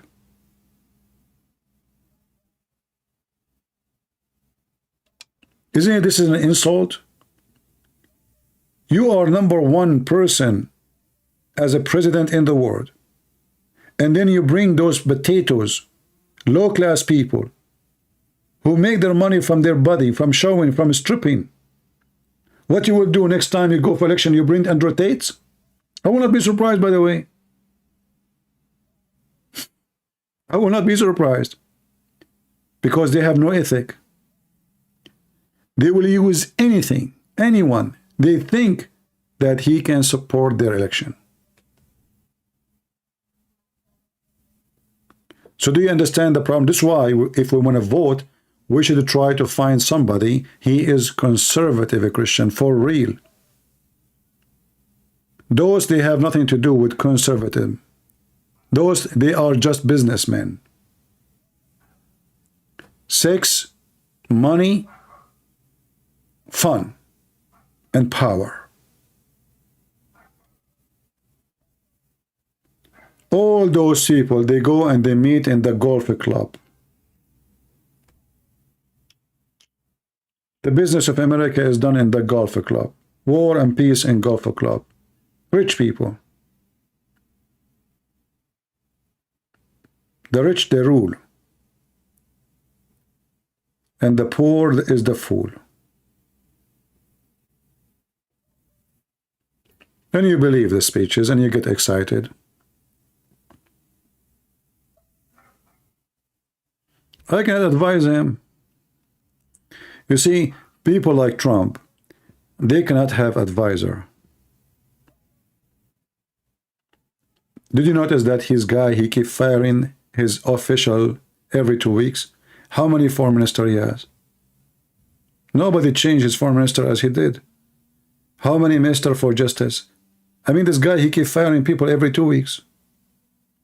The head of his staff, the attorney, everybody. He's messed up. He is a spoiled man. He grew up as a rich person, rich boy. Women, parties, drinking, TV show, you know. And now he became the president. He thinks it's the same thing. He still deal with himself as a president, the same as he was a boy for show. Can Trump win once again? I think he can win if there's election. But if the claim that they won the election by false vote, then how we can trust that there is an election and why he is going for election if they can do it first time when he is the president? Listen to me carefully. If Biden was able to corrupt the election when Trump was in charge, Biden will not be able to do it when he is in charge. And here you ask yourself, why even Trump is going for election then? Isn't it weird? If you know they are cheaters and they will cheat, why you are going? What's the point of this election? Oh, what they need to do? To do what the same what they did last time. Who do you like in politics? I like nobody. It's not about a person, it's about what they do.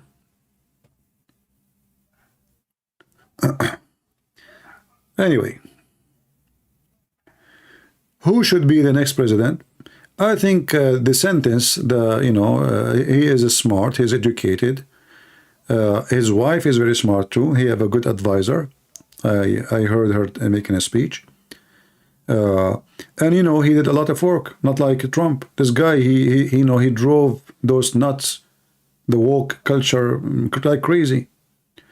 This is the guy they fear. Trump is nobody. Trump, if he take the election again, he win. All what he said before the election will not happen. Lock her down, lock her down. Second day, he's shaking hand with Hillary Clinton. He's a talker. After he become president, he will do nothing, if he become. DeSantis is the man they fear. This guy, he gave his crew Disneyland. Disneyland is like an empire in Florida. They have their own land. They have their own police. They have their own governor. They are independent. They are totally independent.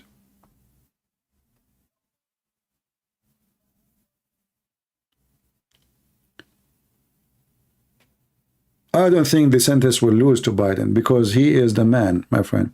And even if he loses, better than having a loser as a president. Trump will be a loser again. He will spend his time making a speech about how good he is, how smart he is. The only thing he will do good, he will start drilling oil and the gas price will go down and prices of food and everything will go down. Okay, that's wonderful. But that thing can be done anyway, by anyone.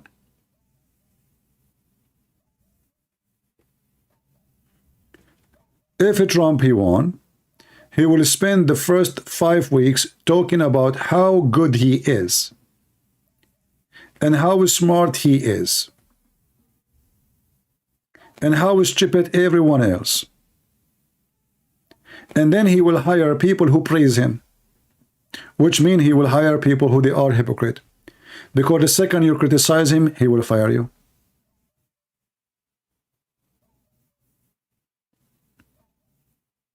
So the fool will stay a fool. He will not accept anyone he work with him, criticize him. So he will not learn from his mistake, and he will not correct his mistakes.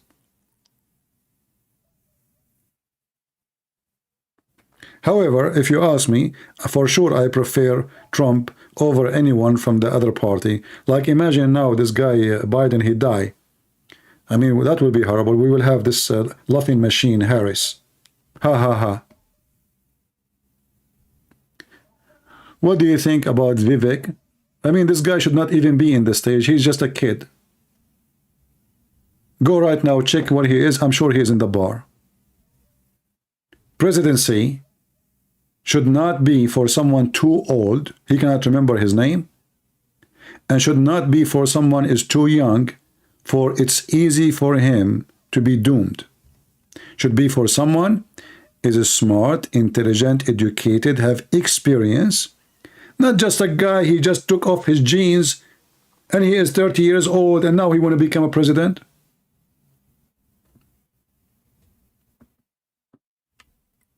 Kid, he's a kid. His friend will call him, hey, should we bring the girls? Have party?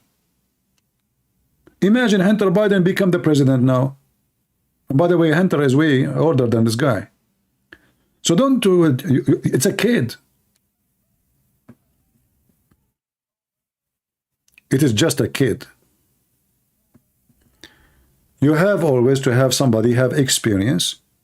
And, you know, age is very important because, you know, when you are just a very young, life will take you, you know, many temptation. You have different interest. Your energy in different place. You need an older man, stable. He have a, you know, he have a wife. He is married. He is decent. He have a good reputation.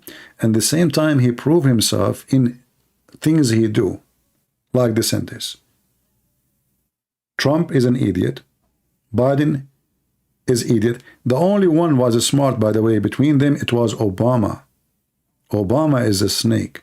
When Obama took the office, the first thing he did, he fired all the high officers who they are Christian conservative in the army. And he replaced them with the woke officers. See what they do? He's like Erdogan, learning from his cousin Erdogan. Erdogan, he took all the judges who they are liberals. In the case of Obama, he did the opposite, because what make him survive is the liberals. So he took all the conservative from the army as high ranks. What Trump he did? Nothing. This is why when this happened, none of the officers in the army support him. I'm talking about the high rank officers. He's stupid. He was busy doing stupid things, meeting with the Kardashian and the other singer and the other guy who is supposedly, like, they consider him racist, inviting, you know, people to the White House to do stupid stuff, going to Saudi Arabia for things we do not need. And he is proud about a check from Saudi Arabia. He is proud about peace agreement with Israel, and the country inside is the worm is eating his White House. Before you go to check what's happening outside, you better clean your house first.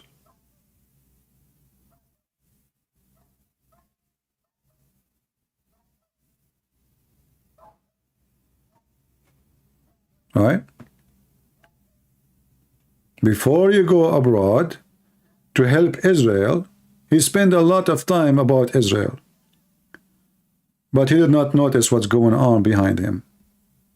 And then when the election came, surprise, surprise, the idiot, he found that he was an idiot.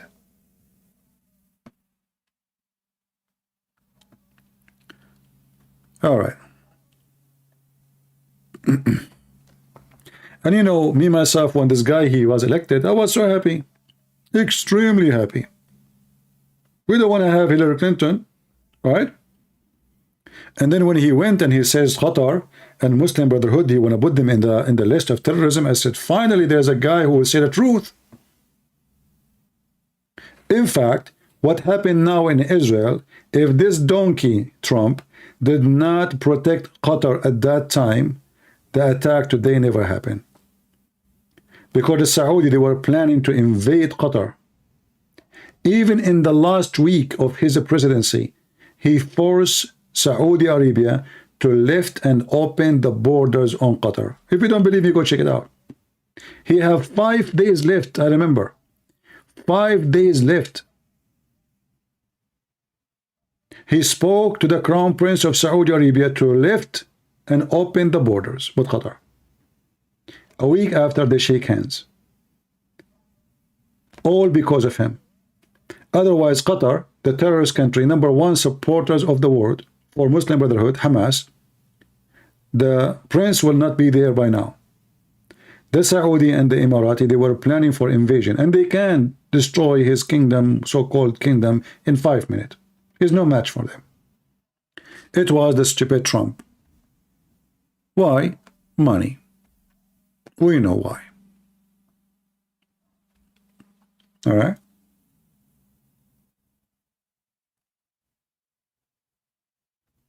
Now I sound like Jordan. I sound like nobody. Who is Jordan? Patterson? facts, my friend, facts. Am I lying? Go check it out. Did he force the Saudi to open their borders to Qatar 5 days before he left? Trump, even he warned the Saudi when they were thinking of invasion that I don't approve that and we will not stay watching, because remember, the American, they have big troops in the Gulf, specifically in Qatar. It's a fact. Don't tell me sound like Jordan. You sound like a fool. He protected Qatar. Okay, how you explain to me, you go and you say Qatar should stop supporting terrorism. He meant who? Hamas, Muslim Brotherhood. And then 2 weeks after, we rent the building of his son-in-law. And then 5 weeks after, we sell Qatar F-16. How they are supporting terrorists, and then we sell them the most advanced weapon America have? You tell me. Are they terrorists or not? Have you ever heard of somebody he sell weapon to a country supporting terrorists? Did he lie when he said they are supporting terrorism in the high level, which means the royal family, they are the one doing it?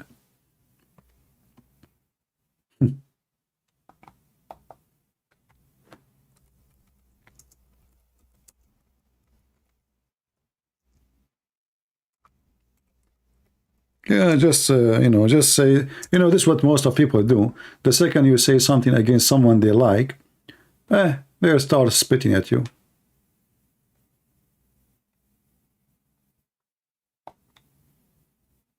Right?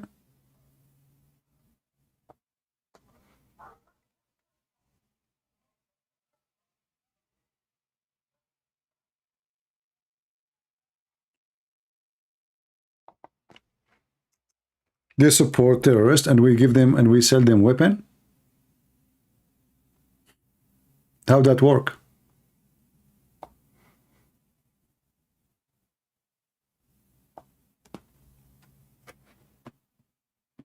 Right away, he accused them of terror. I mean, yesterday you accused him of terror.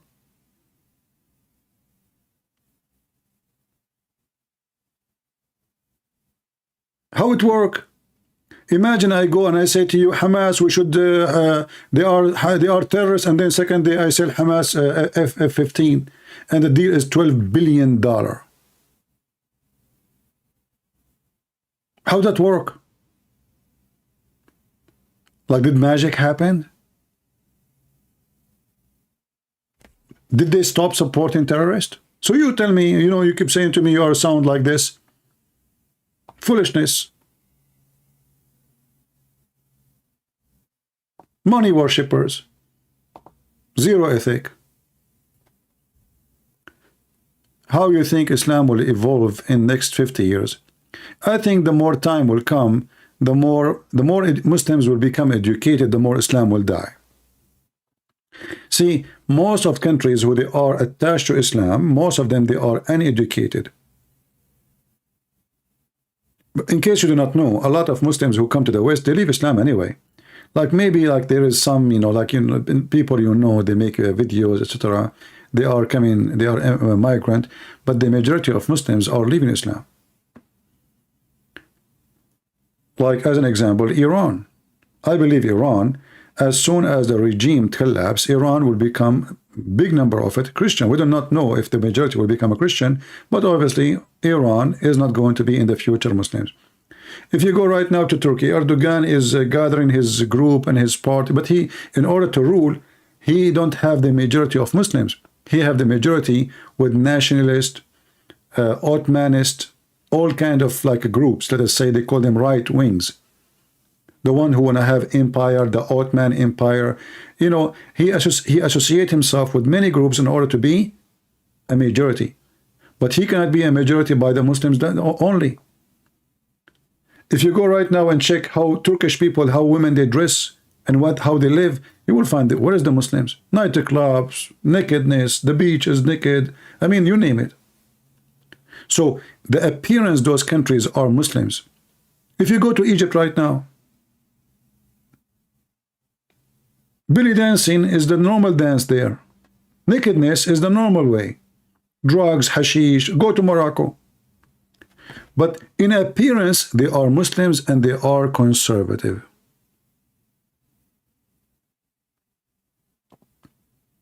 But in reality, Islam is dead there already. Who is a Muslim there? Even Saudi Arabia now, you can eat in the street in Ramadan. Women, they walk without any hijab. Women, they can drive cars. Women, they are wearing jeans. Women, they are wearing short. Who can believe this, that Saudi Arabia will be like this? It's impossible.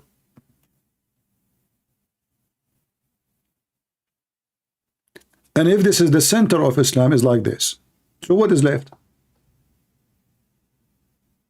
And you know, this is why I say it's very important to have a terrorist or dictator as a leader in the Middle East. When I say a terrorist, doesn't mean Hamas or, you know, ISIS. I mean someone like the Crown Prince of Saudi Arabia. He's a terrorist. If you don't agree with him, he would die. So he said, we don't want this Sharia police no more. People pray, not pray. Who dare to open his mouth? All those religious sheikhs in Saudi Arabia, suddenly they are dead. Nobody dared to open his mouth. And if there is a few, they open their mouth, they are dead already.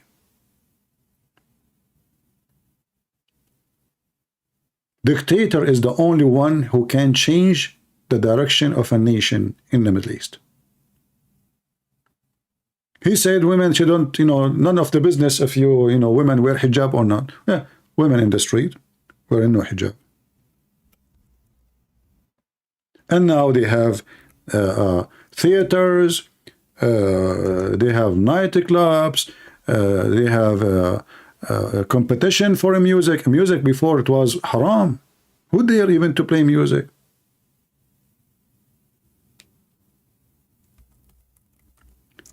The first bicycle came to Saudi Arabia. A guy, he was abroad. He brought with him a bicycle. He took the bicycle on the street. He drove the bicycle. He came back home. Few hours after, the police came to his house and they have an order from the Sharia court to execute the devil bike. They consider the bicycle the devil bike. This is how savage they were. So from people not long time ago executing the bicycle. A guy, he have a ducks. You know, he made a concrete containers for his flowers in his yard in the shape of a duck. Somebody came to his house and he reported him to the Sharia court. Suddenly inside his house, like there's 500-600 people. The whole town is coming. Allahu Akbar. And the judge is coming and the guy wearing a mask and he have a sword in his hand. They knock at his door. What I did? What happened? They said, you have idols in your house. Me have idol where? I swear by Allah I don't. He said, no, you have idols. Open the door. They look, yeah, he have idols. He have ducks. And then they open the doors all the way. The two metal doors, like the two side of it. And the crowd came inside. And then the sheikh, he read the judgment of the Sharia court, and then the Sayyaf, the guy who hold the sword, he carried the sword, Allahu Akbar, and he broke the neck of the idol, which is a duck container, plant container. And the crowd chanting, Allahu Akbar, Takbir, Allahu Akbar. This is how savage they are.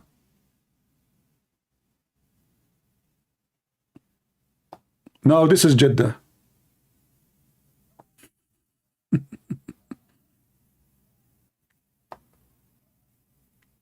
This is the Middle East. This is Saudi Arabia. This is what? This is Saudi Arabia. Now,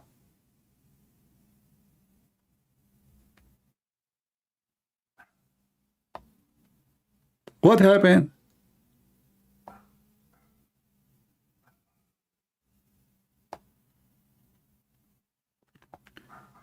So it doesn't matter how much they claim about Islam, and you will notice that those who they are living in the West is too much Muslims, more than the Muslims in the Islamic countries.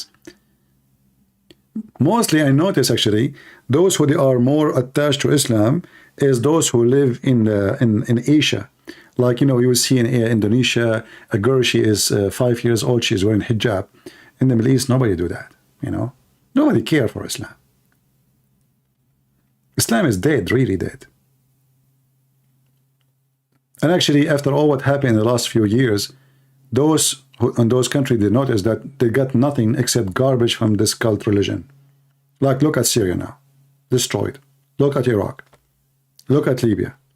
Name one place a group who they are Islamist brought something good to it. Yemen will never be Yemen again because the Islamist is involved. Shia versus Sunni, they will keep killing each other forever. Same as Syria, same as Iraq, same, people will reach the point where they understand that as long as our problem is a religion, we will never have peace.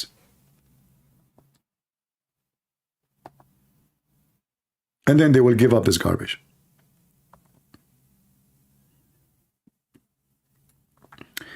The second issue is education.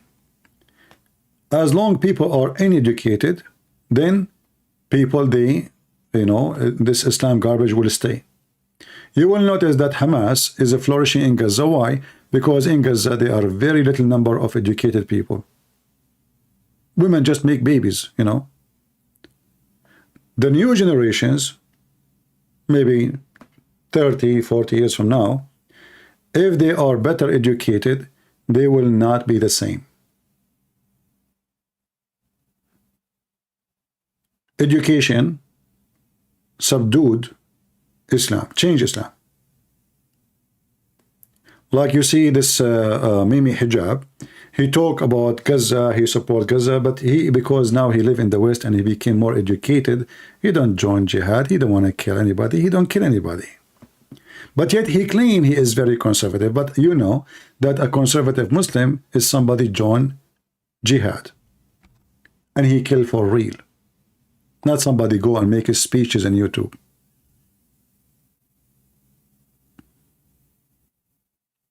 Syria should belong to Israel. Well, based on the biblical, the promise to in the Old Testament, that it is from the river to the sea. But if God can make such a promise, well, that's good. But for now, Syria is not for Israel.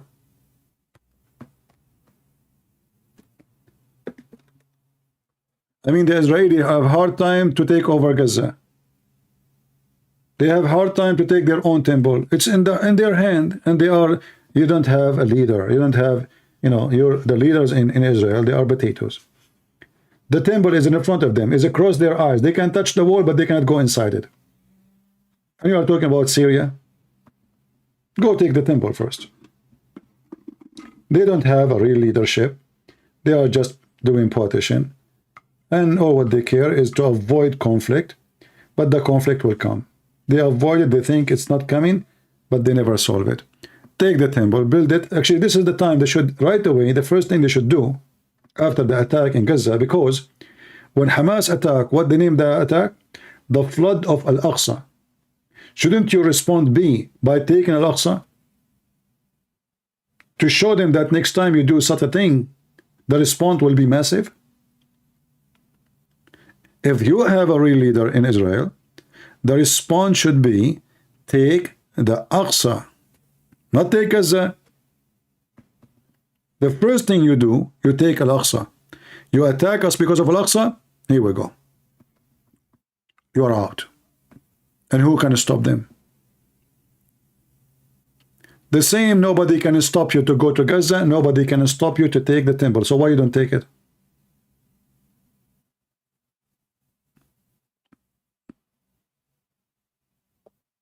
Can they stop them? All those protests, let everybody protest, who care? Actually, they have full control of the temple. Yet they allow the Muslim to take the top floor of it. Just tell them no more, that's it. Take it. Even in their book, it is your temple.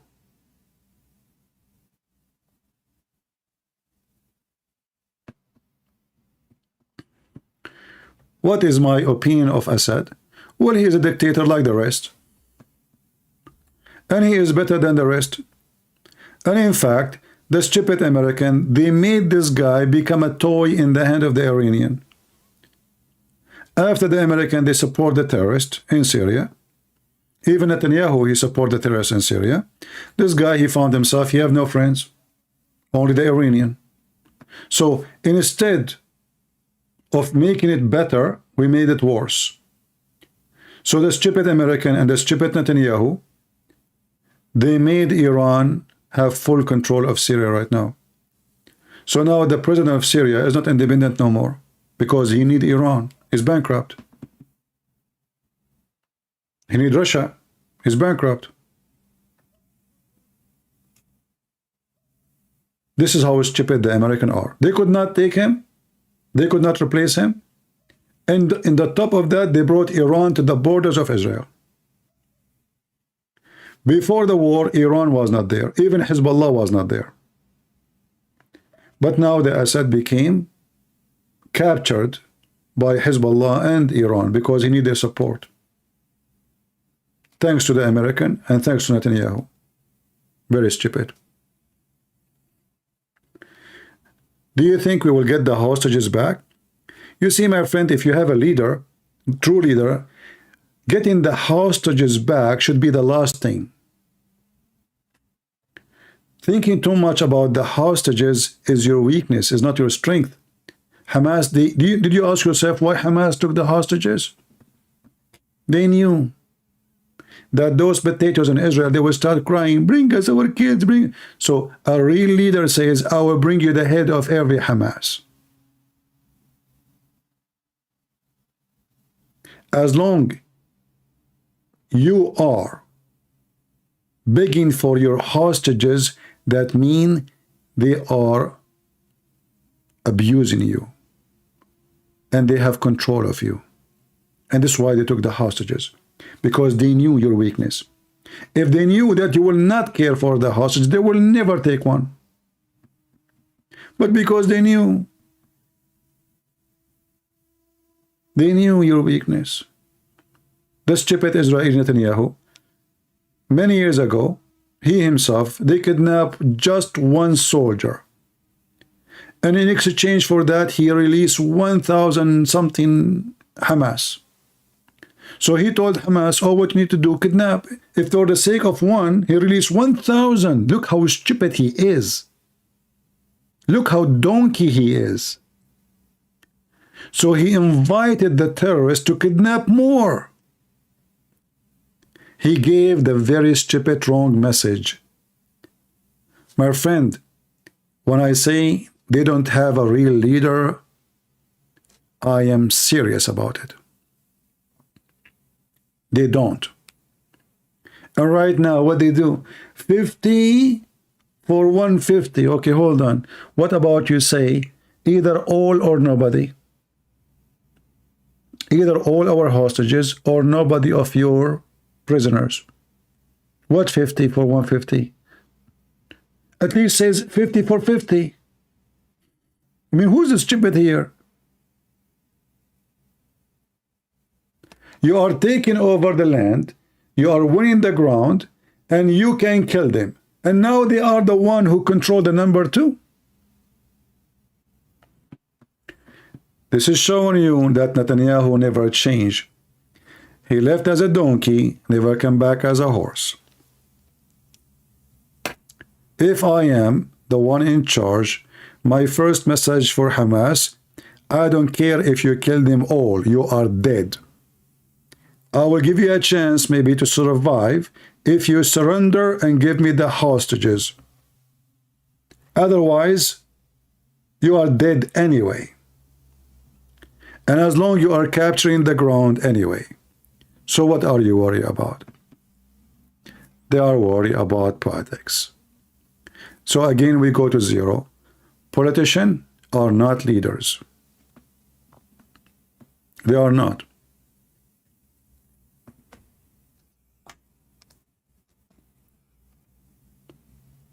If somebody kidnap your son and he says to you, give me, etc., I will release him. And let us say they keep their word. They kidnap your son, they release him today. Okay. Now they knew that they have a bank account open. Oh, what they need to kidnap your son again. They kidnap him second time. You give them the money. They kidnap him third time. You just told them how to open the faucet. You're stupid. It's evil. What you can do about it. And time will come, you will be out of money. And then what they will do, they will kill your son. This is a joke I say. Like once a group of terrorists, they kidnapped me. And they called my dad. They said to him, you know, you pay us $3 million, we release your son. My dad, he says, I will pay you $3 million if you keep him. This is what you should do. It's a wartime. Sacrifice is a price. It's not an option. You went to win a war. You cannot win a war by being a politician or have a soft heart leader. You have to be tough.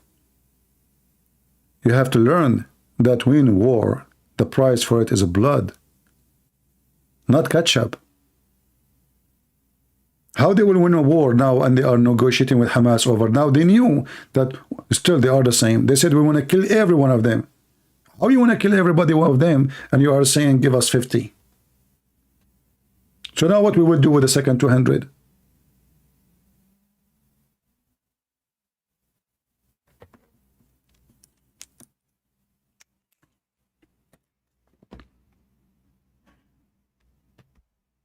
When I say stupidity is amazing, I have my reason. Anyway, guys, I'm not going to keep you longer. Maybe you want to go and watch Andrew Tate defend Hamas.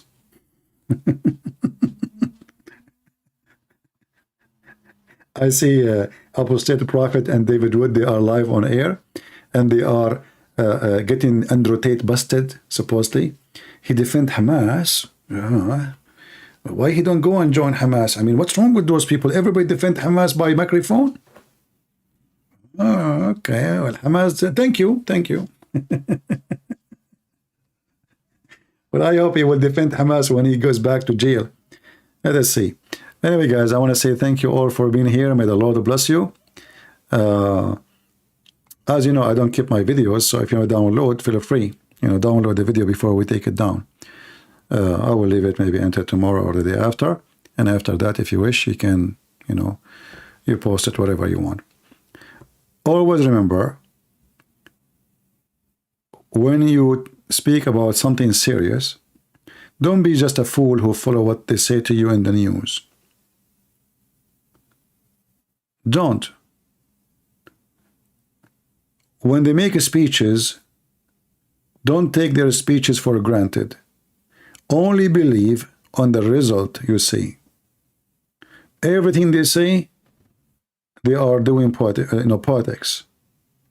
So Netanyahu now he is saying he will finish all of Hamas. And now he is releasing 150 prisoners. So now 150 fighters, they will join.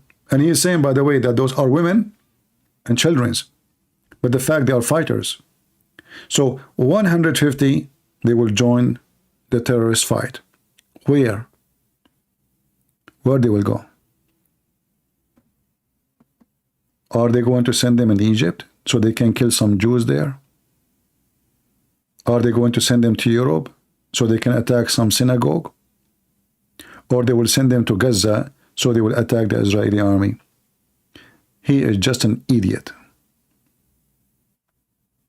You lost already more than 60 soldiers to be there.